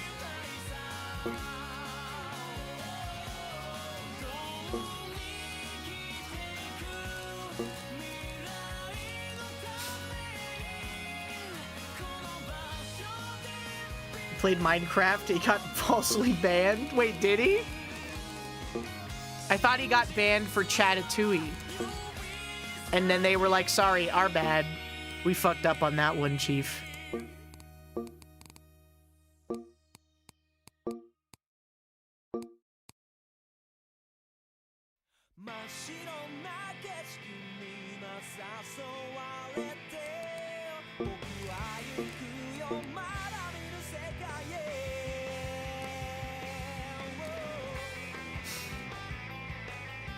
So did 2/3 of my audience. Oh, you're so... Oh, Slab only cares about the viewership now, I guess. Really sad to see him sell out like that. I can't believe this. Slab really fell off. Ever since the subathon. Bro, he fell off. Slab's gonna move to LA and stop doing interesting streams, bro. It's fucking over. He's gonna start playing Valorant and ordering DoorDash and watching fucking YouTube videos that someone else put effort into. This is so sad.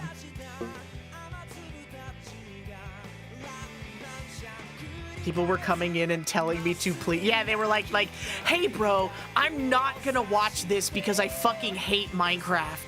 But I love the stuff you normally do. And I'll be back when you stop doing this. That is what it was like. Yeah, I remember.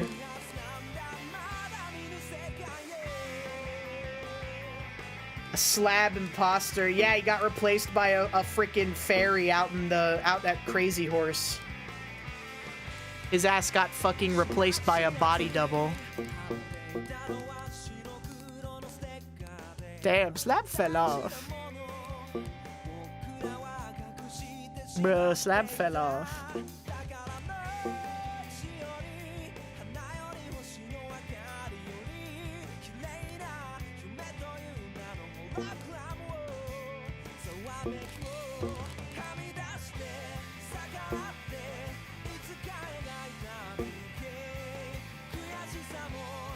He gave his name to a fae in the Walmart parking lot. Yeah, that's the guy who sold moonshine. Play for 3 hours without logging out. Oh shit. Thanks.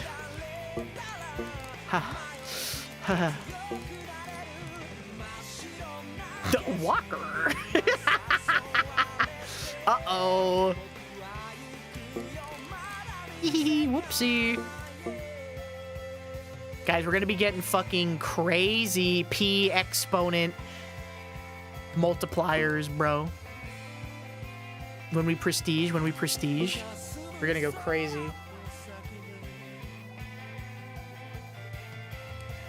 I'm not prestiging till at least 1,000.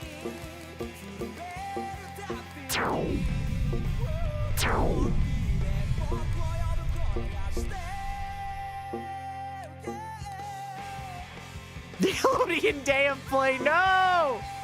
Please, I want to watch SpongeBob!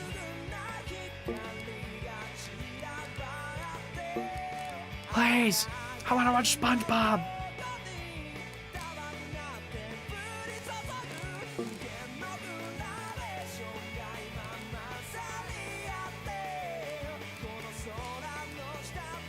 Why is my multiplier gain times 0.07?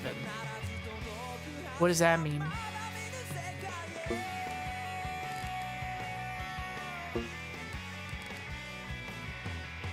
Bob LaPonge.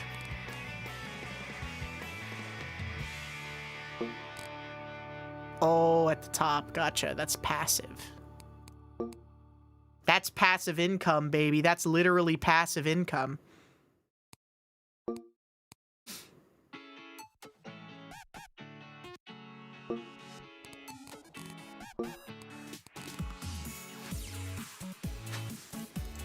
Now we're really fucking getting somewhere.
I'm locked in.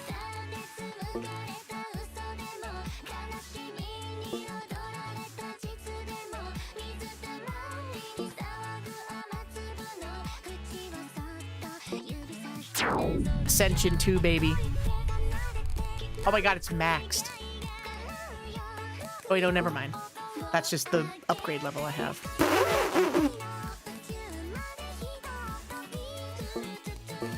Aha, oopsie.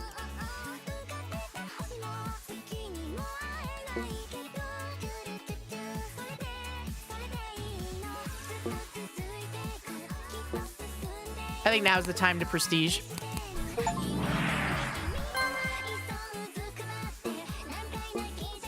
Because we could just get here so fast now.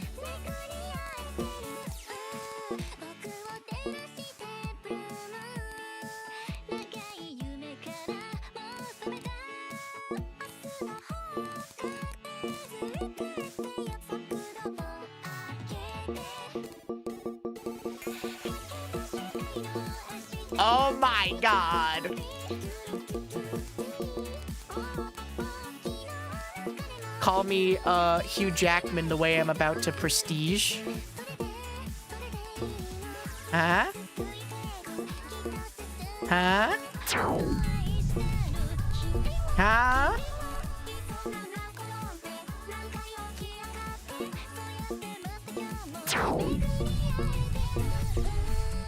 Yes?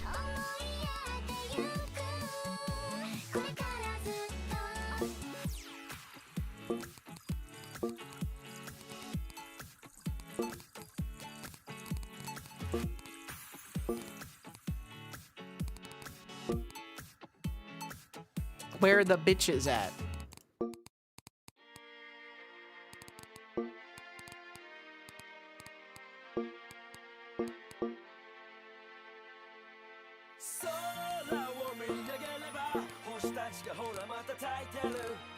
Where are all the bad bitches at?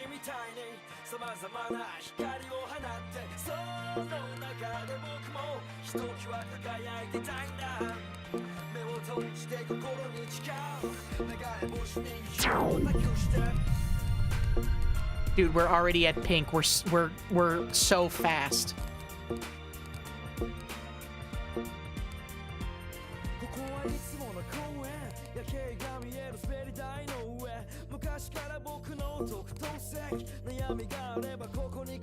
We're already back.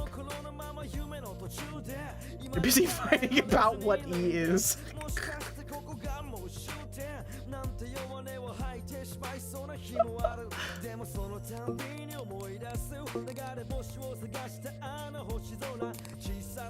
What does E mean? What does mathematical constant E mean?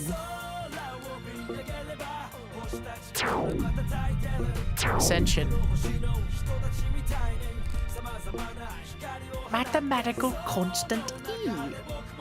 We're gonna talk about E, big famous constant E. One famous mathematical constant, one of the most important.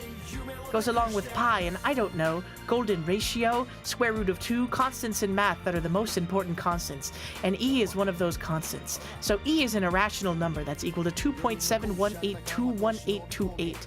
Something, something. The problem with E is it's not defined in geometry. That's so true, number file. Thank you so much for sharing.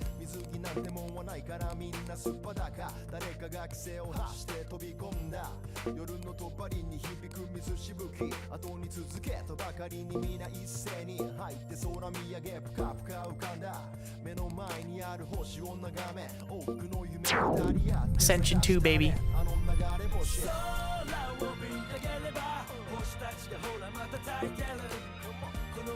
EA Sports. It's in the game.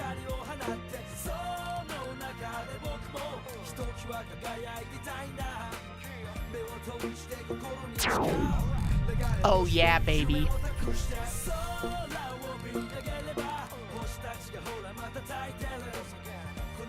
Septillion.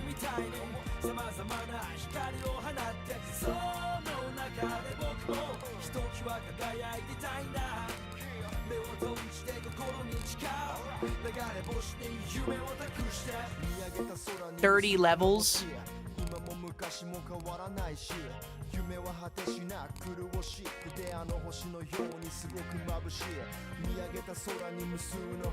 Yeah, E is an old bit. E is a real unk tier Mari stream bit, I fear. Are you a prehistoric Mari viewer? Do you remember E? Do you remember mathematical constant E?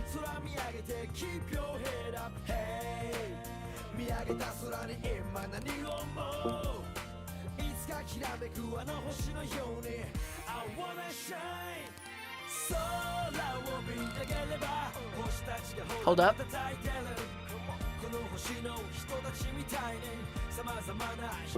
There we go.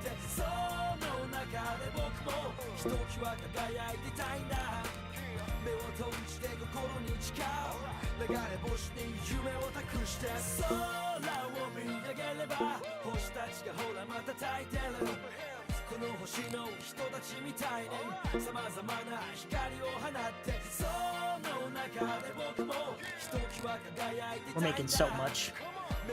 Welcome to the fish bowl. Thank you for the fishy flakes. Ah, blue, blue, blue.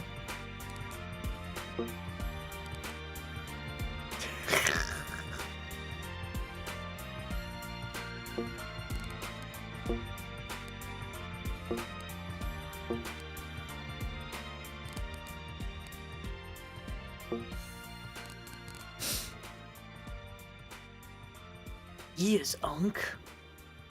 Yeah, you guys are one tier above the youngest chatter. How does that make you feel? How does that make you feel that Mari had to ban somebody in 2021 because they were underaged, and then they came back and they're like, it's my 18th birthday, can you unban me? You're not gonna be nephew forever. You will become unk someday.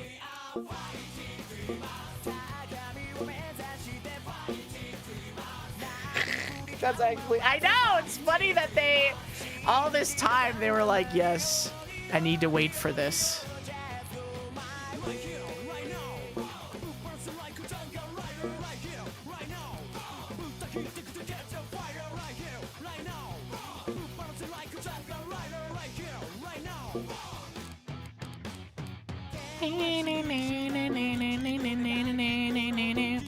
Oh my god.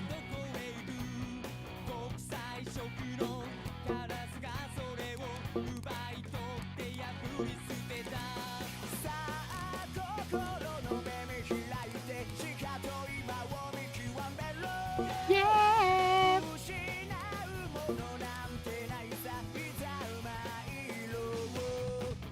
Mary, I know. I called her and then I called her that and then I became friends with Merryweather. So then I couldn't keep calling her the wrong thing. Rip Bozo.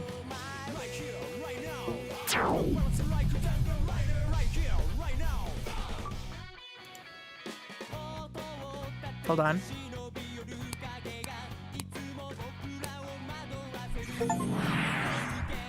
$76. Holy fuck. Guys, we have a pretty big multiplier. I don't know if you know that. We have a 76,000 times multiplier.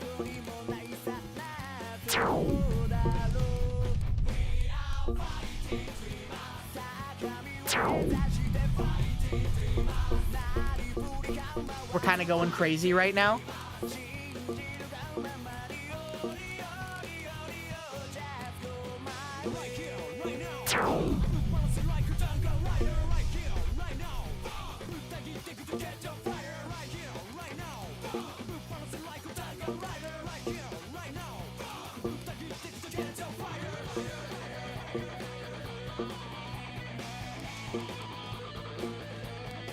Oh my god.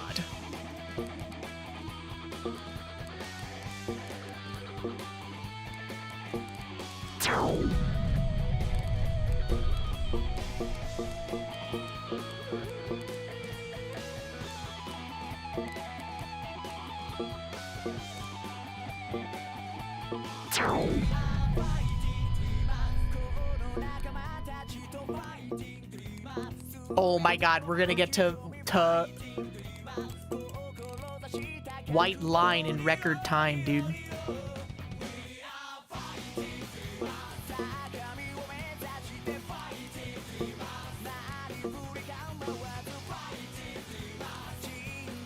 Guys, the 90s were 10 years ago. Like this stream, if you're a real 90s kid.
I was born in 2003 and can drink.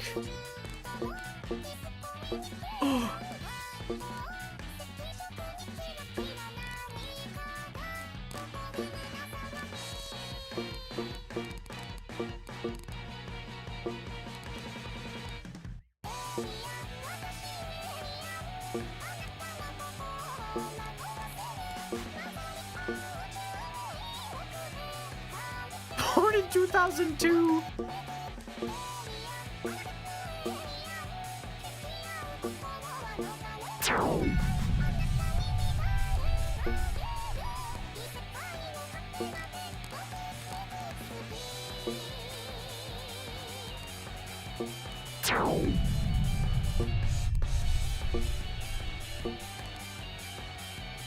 We're getting into decillions, bro.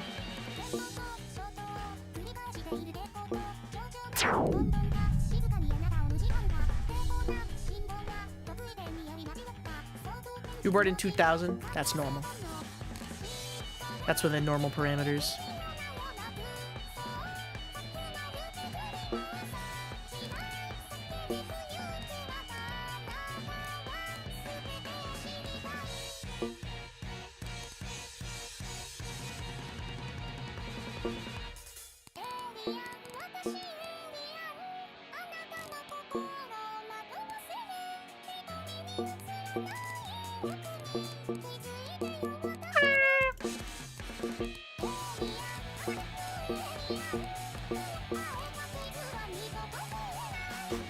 The exact day Tupac died? I don't know what that is.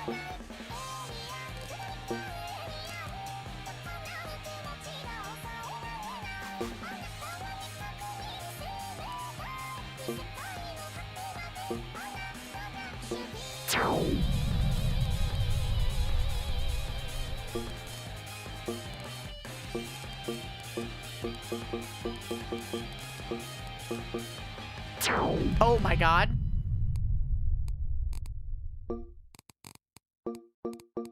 We're getting into insane multiplier tiers here. We're at like 500. Let's do a million multiplier. Just for the hell of it.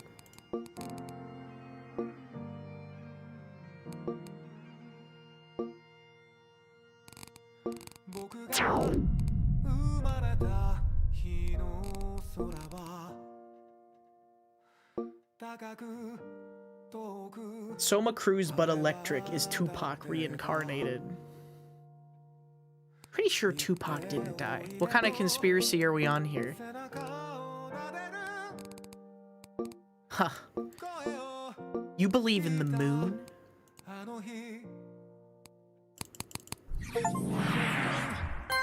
Wahoo! 1 million prestige.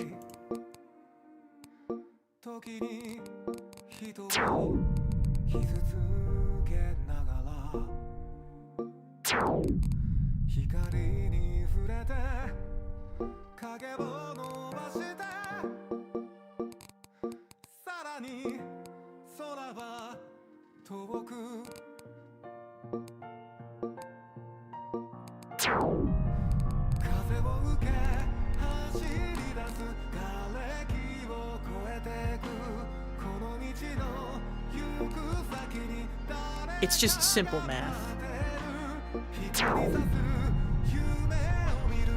Most VTubers, if they've been doing this for 5 to 10 years, most VTubers, if they started in 2020, even if they were 18 years old, their time is coming.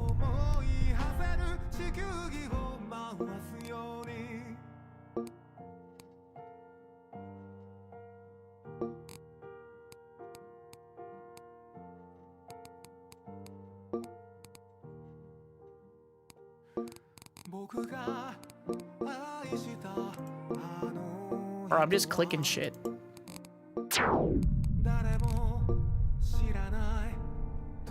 Did he go ripping through the canvas? Did he leaned too far back and went ripping through that canvas ceiling above him?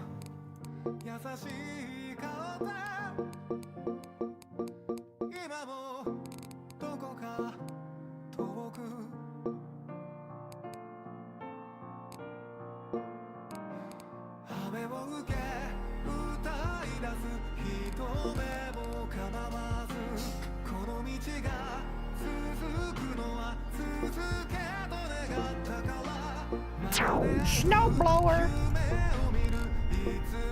Must be nice for it to snow. Sigh.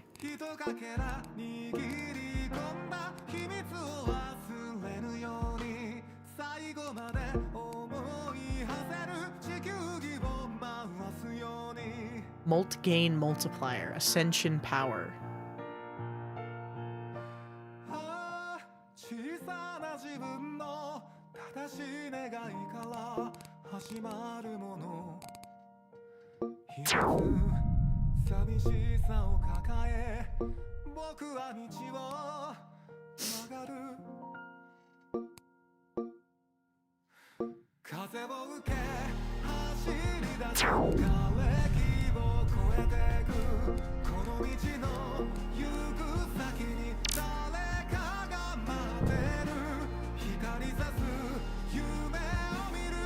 Automation does not work at full accuracy. What does that mean?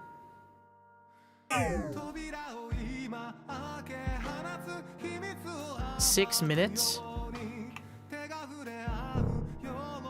Yeah, take me.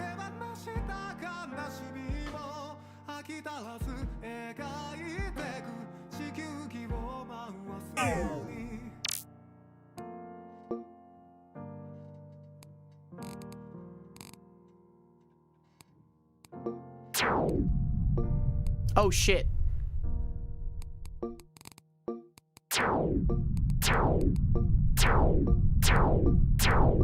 Guys, we have a lot of points banked.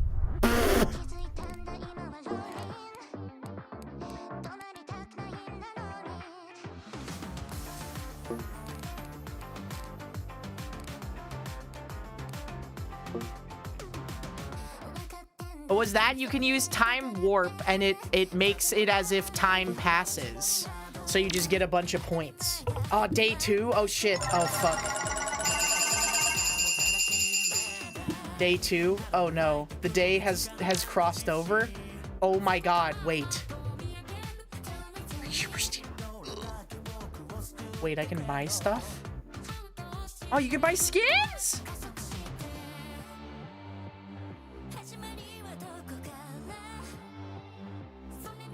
Ooh. Ooh, fishies. Oh, these are paid.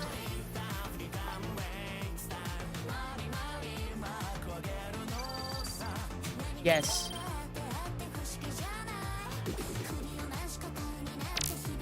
Oh, look at the orbs. Chat, look at these orbs.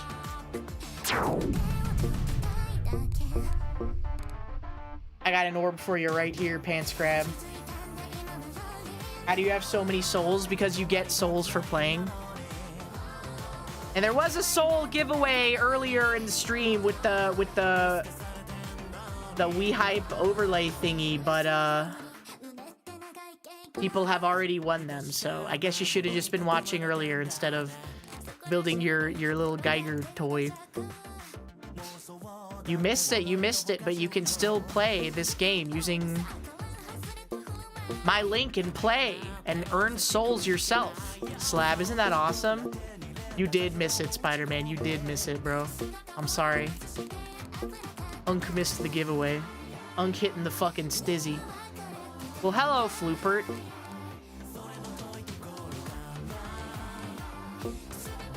Floop, you should play this game. Oh, wait, no, you have a job now. Never mind. Rip Bozo. I'm already playing. Yes, good, good. You got laid off? Oh, shit! Then you have plenty of time to play Revolution Idol. Using my link. You have plenty of time to play this completely free game. You don't even have to pay any money because you're unemployed now. Welcome back.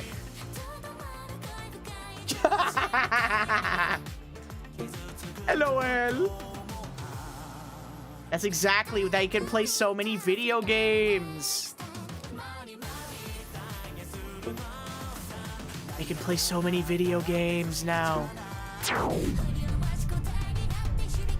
Bro. Look at Yellow fucking go. Look at Yellow go, bro.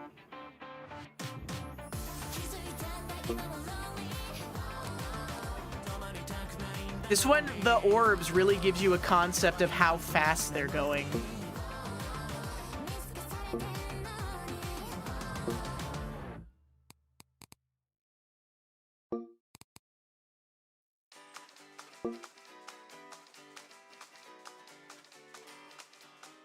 Average turnover was 2 to 4 weeks. Got hired by one of those black companies, I see.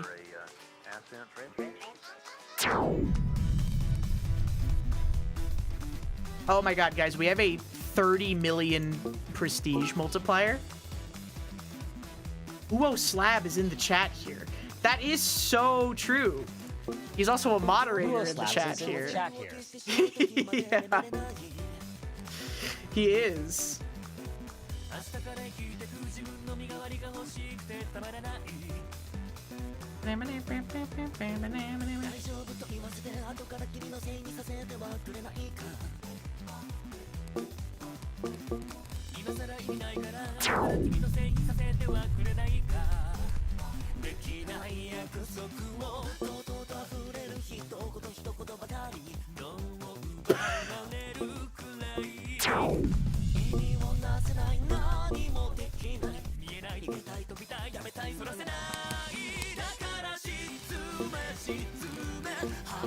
Wait, guys, we can get the funniest prestige number of all time.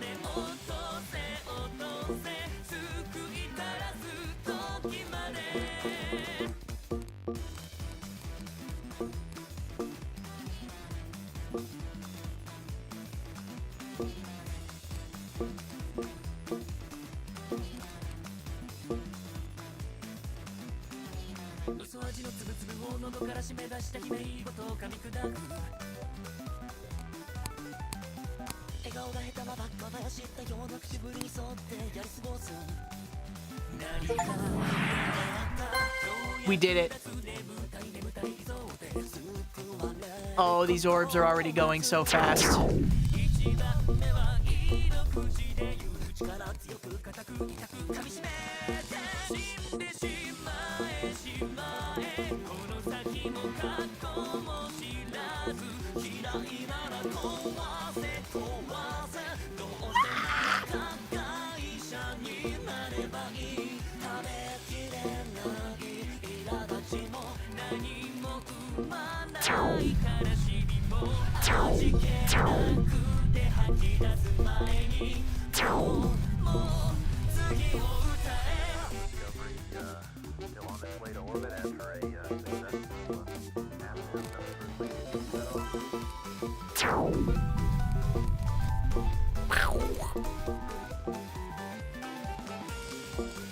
There we go.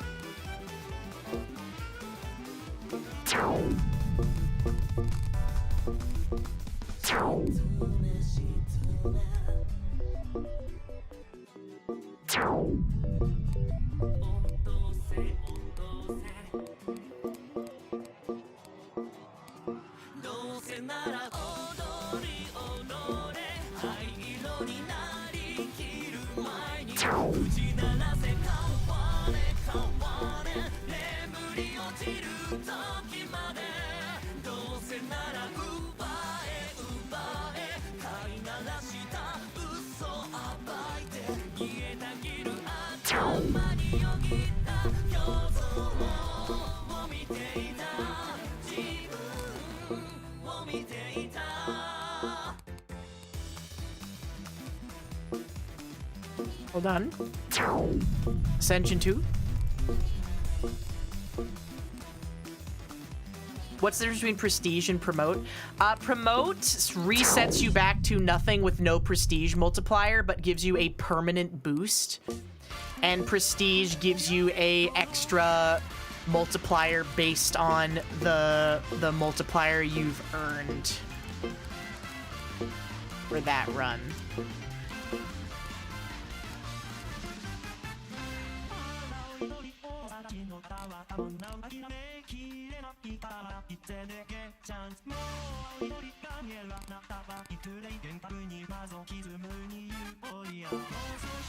When?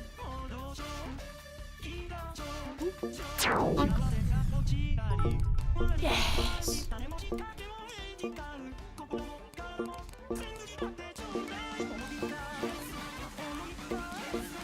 US Labs is in the chat, everybody. You a coin W, you a coin W, you a coin W, you a coin W, you a coin W, you a coin W, you a coin W, you a coin W, you a coin W, you a coin W, you a coin W, you a coin W, you a coin W, you a coin W, you a coin W, you a coin W. That's so true. Anyways, what is this? Boost window? Nani? P exponent. Thanks, man. Huh. Thanks, man. I guess that's so true.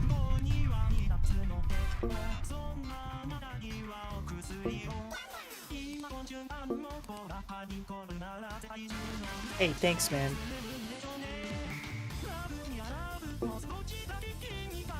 It's a Windows 7 guy. It is the Windows 7 guy.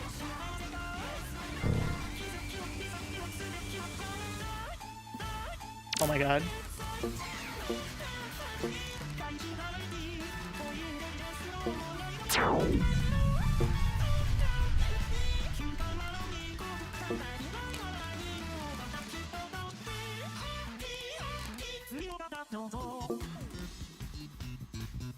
We're going to the moon.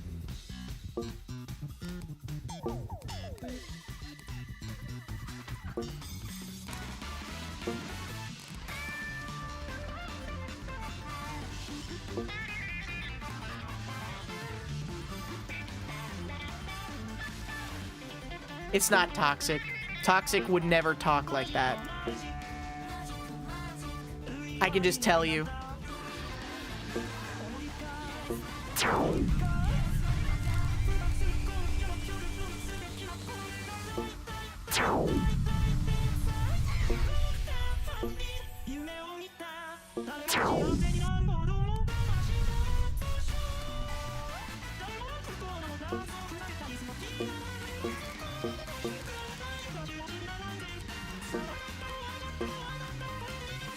Not enough Forsen memes. True. Not enough unfunny old Twitch culture for it to be toxic. Yeah, Toxic would never give me money either. Toxic would never give anybody money. Toxic's the type of Twitch viewer that would get indignantly upset at the insinuation that a streamer that does streaming as their full-time job would need to make money on anything they do.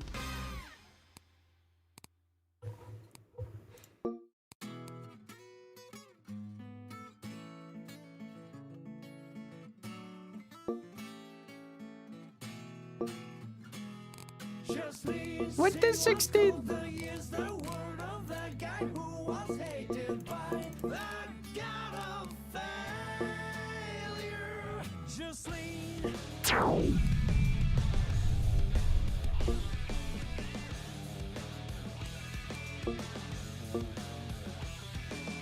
You hate Forson's chat? I think that's a pretty common sentiment.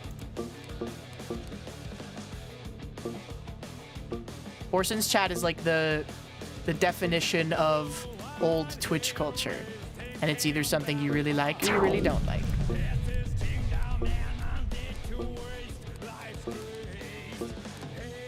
Okay. I think I gotta...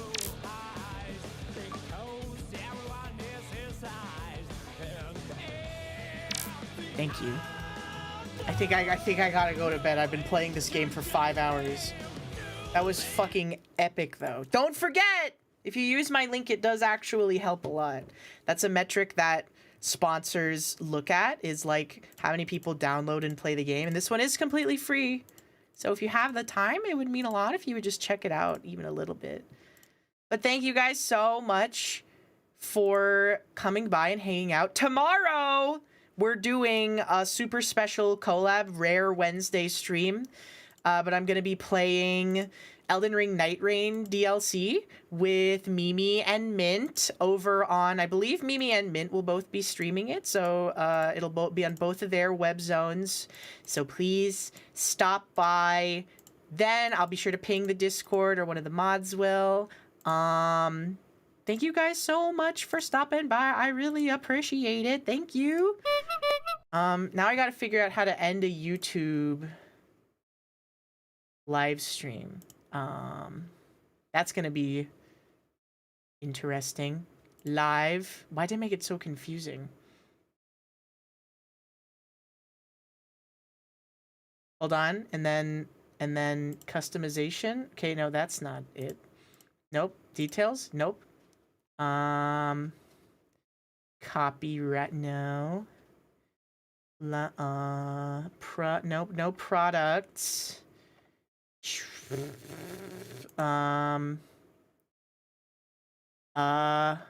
Analytics, details, view in live. Here we go. There we go. There we go. Okay. Okay. Here. Stream exit. No, I don't want to do that. Not yet. Well, anyway, I guess I'll end the YouTube. Oh, there's an end stream button here on YouTube. Okay. I'll end the YouTube, and then we'll... Okay, I'm learning. And then I'll click it. Goodbye, everybody on YouTube. Thank you for stopping by. I really appreciate it, whether you're new or old. Thank you for stopping by. We'll be back, and we'll have actual thumbnails and a actual waiting room and stuff next time, because I didn't realize that it was going to work this time. But now that I know it works, we can be prepared for next time. So thank you guys so much for hanging out, and I'll see you later, and I'll send off the raid on Twitch, and I'll see you guys tomorrow on Mint and Mimi's web zones, okay? Goodbye! And...